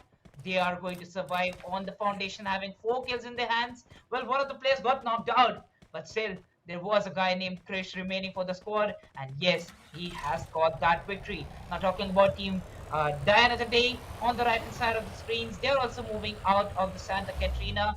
They've got the blue tier loot for themselves. As they move out, Evil XT, all the other players have a good spot for themselves, but only 40 seconds remaining, because Nigma Galaxy are now busy on the Stone Ridge rooting for themselves. Names pouring down Kaushik Malik from TSM FTX. Previous game was a good one for the side of TSM, losing Kaushik initially, and that too really fast. Oh no, that is not going to land good for them. Well, is it going to be good? Is it not going to be good? Team AY Esports on the grounds of Shrine. DMRs are coming into the action from Old Monk. Ultimately, we are able to see not only grenades, but various other weapons are also being used by Old Monk right now. Upper grounds advantage is definitely into the hands of Team AY Esports, and JYT might be spotted very easily, though getting the cover of the Shrines shall not be sufficient with the loser's view. Exactly, he has got an eagle eye view here. Old Monk is also having a very good hard cover, talking about the circle, which is quite neutral, nothing to criticize about, nothing to complain about. The circle is just about apt. And let's see what is going to happen next. Well, talking about next, 899, sorry, it is badge 99. The team near to the council hall is trying to go as safe as possible. They are on the bottom of the leaderboard, and TSM and AY Esports are still against each other. Kaushik Malik has been eliminated. It is a situation of 4 versus 3. And look, have a look at Team PGFF. They have got the highest place right now within the circle, and now with that, let's see what view are they getting into, and what battles are they planning to go into. Definitely, Tane. If we talk about team number 9, AY Esports, they have already got 1 pick by the hands of Nayan. And after getting that pick, they look really good and confident enough with their firepower. If you talk about Team God of Thunder, they've got the drop of Refinery.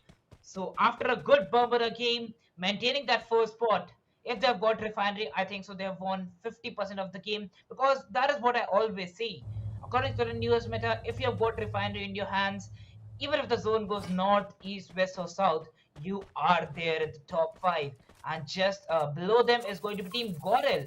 Holding down the ridge, well, that's also a good spot, because you have an eyesight on all the southern side drops of the maze. And even if you talk about the northern side, you have your eyesights on each and every position. If you talk about Rishi Gaming, they've also not engaged in the initial fights. Abe got spotted by Daddy Cool, trying to take some shots by the SKS. And yes, this is what I talked about. SKS DMRs are going to be weapons for the mid-range fights in the very Kalahari map, where you get that advantage of using the uh, of using this SKS pretty easily. And if we talk about Team Rishi Gaming on the maze, they're still busy looting for themselves, getting the initial amount of loot, because in the end game, that is what will make a difference for the teams. Absolutely. In the end, this is what is going to make a lot of difference for now. Prashant will be able to take down the player Raja from Baz 99 towards TGFF. Definitely, TGFF had a better view, but it is going to be Baz 99 who is able to take down the players one by one. And now Prahast has also been taken down. Will he be revived? That is going to be a question. And yes, he will be revived. Telugu Gaming FF will be the team to get eliminated on position 11. 8 minutes down on the clock, and we are with 10 teams alive and 39 players. That indicates that each and every team is almost healthy except for one left with 3 players, and that team is nothing. Which team is that? That will be a question real soon. But before that, if you have a look at Team Godlike right now, all 4 players intact on the upper ground, sharing the grounds with one of the team, and the trio team, which is supposed to be Team TSM. They've lost 1 player on the grounds of Shrine, but they're playing safe. And Mridul, it is the saying always, better to be safe than sorry. You don't have to go all in when you've lost all the one of the player and you're not very sure of if you are going to go ahead and lose the players furthermore. Coming back to the team who just took away the Booyah, Nigma Galaxy is also paving the way towards the circle. Oh well, they are also trying. They're trying to find their way out inside the next circle, because right now only 1 minute is left for one of them. For all of those teams, talk about Team MPG, one of their important players, Vishesh FF, getting knocked out in the open. And yes, that was a DMR indeed. Once again, DMR coming into the play, and with that, the kill is also confirmed by the side of Team Diana the Day. Talk about Nigma Galaxy, they're still holding their position on the council hall. And yes, Diana the Day, they have spotted Team Nigma Galaxy.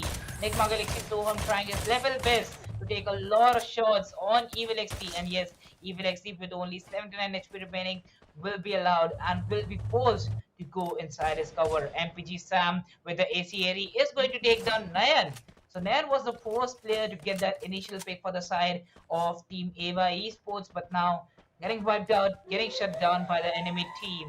Only 3 players are surviving for the side of Ava Esports, as now we hear the siren at the 9-second mark. The second zone is going to close in. The second zone is going to close in. The players are also trying to close in, and that indicates that players are going to clash into each other. And once again, we can expect the trio clash coming in. Team AY Esports with only 2 men remaining, a trio team TSM with no frags at all, but with the loss of Kaushik Malik, the man who is supposedly using K9 every single time we have spotted him. And now in the map of Kalahari, this is going to be a major miss. Though we do have the master of all weaponry within their team, which is supposed to be Mr. Jay YT. Let's see what are his plans coming in. For now, TSM is into a sandwich situation. If they plan to go on the right side, they have Nigma Galaxy to face. If they plan to go on the left side, they have AY Esports to face. Let's see which direction are they willing to play ahead with. And talking about play, Blimp is also playing the role right now, going above all 3 teams, but not dropping the loot crate right in front of them. So they are going to miss the OM as well. Oh, yeah, definitely. If we talk about the warmness of this match, yes, it's looking like it will get hot in the end part, because from the previous 2 maps, Tanya, we have seen most of the teams are still focusing on surviving. They're not taking the initial fights. It's like teams like Team TGFF. If you talk about the passiveness, I think only one team comes in my mind. And look at them. They're still going for the same strategy.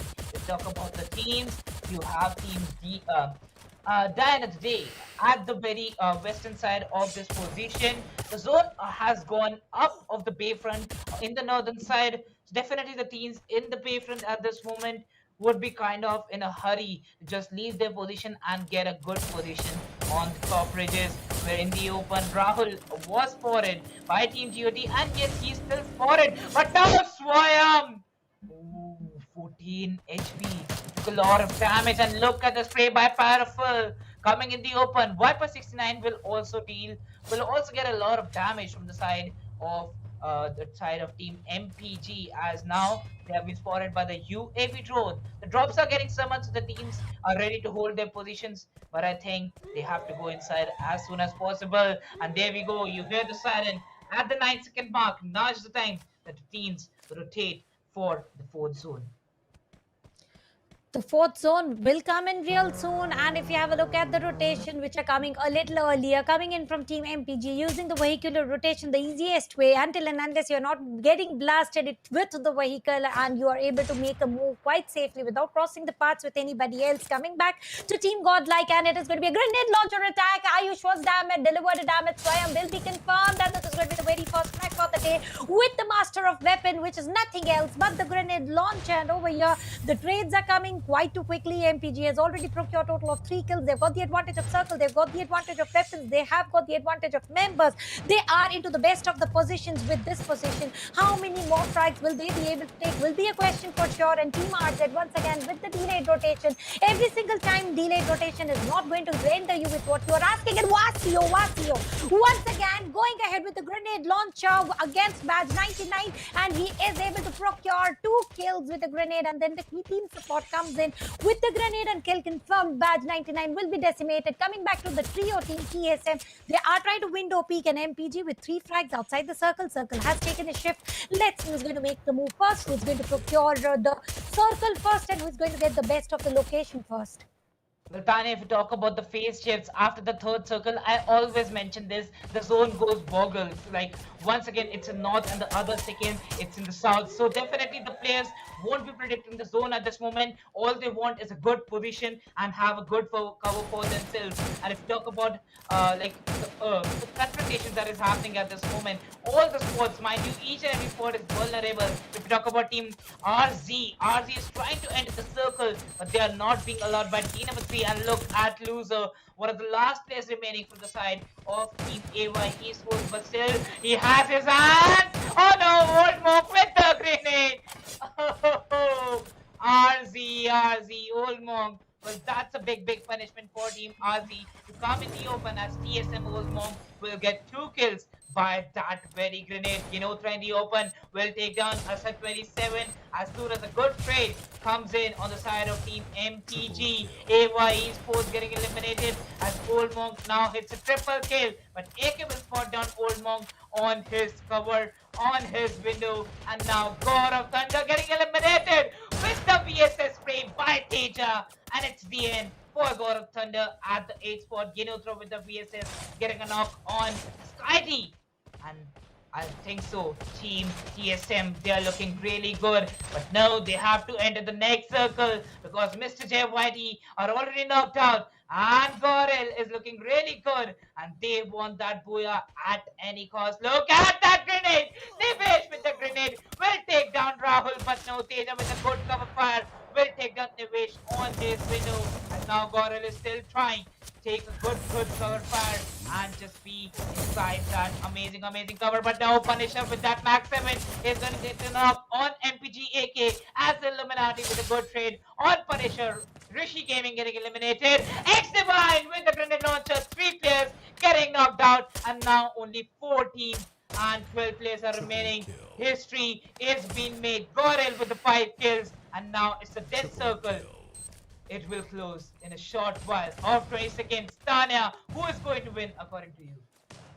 Oh, well, definitely Godlike have picked up the momentum, and Nivesh is also coming to the action of his typical grenade nature. Let's see how many more grenade finishers is he going to get. And right now, grenade launcher. No, it is hand cannon Divine is using right now. He is trying to get the knock, but unfortunately could not. On the course, the CM will decimate die another day with 2 teams and 7 players. Abe was knocked down, will be revived. It is a 4v3 situation. Nigma Galaxy are going to play as a trio, and a squad strong Godlike already pushing it in. And Nivesh, the grenade man, does it once again with his perfect grenade launching, grenade attacking, and it is going to be Nigma Galaxy getting eliminated, and the booyah comes in from Godlike. All 3 booyahs, 3 different names. For now, Nivesh will be the MVP with total of 5 frags and almost 2,800 points of damage. A perfect play set, a perfect play pattern coming in from Godlike, surviving as a squad until the final circle, not losing a single player. And I like the way when Nivesh was spotted and the team support came in handy. I think if then Nivesh was not saved, this booyah would not have been in their name. Definitely, Team Godlike getting this victory in the map number 3. Well, now it's the time that Nigma Galaxy, Tanya, they have already got the second spot in the map number 3. So, yes, they are still going to remain in the top 3. But if you talk about Team God of Thunder losing one single match, I particularly mentioned it because there was no point difference between the top 3 and even the four, even the team at the fourth position. So yes, if they have lost this match, they have lost a lot of points. Where Team Nigma Galaxy maintain their consistency, and I think so. I won't be wrong if they have got the first position in the overall scorecard. But before that, I think so. We also have to talk about this match, particularly in this business match. We have two big names getting the top two position. Where Godlike got the victory, Nigma Galaxy had the second position. In the end, I think so it was quite clear from the side of Team Godlike. They've got the perfect position. They particularly predicted the zone where it is going to land, and it was all in the hands of Nivesh. Nivesh never utilized his weapon with the grenades. He got the kills back to back, and then there were no teams remaining for Godlike to kill. Absolutely. Nivesh was the key player for this particular map, and the way he went ahead with the strats, it was just on point. One grenade taking down the two blue Right. players of Enigma Galaxy with only one man remaining.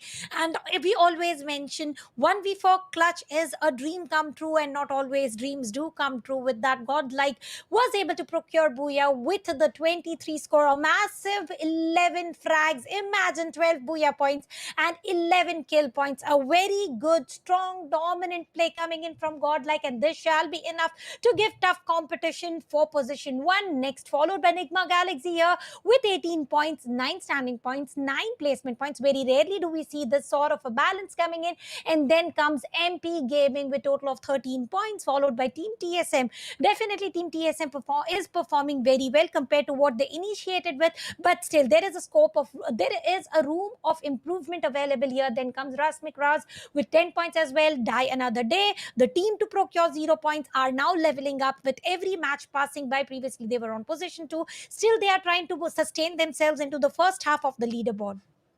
Definitely. And if you talk about the second half of the leaderboard, we are going to have teams from the seventh position, where Tanya, on the second half, you are going to have the name as God of Thunder, and that too at the 10th spot, having only 3 placement points. Mind you, no kills for them. At the 7th spot, you have Baz 99. Even after they got only one ranking point, they had 4 kills for themselves, and that is why they'll be at the 7th position, having a total of 5 points. Behind them, Rishi Gaming with 5 indeed. Same number of points, Antaryami Gamer with 3, God of Thunder with 3 at the 10th spot. 11th will be for Telugu Gaming FF and Alpha FF. I think so. After this, my statement won't be wrong that it's all done for Antaryami Gamer, Telugu Gaming FF, and Alpha FF at this moment, because even if they come back in the last match, that won't be a big mark.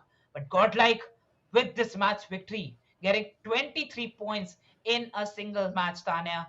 After the second match, we witnessed that overall points for Nigma Galaxy were 23, and Godlike got 23 points from a single match. So overall scorecard is going to see a lot of changes, and there you go. The overall scorecard is coming right in front of our screens, where teams are waiting to get the #1 spot, because they're all set to fight once again in the Bermuda map, and that is going to be the last map for the day, where Bermuda, we have to see Bermuda for the second time, for the fourth time in this day, and for the second time in the group number 4. Godlike at the first spot with 49 points. They're right now leading, and just behind them, it's going to be Team Nigma Galaxy having 41 points.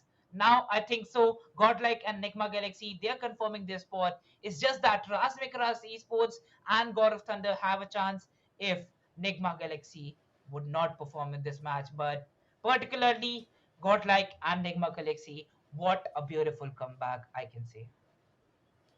Absolutely, Godlike Enigma Galaxy, Godlike being the consistent from the start, and Enigma Galaxy initiating the journey from the map of Purgatory and trying to sustain the position to Razmik Raz Esports are also not very far away, still an achievable target, because it is the buffer points between position 2 and 3 is hardly 8 points. And Yeah. right now, if we just talk about other teams, God of Thunders, the team who was on position 1 for the first half of the day, they are definitely shattered down, and I think now coming back from this position is going to be very difficult until and unless Godlike as well as Nigma Galaxy doesn't want to go ahead with the same strat. And there's one more thing that I would want to say. The history is repeating once again, Ridul. For the map of Kalari, the bottom two teams got eliminated with the 0 score. And talking about Yeah. Telugu Gaming FF, the only team with a single digit after 3 matches played. Now, that is very rarely seen. Yeah, definitely. Because if you talk about the overall scorecard, Telugu Gaming FF, after 3 matches have ended, they still haven't touched the 2-digit mark. If you talk about Badge 99, I already discussed about Antaryami Gamer, Alpha FF, and Telugu Gaming FF. It was all done for them. Getting 10 points after 3 matches, it's already done for Badge 99 too. But I think there's still a chance for teams like TSM FTX. Even if you talk about team Rasmic Raz Esports and God of Thunder. These are the three names I would like to look out for, because I think so Godlike, they've already confirmed their spot at #1. What can change is the second position, because right now at this moment Nigma Galaxy is really vulnerable. 8 points are already possible in a match, and if you lose out yourself in the bottom four, you won't be getting any points for your placement. So mind you, you have to kill at any point, any given point, and you have to secure your position in the top 5. And I would definitely second your opinion. Godlike has definitely cemented their position, and I don't think they are shakeable, at least not yet, because the Yeah, position 1 and 2 has got 8 points of buffer. Position 2 and 3 again has got, so it is a massive 16 points exactly. of difference. So even if they go crash land, get eliminated with mere 1 or 2 kill points, still they have secured the position 1 or 2. But coming back to Nigma Galaxy, one of the most vulnerable team, and this is the team that should be deciding to not go crash land, to not get eliminated immediately, to go as safe as possible and survive Yeah. until the final circle. So, ladies and gentlemen, with the deciding match about who two teams are going to qualify, we are live right in front of the screen and the flight path. Well, we don't know certainly how the flight path was, but what we certainly know is Cartoonist Kiva is going to be one of the places where the players and teams have started to land in Badge 99, going for the highest resource food zone. And the team on #1 position, which is Godlike, is on the grounds of Graveyard. And look at Bimasaki Strip, Redul. Yes, if you talk about the flight path starting from the observatory going towards the Cape Town, divided the map into the 60-40 ratio, where most of the teams will be kind of finding it easy to drop on their usual drop. Team Bash 99 going towards the blue tier loot, where we can see an initial fight on the side of Mill, and that is going to be team number 11 and team number 2. Dire at the day going against Team RC, and with the melee weapon, they were trying to get that fight, but no. It's in the hands of Kaushik Malik. Oh, TSM is also busy in a fight as RC also fights again AY Esports. 6 different squads engaging in this fight. And Diane in the day, losing 3 different people. No, 2 different people with Superman. Dot 1 HP remaining for that guy. Rishi Gaming already busy on peak. 3 teams dropping off on peak, where TSM Kaushik Malik got that vehicle perfectly and at the perfect time, because no one can beat him in the close range with the M1887. He got a flag and he left as soon as possible. He got that vehicle.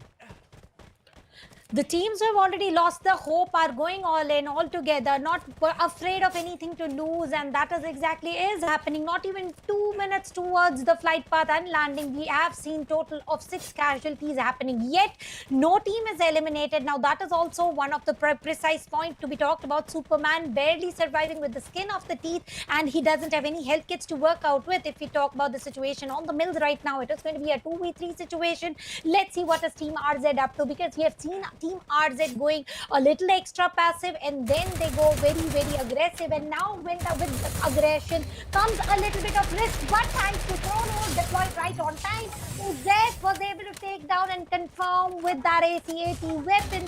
3 frags confirmed, and Rikam is spotted, taken down. Superman with 2 HP is trying to take down that extra kill point. Will he be successful, will be the question.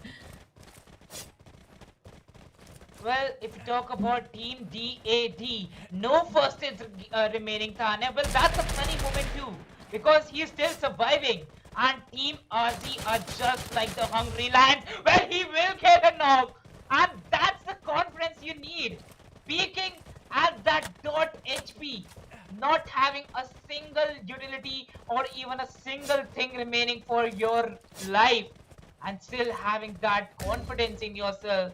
Well, that is what I need as Gordon away with that amazing fire shot. He's going to confirm one of the players of the enemy team, and that is going to be team TGFF, as they've already confirmed Nivej. Oh, flying in the open, taking 2 shots from Gorilla away. He still will change his position as TGFF are right now on their way to leave the area of shipyard. Launchpad is being used, but the launchpad and this movement coming in from Abhay did not work wonders whatsoever. He was spotted by Ginotra, and over here it is going to be Polu who will not delay the frag confirmation whatsoever, and catching him in the action of launchpad. That is exactly very rarely seen, and it was very beautiful pick taken during the highlights. This shall be repeated for sure. Coming back to team TGFF into the bottom scorecard, well, they have procured 1 frag, they have lost 1 player. Coming back to team TSM, a spot strong team, they are battling against each other. A push coming in. Let's see what happens next. Mr. Jay with the Max 7 is able to take down not only 1, 2, and Illuminati with the P90 attacks is able to take down 1 more, and TSM will stand tall once again with total of 5 frags and 4 men roster alive and kicking.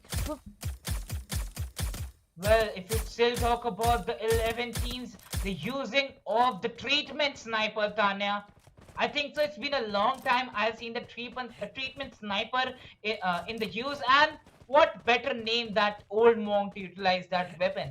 If you talk about team TSM FTX having 5 frags in their name, they still have a lot to go on for, because even after we have lost 13 players out of this match, only 1 team has been eliminated.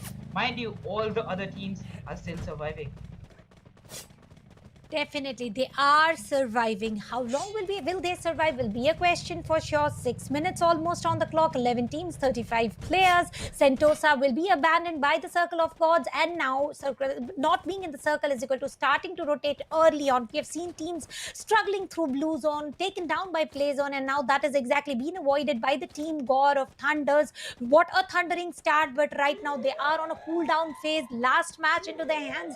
Let's see if Bermuda will be into their name once again or not, because it is only 1 map that we see the reputation in. That is nothing but Bermuda. They did outshine the map once. Will it be a cause of reputation, or it was just a one-time wonder with the team Thunder? For now, coming into the vending machine, the extra grenades will pop up real soon. With that, the rotations are also coming into the action. Group 4 day 2 map for last match, and only 2 slots remaining to qualify. Who do you think team NGX is going safe? That is the perfect strategy that they are trying to use. Well, Tanya, if we talk about the teams, the circle is also going into the center. I think so. They like, even if they're trying for a safe strategy, that's not that's really a good performance from their side, because that is a good thinking. Talking about team number 1, TGFF.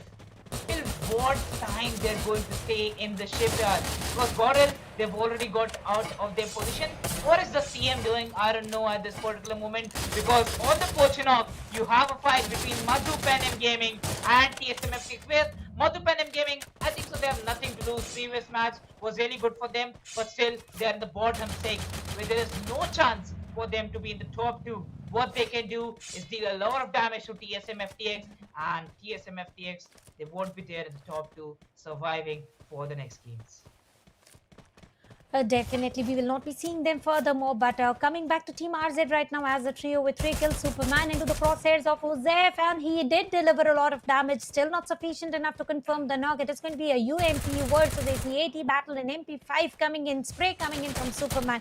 He needs to show that Superman skills. If not, the dreams of Diana the Day will also be shattered with the elimination coming in. 1 versus 3, Superman has deployed his chrono ability, but both ways chrono ability was deployed, and Diana the Day will be eliminated, will be shut down by team RZ, and Rhythm will be the man to confirm the last frag for his team. Still a long journey to go. We are only 8 minutes down, 10 teams, 33 players on the grounds of Pochinok. We can clearly see 2 teams sharing the grounds, sharing the small compounds available, and I don't think sharing is ever carrying into the map of Battle Royale. We can expect the fights to brew up anytime soon, and Kaushik Malik going ahead, being the scar of the team, has got enough intel about from which direction to rush into.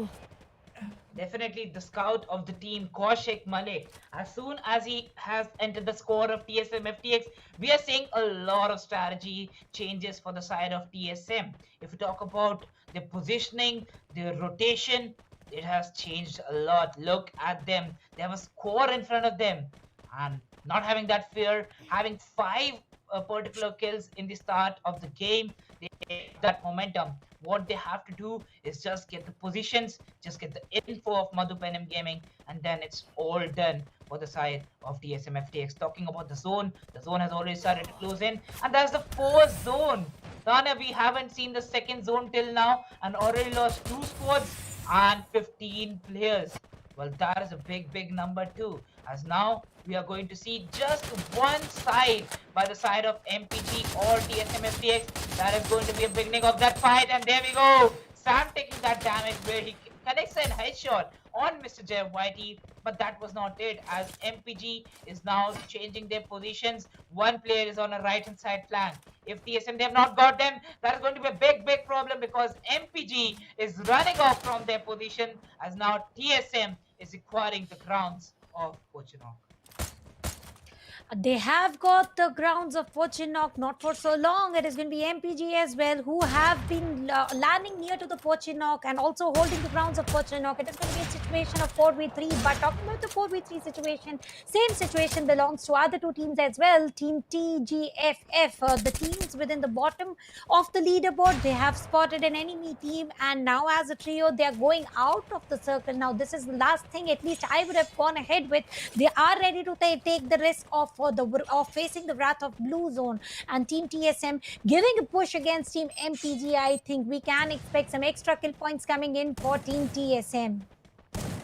Definitely talk about the extra kill points and even the extra positioning points coming in for them, as they're still surviving in the top 10. RC Ozef will get a knock, but Mr. Sahoo YT is going to be the opener of this fight, as he gets knocked by the shotgun, and he is going to confirm his kill. Old Monk had that treatment sniper out first, but yeah, he's going to change his weapon as he is spotted. Okay, as soon as he got spotted, he made a glue ball for himself, and that was a good initiation coming by this side. And definitely looking at Old Monk coming in the open, AK inside that building. Sam is trying his level best that TSM won't rush on AK alone, but no! Yes, Sam will be safe, and yes, he will get a knock on Kaushik Malik. But look at the side of Team MPG. Sam confirming that kill on Kaushik Malik, and yes, Old Monk will take that firepower with himself. That is a great revenge. But your team ALF is also there, and ALF with a third party.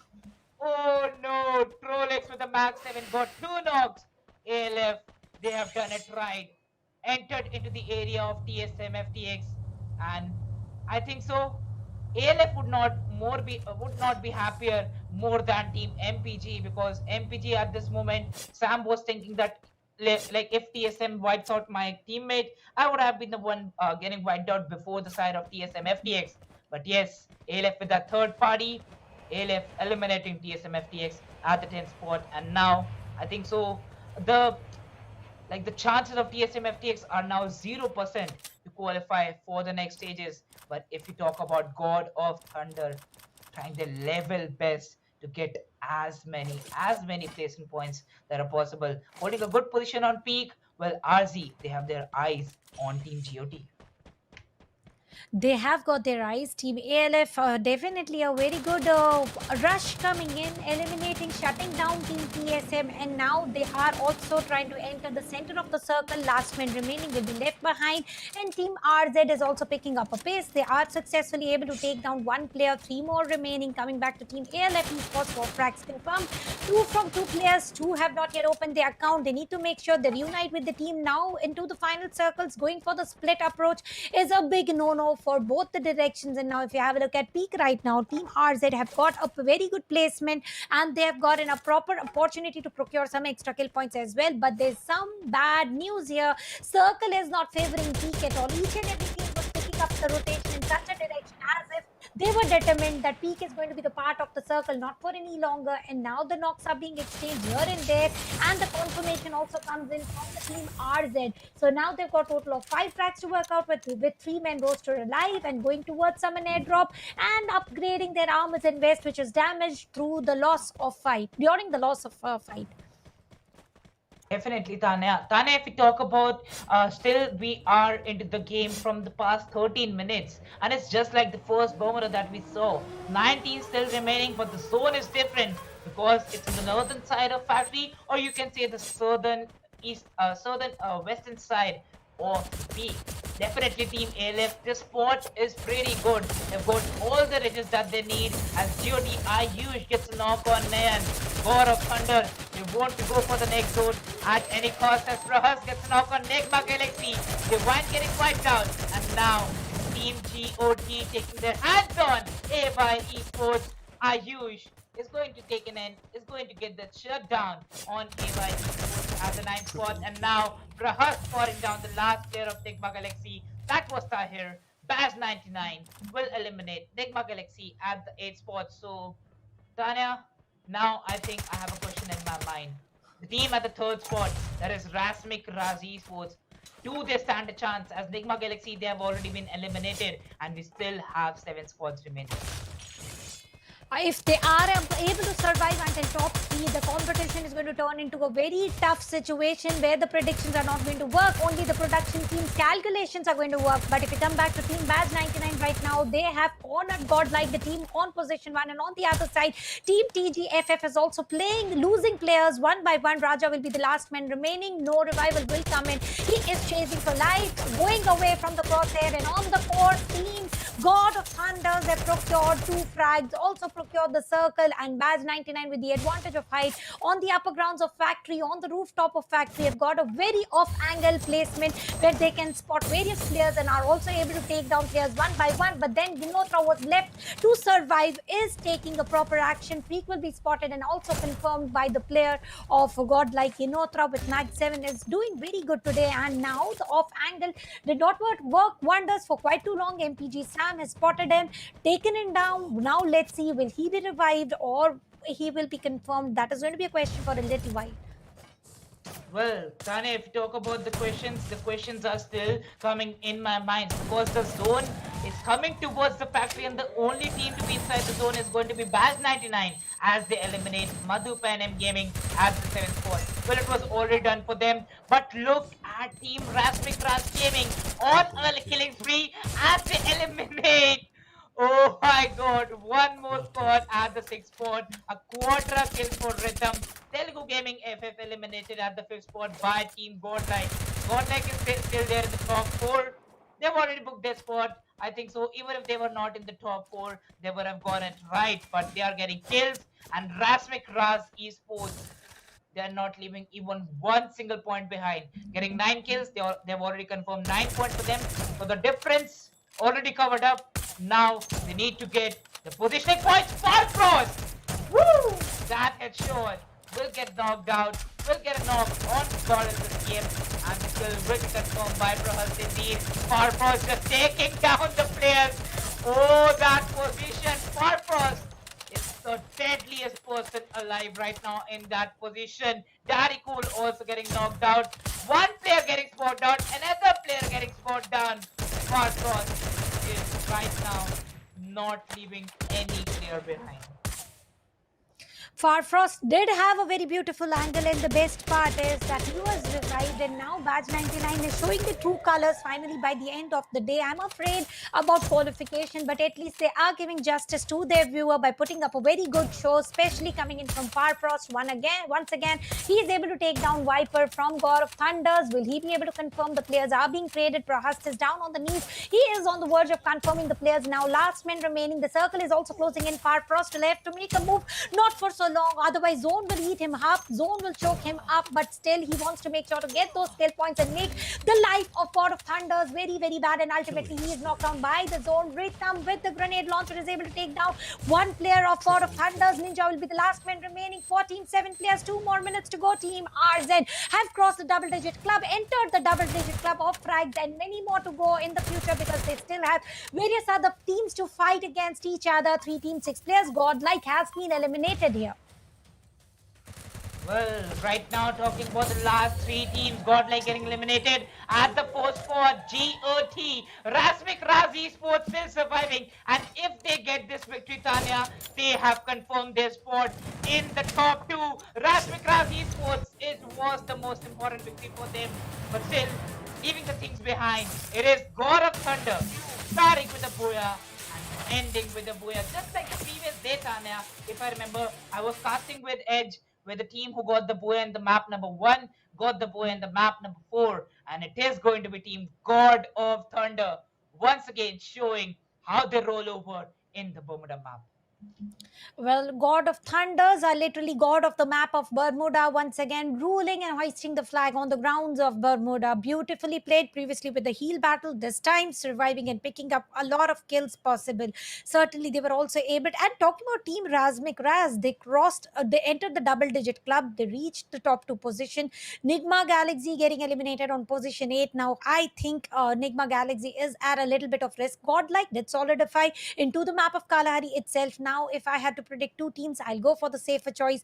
Godlike and Razmik Raz have done it enough to go towards the next stage of this tournament. Well, if I remember, Rasmik Razi Sports, they already have their hands on the double digit mark in the kills. 1 kill is equals to 1 points. We do know that. And after getting 9 points for the placement at the second spot, well, I think so. The kills that they have had already took the importance and like took the part of the difference that they had by Nigma Galaxy, and then it was all about the position that they were going to get. I said if they're going to confirm the hashtag 1 position, it was already confirmed for them. But still, I think I have a doubt in my mind because there was a time where it was team Nigma Galaxy still there in the top 7, and if I remember, you are going to get 4 to 5 points if you are there in the top 8. I think I still have a doubt. But before that, let's take a look over to the map by scoreboard because it is going to clear us more things for this match. How this match was particularly good for the side of Team Godlike, even for Team God of Thunder. And if I remember, Tanya, on the on the very factory position where it was the sniper shots from the side of Yeah. Farfrost. Farfrost was all over the map, getting all the knocks, and Badge 99 coming up into the top 5. But I think so it was too late for them as they got the third position. They've got 16 points for themselves. And Rasmik Raz Esports. Oh, okay. Even after they have got the second position in this match, they are on the hashtag 1 spot after the match has ended, getting total of 19 points. They're 2 points ahead of Team God of Thunder. God of Thunder with 5 kills and 12 ranking points. They'll be at the second position, but it's a booyah for them. Of the booyah in the map number 1, and I think so. If I remember it, it was 17 points for Team God of Thunder in the map number 1 too, and they are at the second spot right now. The third spot is for Team Badge 99, getting 16 points, 8 rank points, and 8 kill points respectively for them. Godlike getting 11 there at the fourth spot. They have confirmed their victory with 60 points overall. Alpha FF with 10 at the fifth spot, and TSM FTX getting 1 ranking point. If they could have got a good rank, I think so. TSM FTX could also have been in the race of being in the top 2. Telugu Gaming FF getting 8 there in the seventh spot. Madhu Penem Gaming at the eighth spot with 5 points indeed. Ninth position is for Team Nigma Galaxy getting 3. Antaryami Gamer getting 2 points at the 10th spot. And then it is Die Another Day and Rishi Gaming with 1 point each.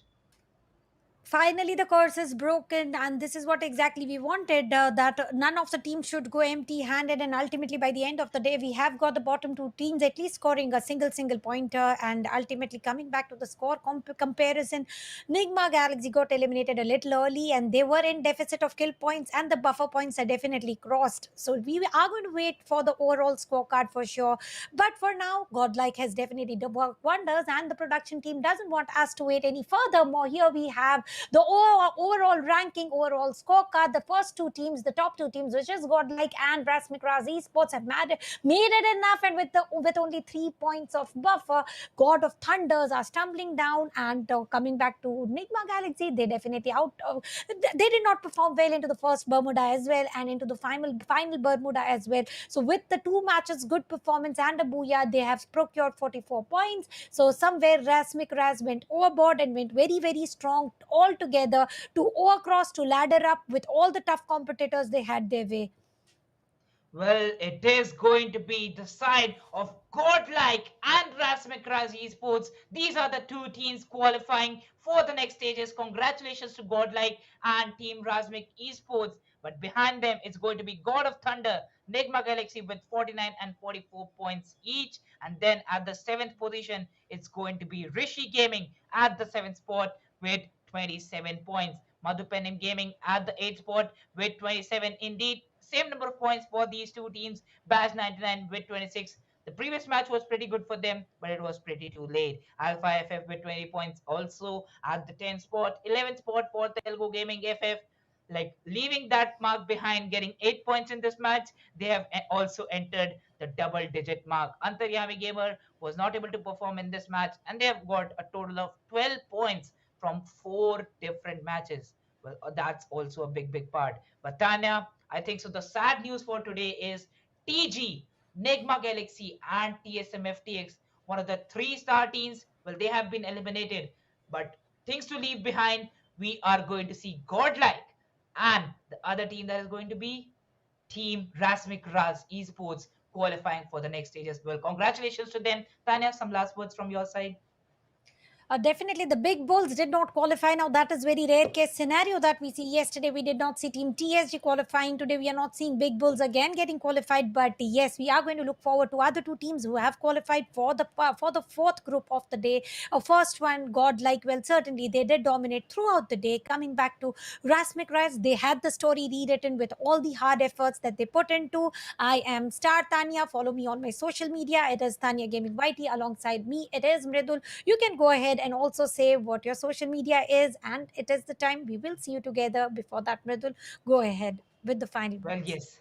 Well, yes, now is the time that we are also going to see the highlights coming in front of us, the highlights of group number 4, where we are going to discuss the gameplays from the sides of all the teams, how they performed in these matches, because it was a spree of 4 matches back to back. We started off with Bermuda, then it was Purgatory, then it was the map of Kalahari, changing a lot of things for us, because till the Purgatory, we witnessed the teams performing pretty good. All the teams were consistent with their power, but then Kalahari changed it all. Before that, I think so it's the time for an ad break, and we'll be right back with the highlights. So make sure you're there and join us in the highlights.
welcome to World Esports Cup by Infinix Smartphones and powered by India Today Gaming. And definitely, this smartphone that you are seeing on the screen, Note 11S, is a dream come true for any gamer. I am Star Tanya. Alongside me, it is Mridul. And before we move, we talk about anything else. We are going to see the highlights for the day of match number 4, where Team Nigma Galaxy losing players quite early on and then gradually choking within the zone. Well, yes, these are the highlights of the group number 4, where we started with the 12 teams, and it was the third zone, Tana, where we had all the 12 teams surviving. Well, yes, if we talk about the map number 1, it was, the grenade by the Nivesh. I particularly remember the grenades, where it was Godlike kind of trying to get that victory, but in the end, God of Thunder stole it from them because of that amazing healing strategy that they had. Ayush with the shotguns in the end got a lot of kills for the team. And Godlike at this moment, I think so, Godlike lost because they were not focusing on the zone, and what they focused on was the heal barrel. Talking about Rishi Gaming in the initial fight on the Purgatory map, they got AY Esports at the tail spot. Then MPG spotted Goril in the open. Goril lost a lot of players, but still, MPG was eliminated at the 11th spot. They were definitely godlike wills, were surviving, gradually moving within the circle. But coming back to the map of Purgatory, which was second on the day, and Team TSM were struggling to battle against Badge 99 not for so long. The struggle got over with the shotguns and the grenades coming in, and Team TSM survived until position 3 or 4. Coming back to die another day, this was the team who went empty handed into the map of Bermuda, and by the end of this match, they were on position 2. And this battle from Illuminati, well, the last hope of Rishi Gaming was also put to shut down. Well, after moving forward, we can also see that Godlike was eliminated at the 6th spot in the very purgatory match, and even TSM was at the 5th spot. But then Tanya, the star moment of Vasio with that grenade launcher got 3 freaking kills. And then Soham was just moving, and in the end, when Soham got two frags on Team Rasmikraz Esports, it was looking pretty bad for them. But I think so from the second match, when Rasmikraz Esports got eliminated by Nigma Galaxy, they took a toll on themselves. That if we got eliminated by Nigma Galaxy, we won't allow Nigma Galaxy to qualify for the further stages. Absolutely, revenge was taken very beautifully. But the grenade coming in from Old Monk was everything to watch out for in the map of Kalahari, where the grenade launchers as well as the grenades, the throwables all the way through worked wonders. The ARs were used a little less. Nivesh here was knocked down. Mind you, he was knocked down, and the team support was just on point. If Nivesh was not supported at that point of time, Godlike would not have been the team to take away the booyah here. And Nivesh going ahead with one attack, 2 players down, and then the last man remaining was taken down by Abhay. Coming back to the last match for the day, it was die another day, literally struggling bad. It was a 2v4 situation. Team RZ were also getting the finishers. Well, now moving forward, Tanya, we can also see Ozev getting a lot of kills by the AC-80, and then it was Superman. Like that was a lot of HP, I can say, to go for that fight, but still he was in that fight and firing a lot of shots. If you talk about Mr. J YT, that was a clean sweep wipe at the 11th spot, and then Superman got taken down at the 11th spot by the very team, and then it was TSM getting eliminated. And this was the time where I think I said Sam would have been the happiest player at that moment, because it was ALF Esports arriving as a blessing in disguise. Now we are entering into the last match, where it was Farfrost. I remember after this fight, Farfrost was all around, where Rasmikraz Esports was taking picks on the higher ground. Farfrost was busy from his area, hitting each and every player down with his MA2B and landing those shots right because of the hacker ability. Each and every player right now in the FreeFire meta says, how is he able to land the shots perfectly? Well, it is the Moko ability working out for the teams, and then you get the position as soon as you land one of the shots perfectly. Well, these were the highlights for the group number 4. And yes, Tanya, we are on to an end, as Godlike and Rasmik Razi Esports have qualified for the further stages. Well, this is the end of the day, but tournament is going to last way, way longer. We are ending with the group 3 and 4 for the day tomorrow. It is going to be new teams, new stories to be written with some new players, but the casters and the storytellers are going to be same. And I want the viewers who have joined in should also be same. Also, don't miss to invite your friends and family to watch with us, and let's have fun together. What is going to be better with the box of popcorn in your hands and a lot of free fire action right in front of the screen? I'm very sure of you're not going to miss it, and to not miss it, make sure to subscribe the channel if you have not yet done, and hit the bell notification on, because we are here for World's Esports Cup by Infinix Smartphone for India Today Gaming. This is me, Star Tania, signing off alongside Mridul. Looking forward to catch you soon. Goodbye for the day.